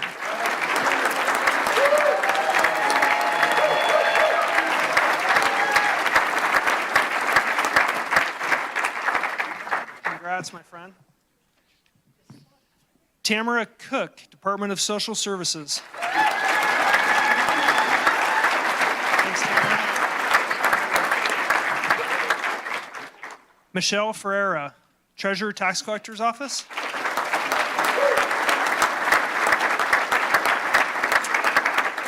Congrats.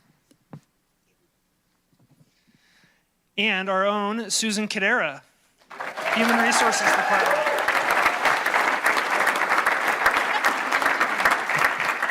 Jason McKay, Sheriff's Office Operations.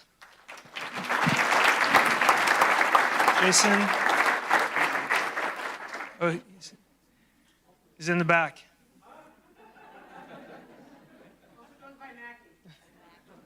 Oh, Mackie, thank you. Thanks, congrats. Rodney McClung, Building Department.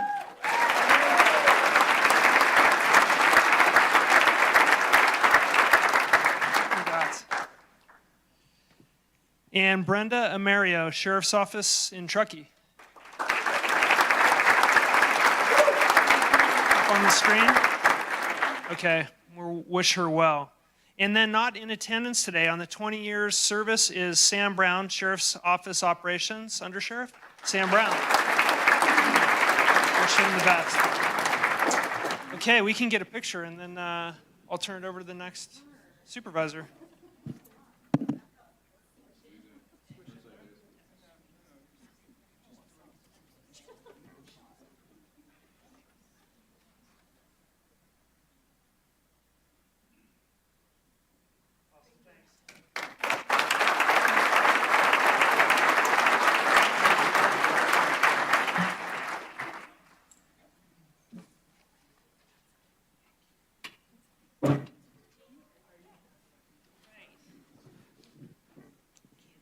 Hello, everybody. I've got the one for 15 years of service. I guess that makes you teenager and county years.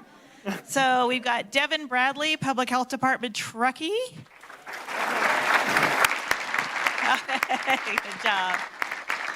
Michelle Carrillo, Department of Social Services.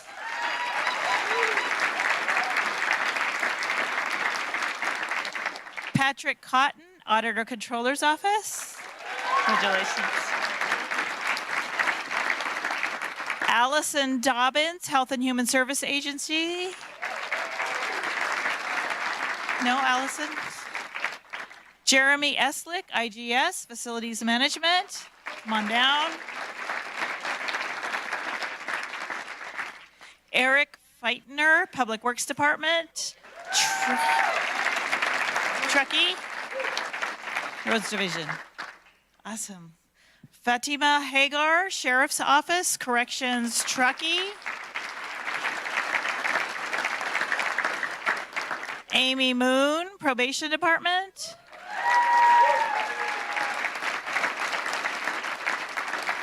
Kelly Moyer, Public Works Department, Roads Division.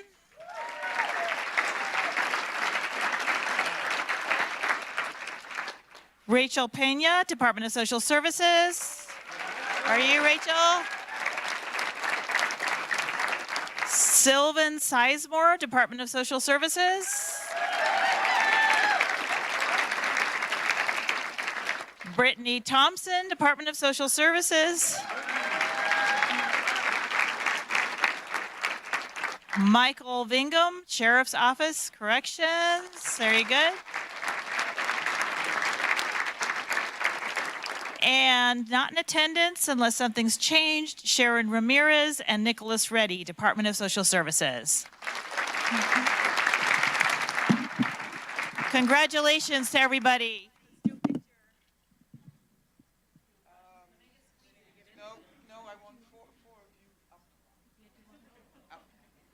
Amy, look this way first.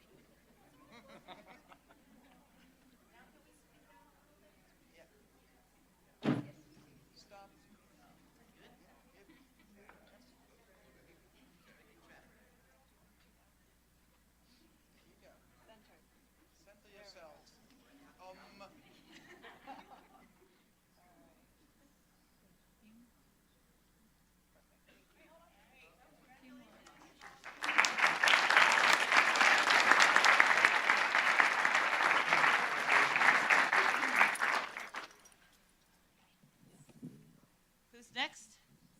Let's see.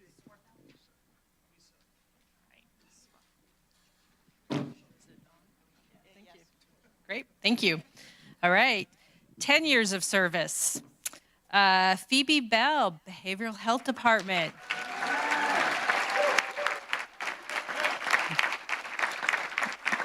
Stand right next to me. Tracy Davis, Department of Social Services.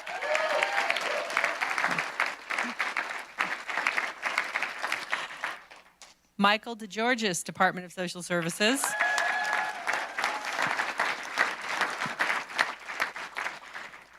Craig Griesbach, Office of Emergency Services.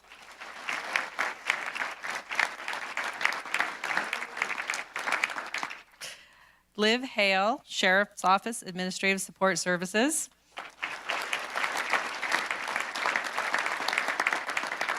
No? All right. Matthew Harrison, Sheriff's Office Operations.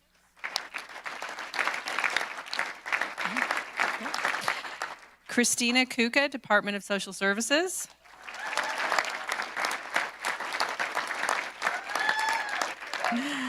Jessica McFadden, Department of Social Services.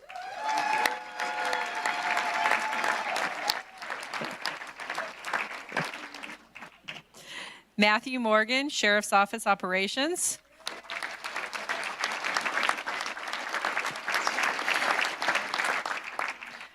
Clint Piper, Public Works, Wastewater.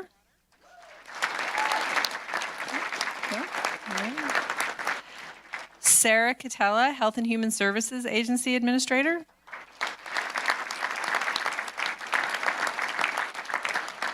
And Chelsea Skaliski, Department of Child Support Services.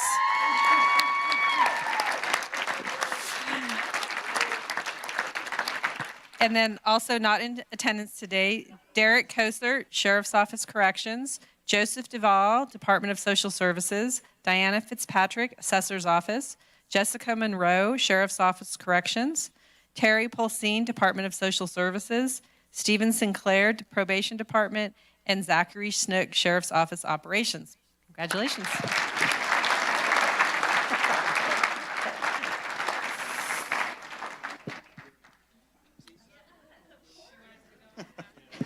Thank you, Pascal. Oh, yeah, no, she loves to boss me.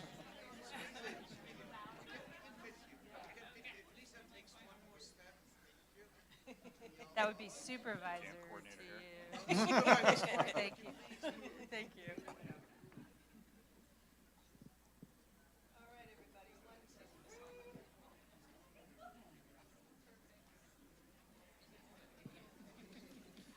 you.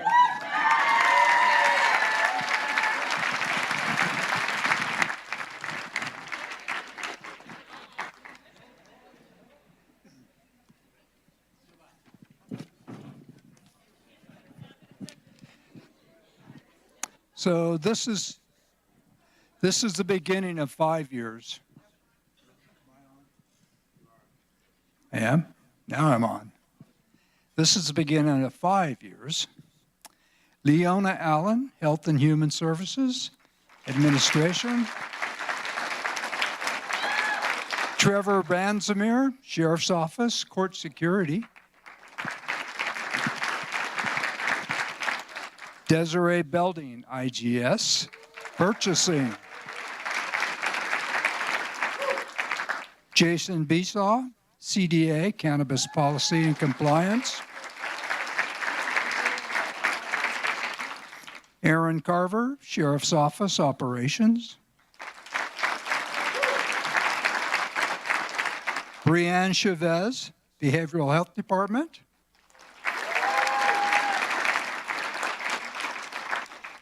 Air Cortez Ortiz, Sheriff's Office, Corrections.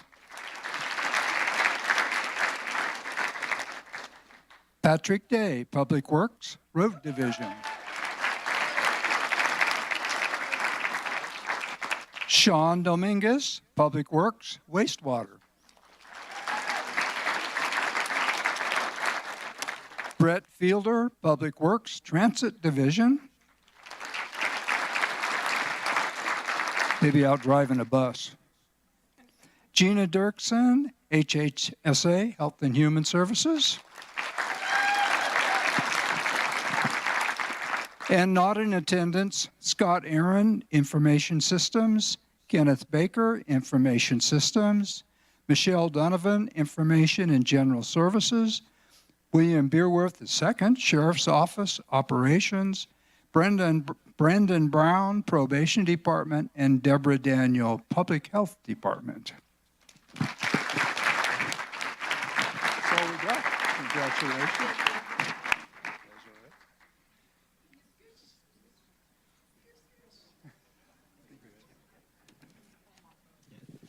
Are we doing it in groups?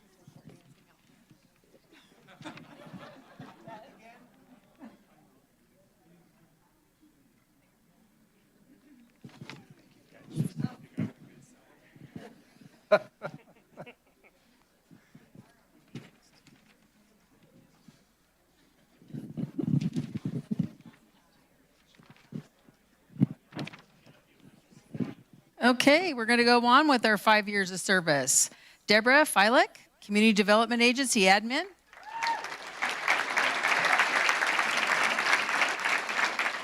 Leo Hyde, Behavioral Health Department.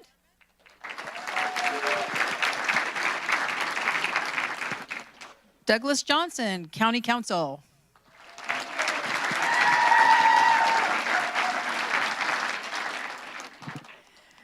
Matthew Kelly, CDA, Cannabis Policy and Compliance. There he is.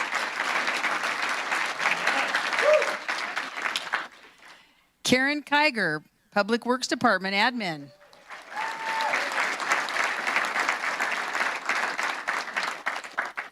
Dahlia Kinshey, Behavioral Health Department.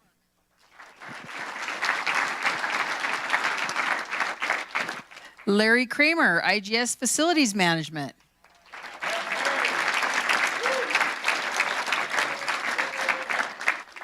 Carrie McReynolds, Environmental Health Department.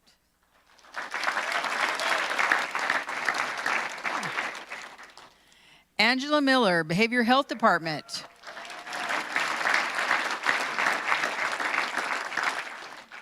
Benjamin Miller, Building Department.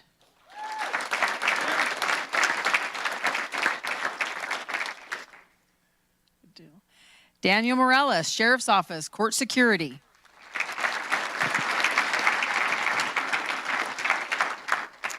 Not in attendance today, though, are Karen Mueller, Probation Department, Brianna Nicholson, Sheriff's Office, Corrections, Ashley Koski, Health and Human Services Agency, Admin, Stephen Long, Public Works Transit Division, and Kenneth Franklin, Sheriff's Office, Corrections. Thank you guys all for being here.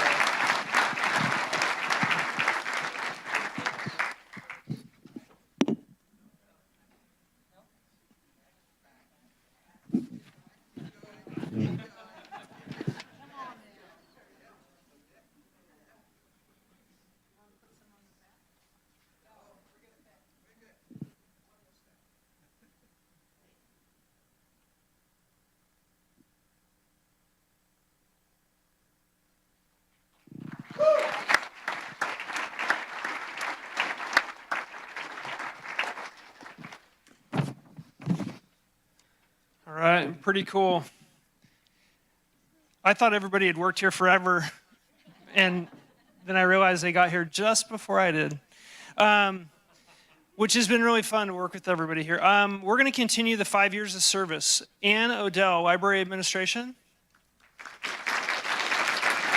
Ann's not here. Kevin Peterson, Information Systems Department.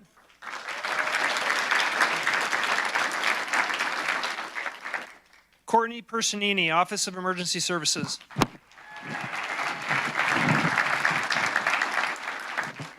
Jessica Riss, CDA, Cannabis Policy and Compliance.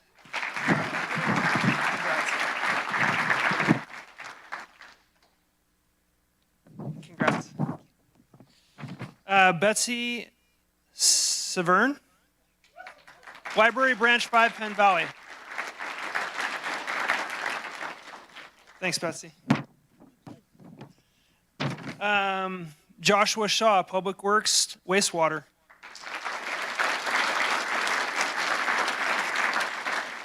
Thanks, Josh. Karen Solis, Department of Social Services. Karen here.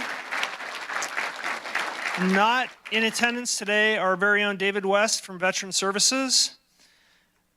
Kelly Willis, Health and Human Services Agency, Administration. Alicia Nottingham, District Attorney's Office. And Stephen Rose, Human Resources.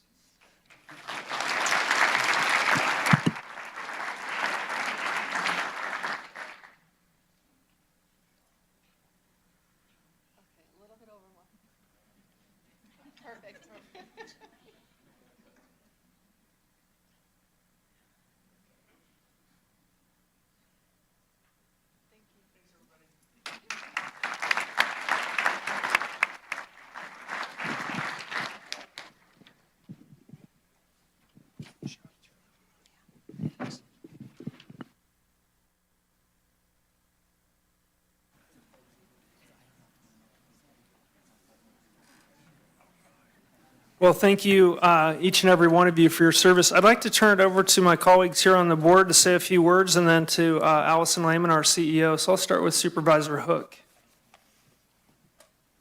This is one of my favorite parts of the day, because you all are what make us look so good in this community. The work and the time that you put in is just so incredibly important to have this well-working, high-functioning county that we have.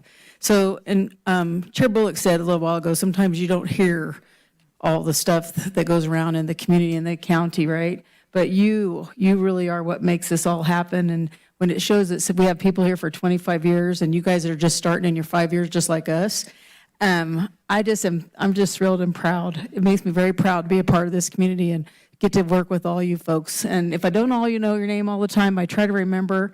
And if you see me in the hall, you just say hey, and I'd love to say hey back and tell you how much I appreciate what you do every day here. So thanks for being here and congratulations.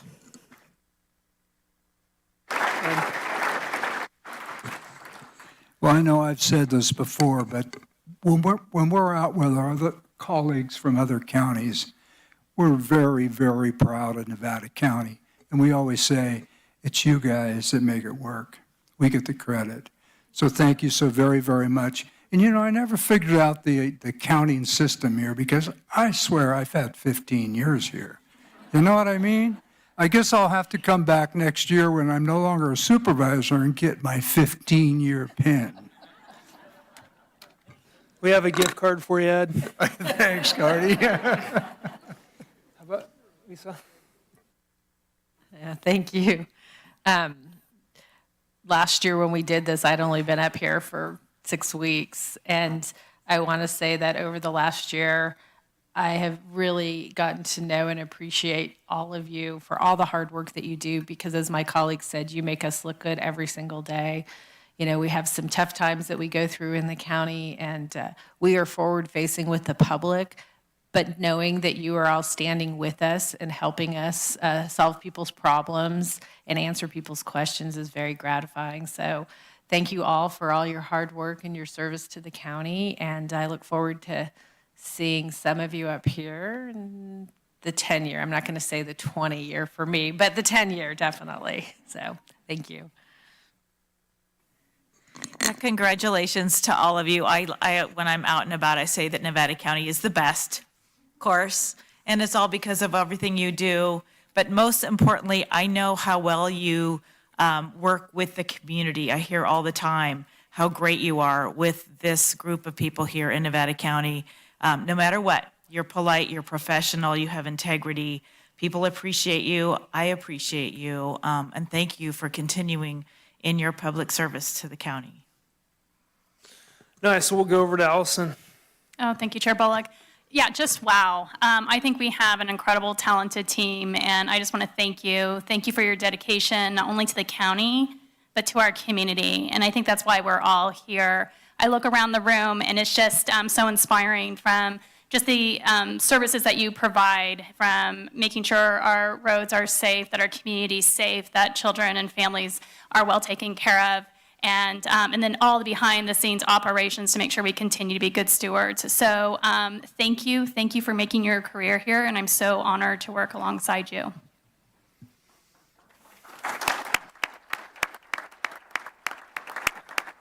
I think it's already been said, probably better than I'll say it, but I just wanted to mention, I was looking at some survey data about our employment statistics and how we work here at the county, and it really highlights, out of all these comparison cities and counties across the nation, that we have an engaged, hardworking, and dedicated workforce, like standout level.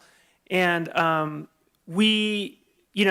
team is always in motion, and we are always trying to find what fulfills us within that team. And I think that the hard work and contributions you make to this community are fulfilling to you. We can see that. I hear from constituents all the time, and I'll tell you just a really quick story, and then I'll be quiet. But I do stakeholder meetings in Eastern County with 25 or so of the leaders of my community in Eastern County. And when I got into those meetings, all they wanted to do is talk about you. They wanted to talk about you and the people that they have met through Nevada County, through the relationships that you've forged in my neighborhood with people that I really care a lot about. And so it was really enlightening to me to get out of that meeting. They're like, great, thanks, Hardy. See you later. We just want to talk to Allison and Ariel and Jeff and Mandy and Amy, Ronnie, and all these different people that they have interfaced with. And it was just really a testament to the service you've provided to every single person in this county. And a lot of times the work that you do goes unnoticed, right? It's just you're a piece of a much larger team that we all pull in the same direction. But I can tell you that without you, we can't get the work done. We can't survive. Our community can't survive. Our core service provision would not be what it is today. And in these times of need, when nobody else shows up, the county shows up, you show up. And I just thank you so much for that. And I appreciate everything you've done for the Board of Supervisors, yourself, your team, and our community. Thank you.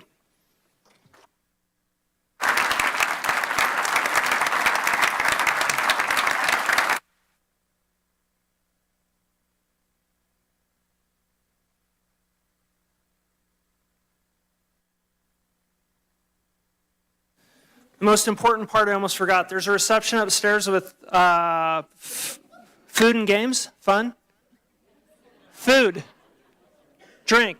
The other piece I'm going to call for public comment because that's part of our process.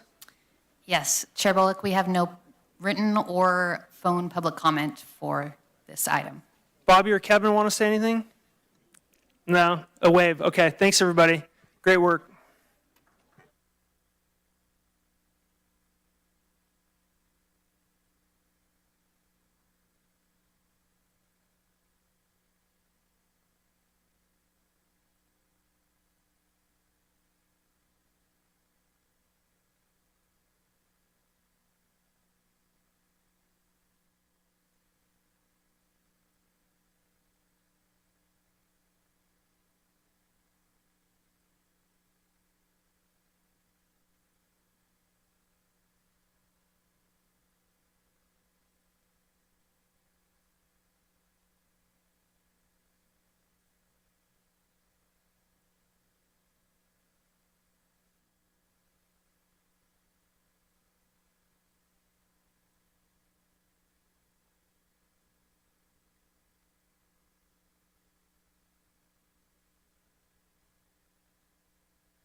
We're going to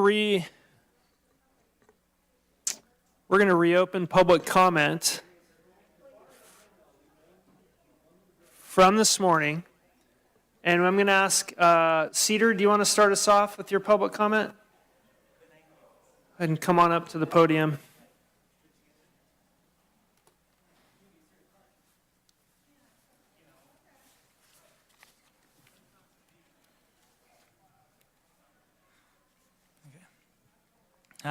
Hi, good afternoon, board. I want to firstly acknowledge that I'm standing on Nisenan land that was never ceded from the Nisenan people. And I was moved by all the comments this morning about the ceasefire resolution proposition, and I fully support that and resonate with the reasons and the stories that the other commenters made.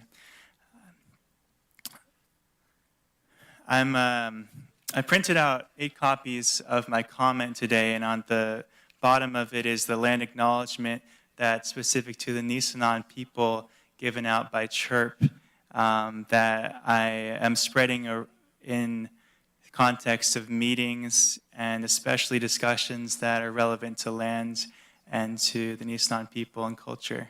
They're doing their homeland return project, and I have information on that at the bottom. And feel free at the end of my comment to direct me towards if there's a way to outreach into the county staff and to get that fundraiser going for their first piece of land. So originally I wanted to comment today about just appreciating the process that we rejected the mine with, and especially Heidi Hall, you had those questions of environmental concerns at the end that was in addition to the EIR, and I really like that. I really kind of am a proponent for the goals and the values of the county to include environment and a climate crisis kind of above and beyond the standard of the ER or the normal processes. So I encourage like the future commenting and discussion on similar review processes to like, okay, we're going to introduce this discussion based off of our proclaimed goals as a county with climate crisis. And also in here is a little bit of maybe future, like putting it into the agenda and formalizing a process for doing that. Because I know I've been talking to the people who were with me or against the mine, and they're interested in like the not again movement of not having projects like this really take all these resources and time in the future when it's really not aligned with what we're handling right now as globally. One last thing is it's important that the impact, that's one of the words that came up, the impact of the project, the scope. Cedar, thanks for coming back to make comments. Do you have any callers? Chair Bullock, we have 4 callers. 4, okay. Yes.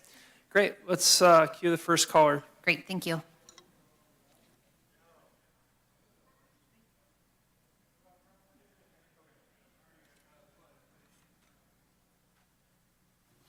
Caller, are you online?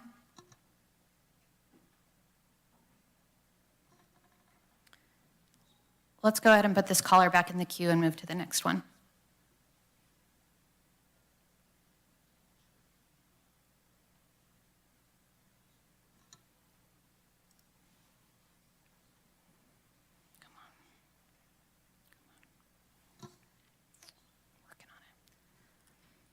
Hello, caller, are you online?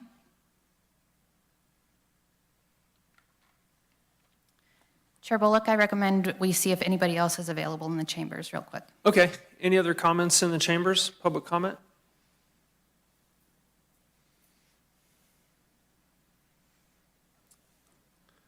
No hurry. If you want to work it out, we'll wait for your callers if you think they're on there. Yeah, let's go ahead and try this one.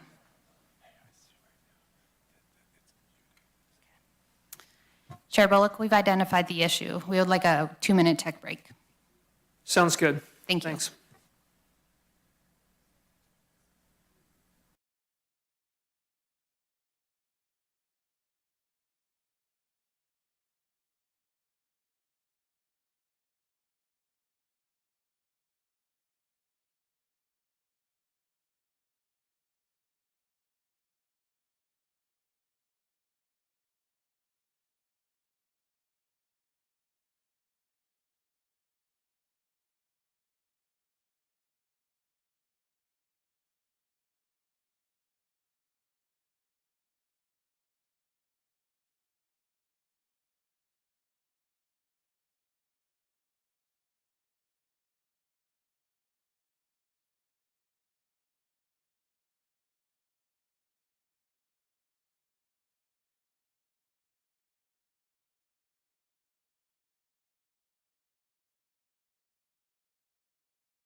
Go ahead, caller.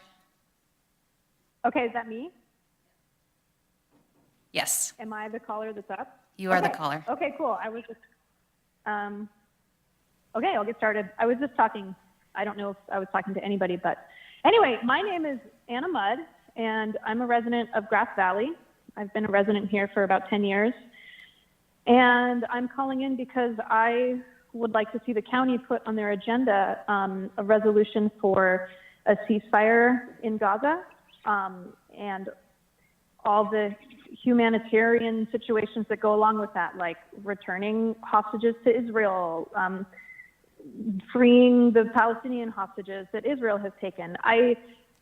I'm here to use my voice to say I want this to stop, and I've gone to the last 2 Grass Valley City Council meetings, and it's been like a personal practice in action and civic engagement to show up and say, this is affecting me as a person living on the other side of the world. And I think that it's probably largely symbolic to have a county or a city say something like this, but I think those symbols resonate and they speak as loud as we can. This is the platform that I have to speak and make my desires known. And I think that it's important that using whatever platforms we have as a city, as a county, to name and call in the version of reality that we want to live in. And the version of reality I want to live in is a version where no one is dropping bombs on anybody. And that includes everybody. For whatever reason, I want a ceasefire everywhere. But it's pertinent here because the United States is sending billions of dollars of aid to Israel to buy weapons and artillery from us, the United States, to drop on children and civilians. So I think this is a county issue. I think this is a city issue. I'll leave it at that, but I would like to see the county make some moves and take a stand on this. Thank you. Anna, thanks for your call. Thank you. Another caller?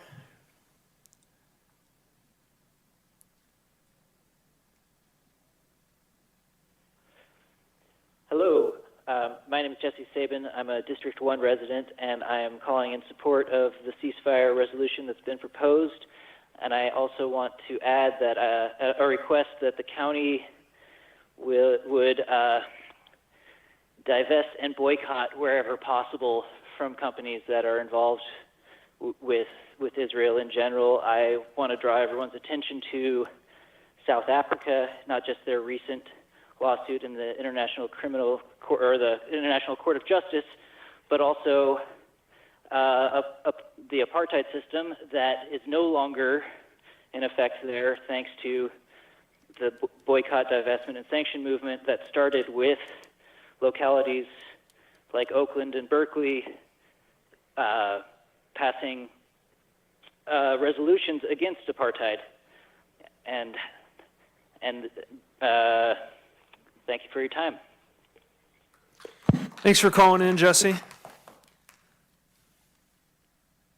Additional callers?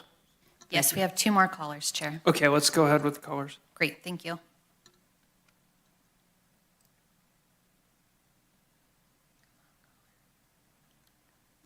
Am I on the call? We can hear you. Great, thank you. Sorry, my name is Libby Woods. I'm calling to add my voice to the other voices in this room and on the calls, calling for Nevada County to place a ceasefire resolution on your next agenda. Our tax dollars are going towards the murder of children. I really want to quote some resources. In the first 6 days of bombardment, Israeli forces killed more children in Gaza than were killed in the 2 years in the war in Ukraine. In the first 20 days of bombardment, Israeli forces killed more children in Gaza than were killed in all armed conflicts globally across more than 20 countries over the course of a whole year for the last 3 years. This is actually this is for humanity. I'm actually really concerned about the precedent that is setting, that we're not responding. We're actually vetoing UN ceasefires that are being called for Gaza. So I think it's just really important that we as a community make a stand, that this is incredibly crucial, that we raise our voices against this atrocity that is happening.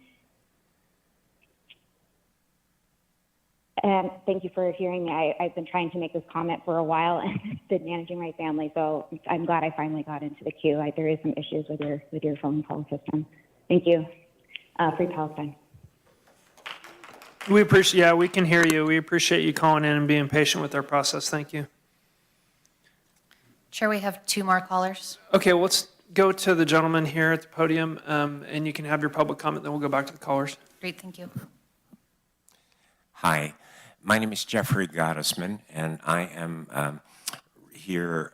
I'm a Nevada City resident, and I'd like to start by saying how grateful I am and how proud of all of you I am for standing up for us on the mine. I came to support the idea of a resolution for a ceasefire. I'm representing the Peace and Justice Center of Nevada County and also Jewish Voice for Peace. I grew up in a Jewish neighborhood where half of my friends' parents were Holocaust survivors.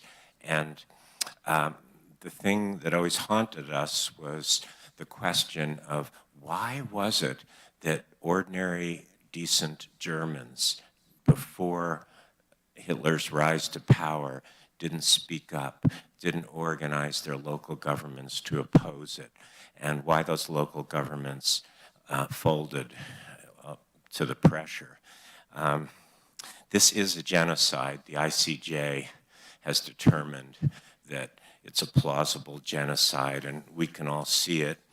But the the thing that's important, I think, to remember is that there's, what's going on now was premeditated. It preceded October 7th. And in fact, Israeli intelligence knew that October 7th was in the works. They knew the exact blueprint.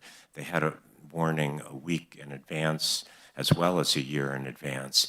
And this plan for ethnic cleansing and extermination of the population of Gaza pre-existed. And they're carrying out their plan. So why is this Nevada County business? The reason is because through our corrupted campaign finance system, the federal government has become incredibly implicated in this genocide.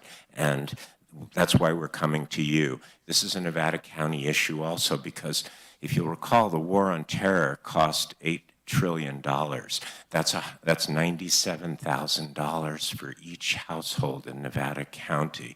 And we were lied into many of those conflicts, just as we're being lied into this one. If this is the next $1 trillion war, it's going to cost the lives of our children in Nevada County who are going to be sent to fight, and it's also going to bankrupt us. So please do put it on the resolution on your agenda.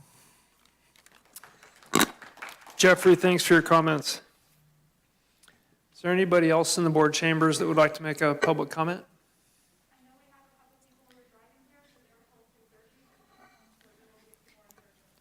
Do we have a caller? Chair Bullock, we do have 4 callers. Okay, we'll go back to the callers. Thank you. Great. Thank you.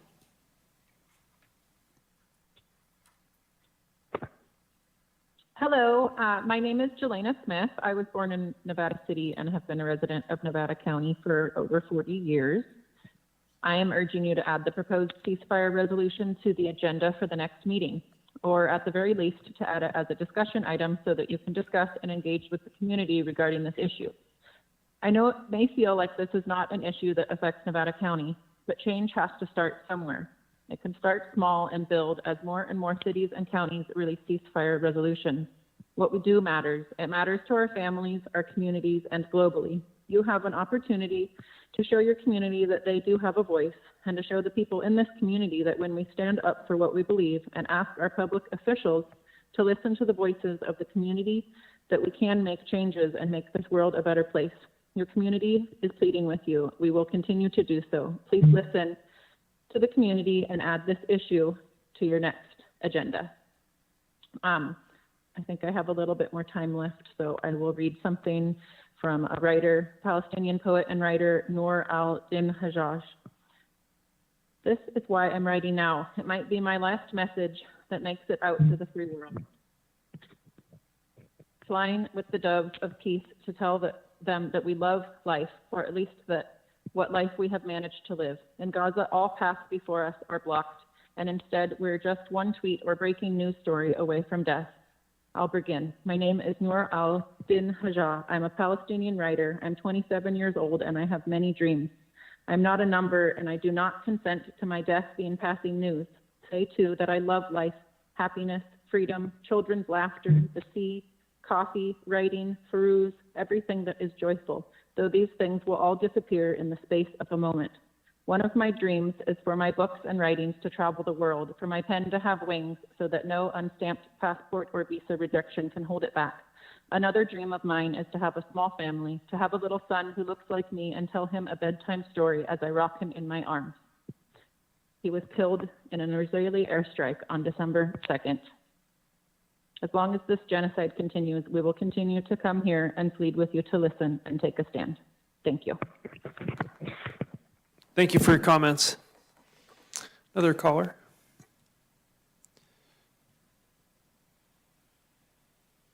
Hi, my name is Gabriella. I'm a mother and a Nevada County resident. I've been living here for 7 years. Please put a permanent ceasefire resolution on the agenda. I'm a Bosnian refugee of war. Like Palestine, this war was a genocide. About 100,000 people died and 2 million were displaced, my family and I among them. You know who was among the ones that sold weapons to the perpetrators of that war? Israel. The Israeli government also tried to sell the story that they were neutral towards that conflict.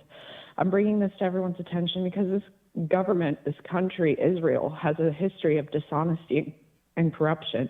They are not innocent and pure victims. Militaristic and economic superpowers are infected with severe narcissistic illness. Like a narcissist, they will play the people by gaslighting everyone to appear like the victims. Just like the U.S. government, Israel will only ever try to prop itself as either a hero, a savior, or a victim, never the villain. Even when it is so clear that they are being bullies. Many see the truth. I've seen and continue to witness horrific images and footage that will stay in my head forever. If my own child was as injured and nearing death as the children I've seen, I myself would hate the government and the country who inflicted that violence onto us. To think that a part of me wouldn't and shouldn't want revenge is asinine. It's beyond narcissistic. It's psychopathic, sadistic. Palestinians have every right to hate the government who continue to harass, bully, oppress, and murder them for 7 decades. We each have the right to hate our abusers. To believe otherwise is to simply be utterly insane and disconnected from reality. You don't get to disrespect someone's existence and not expect resistance or any sort of self-defense. Israel seems to be the only one who has a right to self-defense, but not Palestinians. Each individual can sit here and think of themselves however they want, but sometimes the hard and necessary pill and medicine to swallow is that we are not always what we think we are. I am not always what I think I am. You are not always what you think you are. I'm done with the paradigm of upward mobility for some, but not all, and that what happens across the world has no connection or impact to us here. Everything is interconnected, and this hell on earth that we are living through is ultimately a choice. When are mentally and emotionally healthy people going to start leading the world? If we did have wise and mature leadership, we wouldn't even be here dealing with this right now. Please do the right and morally responsible thing. Thank you. Gabriella, thank you for your comments.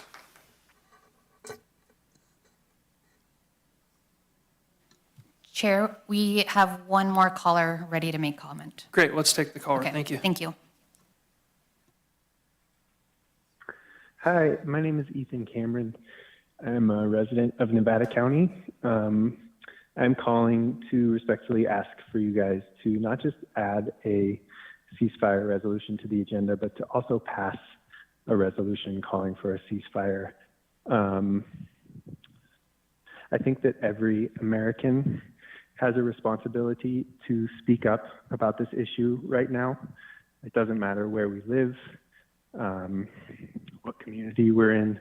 Our tax dollars are going to support a military campaign of genocide against Palestinian people. And I would also like to emphasize that the idea that speaking out against Israel and their actions constitutes anti-Semitism is a logical fallacy that we should all be able to see through and recognize for what it is. I really appreciate all of the work that the board members do for our community. Thank you for your service. That's all I have to say for now. Thank you very much. Thanks, Ethan.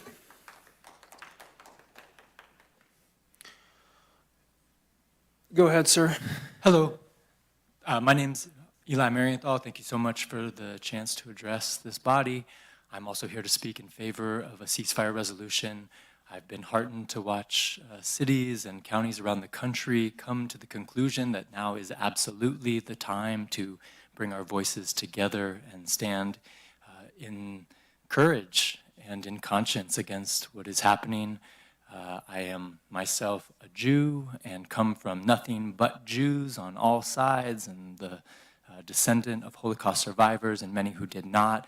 It is a personal matter of tremendous significance to me what is happening, and I feel quite heartbroken.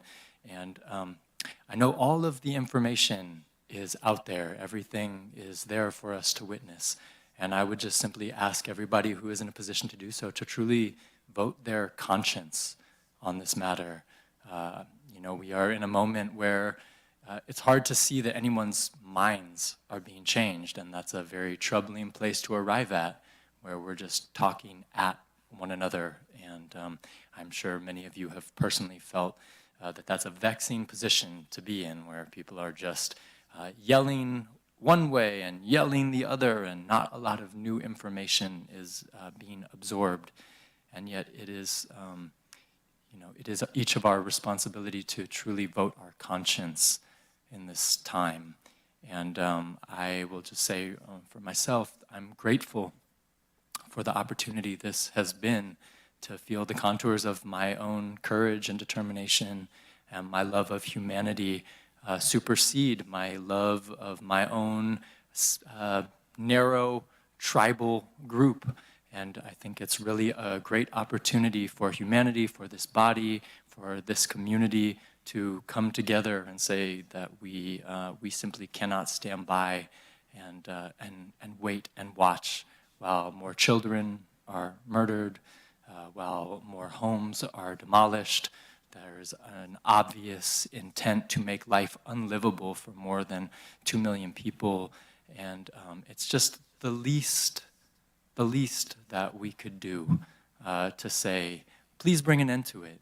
And the idea that somehow we have to know what the total solution to a generations-long conflict is in order to say at least that we are against murdering children is a fallacy. It's like we can stop being for war and then bring our minds together for a long-term peacemaking solution. So please, please, please be the leaders that we need in this way at this time. Thank you so much. I appreciate your time. Thank you for your comments. I have half a minute left. Will you let me say one thing? You can get 3 minutes if you step up. Well, I just want to say that since I spoke this morning, but I gave up my last 30 seconds, and I want to say since this meeting started at 9 o'clock this morning, 22 Palestinian children have been killed. Thank you. Thank you.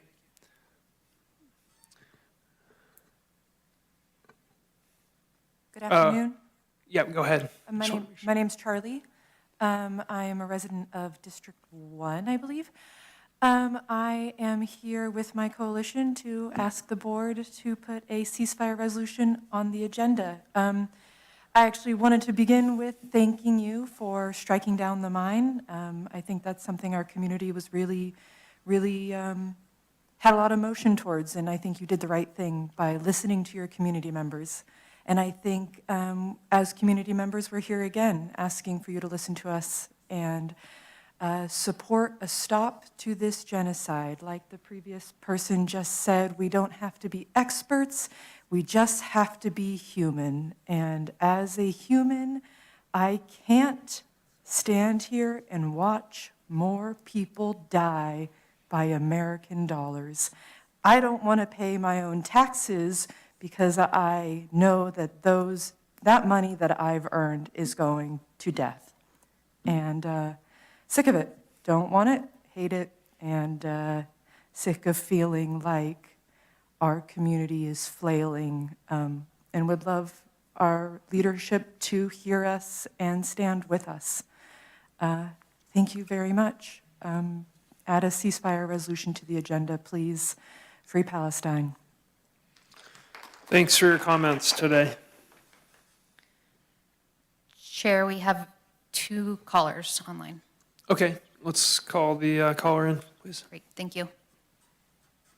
Well, hello, my name is Anna Berger, and I am a resident of Grass Valley, California.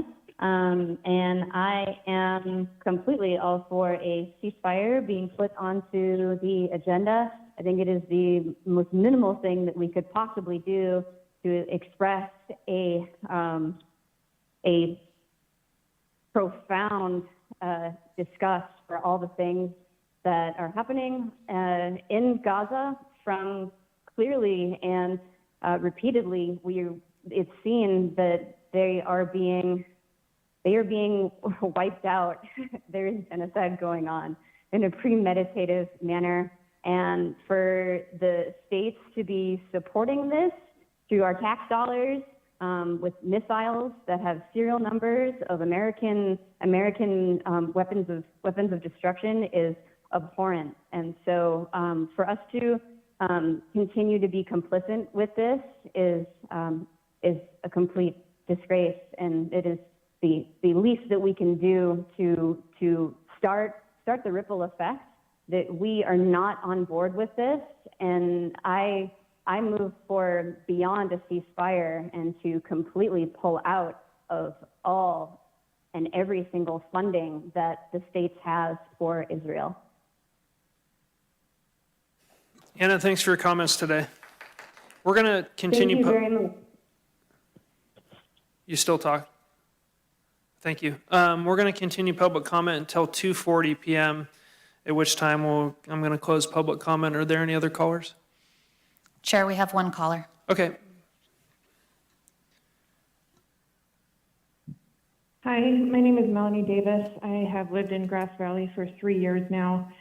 I'm calling in support of a ceasefire. An unprecedented rate of our population is at risk of being homeless, one missed check away from homelessness. And somehow we came up with $14 billion to send to Israel, almost 300,000 of which come from Nevada County. And we are watching children be massacred at a rate that surpasses all prior genocidal campaigns. The first 10 days of this killed more children than the deadliest year on record in Afghanistan. The first 22 days killed more than 15 years combined of war in Iraq. And the first 80 days of this killed more children than 11 years combined in Afghanistan. The reason that we are taught about the Holocaust in school is so that we can understand how an entire group of people was convinced that killing 6 million Jews was necessary and never let anything happen like that again. And it is our responsibility to do anything we can to stop what is happening right now in Gaza. Thank you. Bonnie, thanks for your comment. Any other callers? No further callers. No other callers. Any other people here in the board chambers would like to make a public comment that have not already spoken today? Okay. With that, we appreciate your time bringing your comments to the attention of the board. And with that, we're going to close public comment and adjourn this meeting.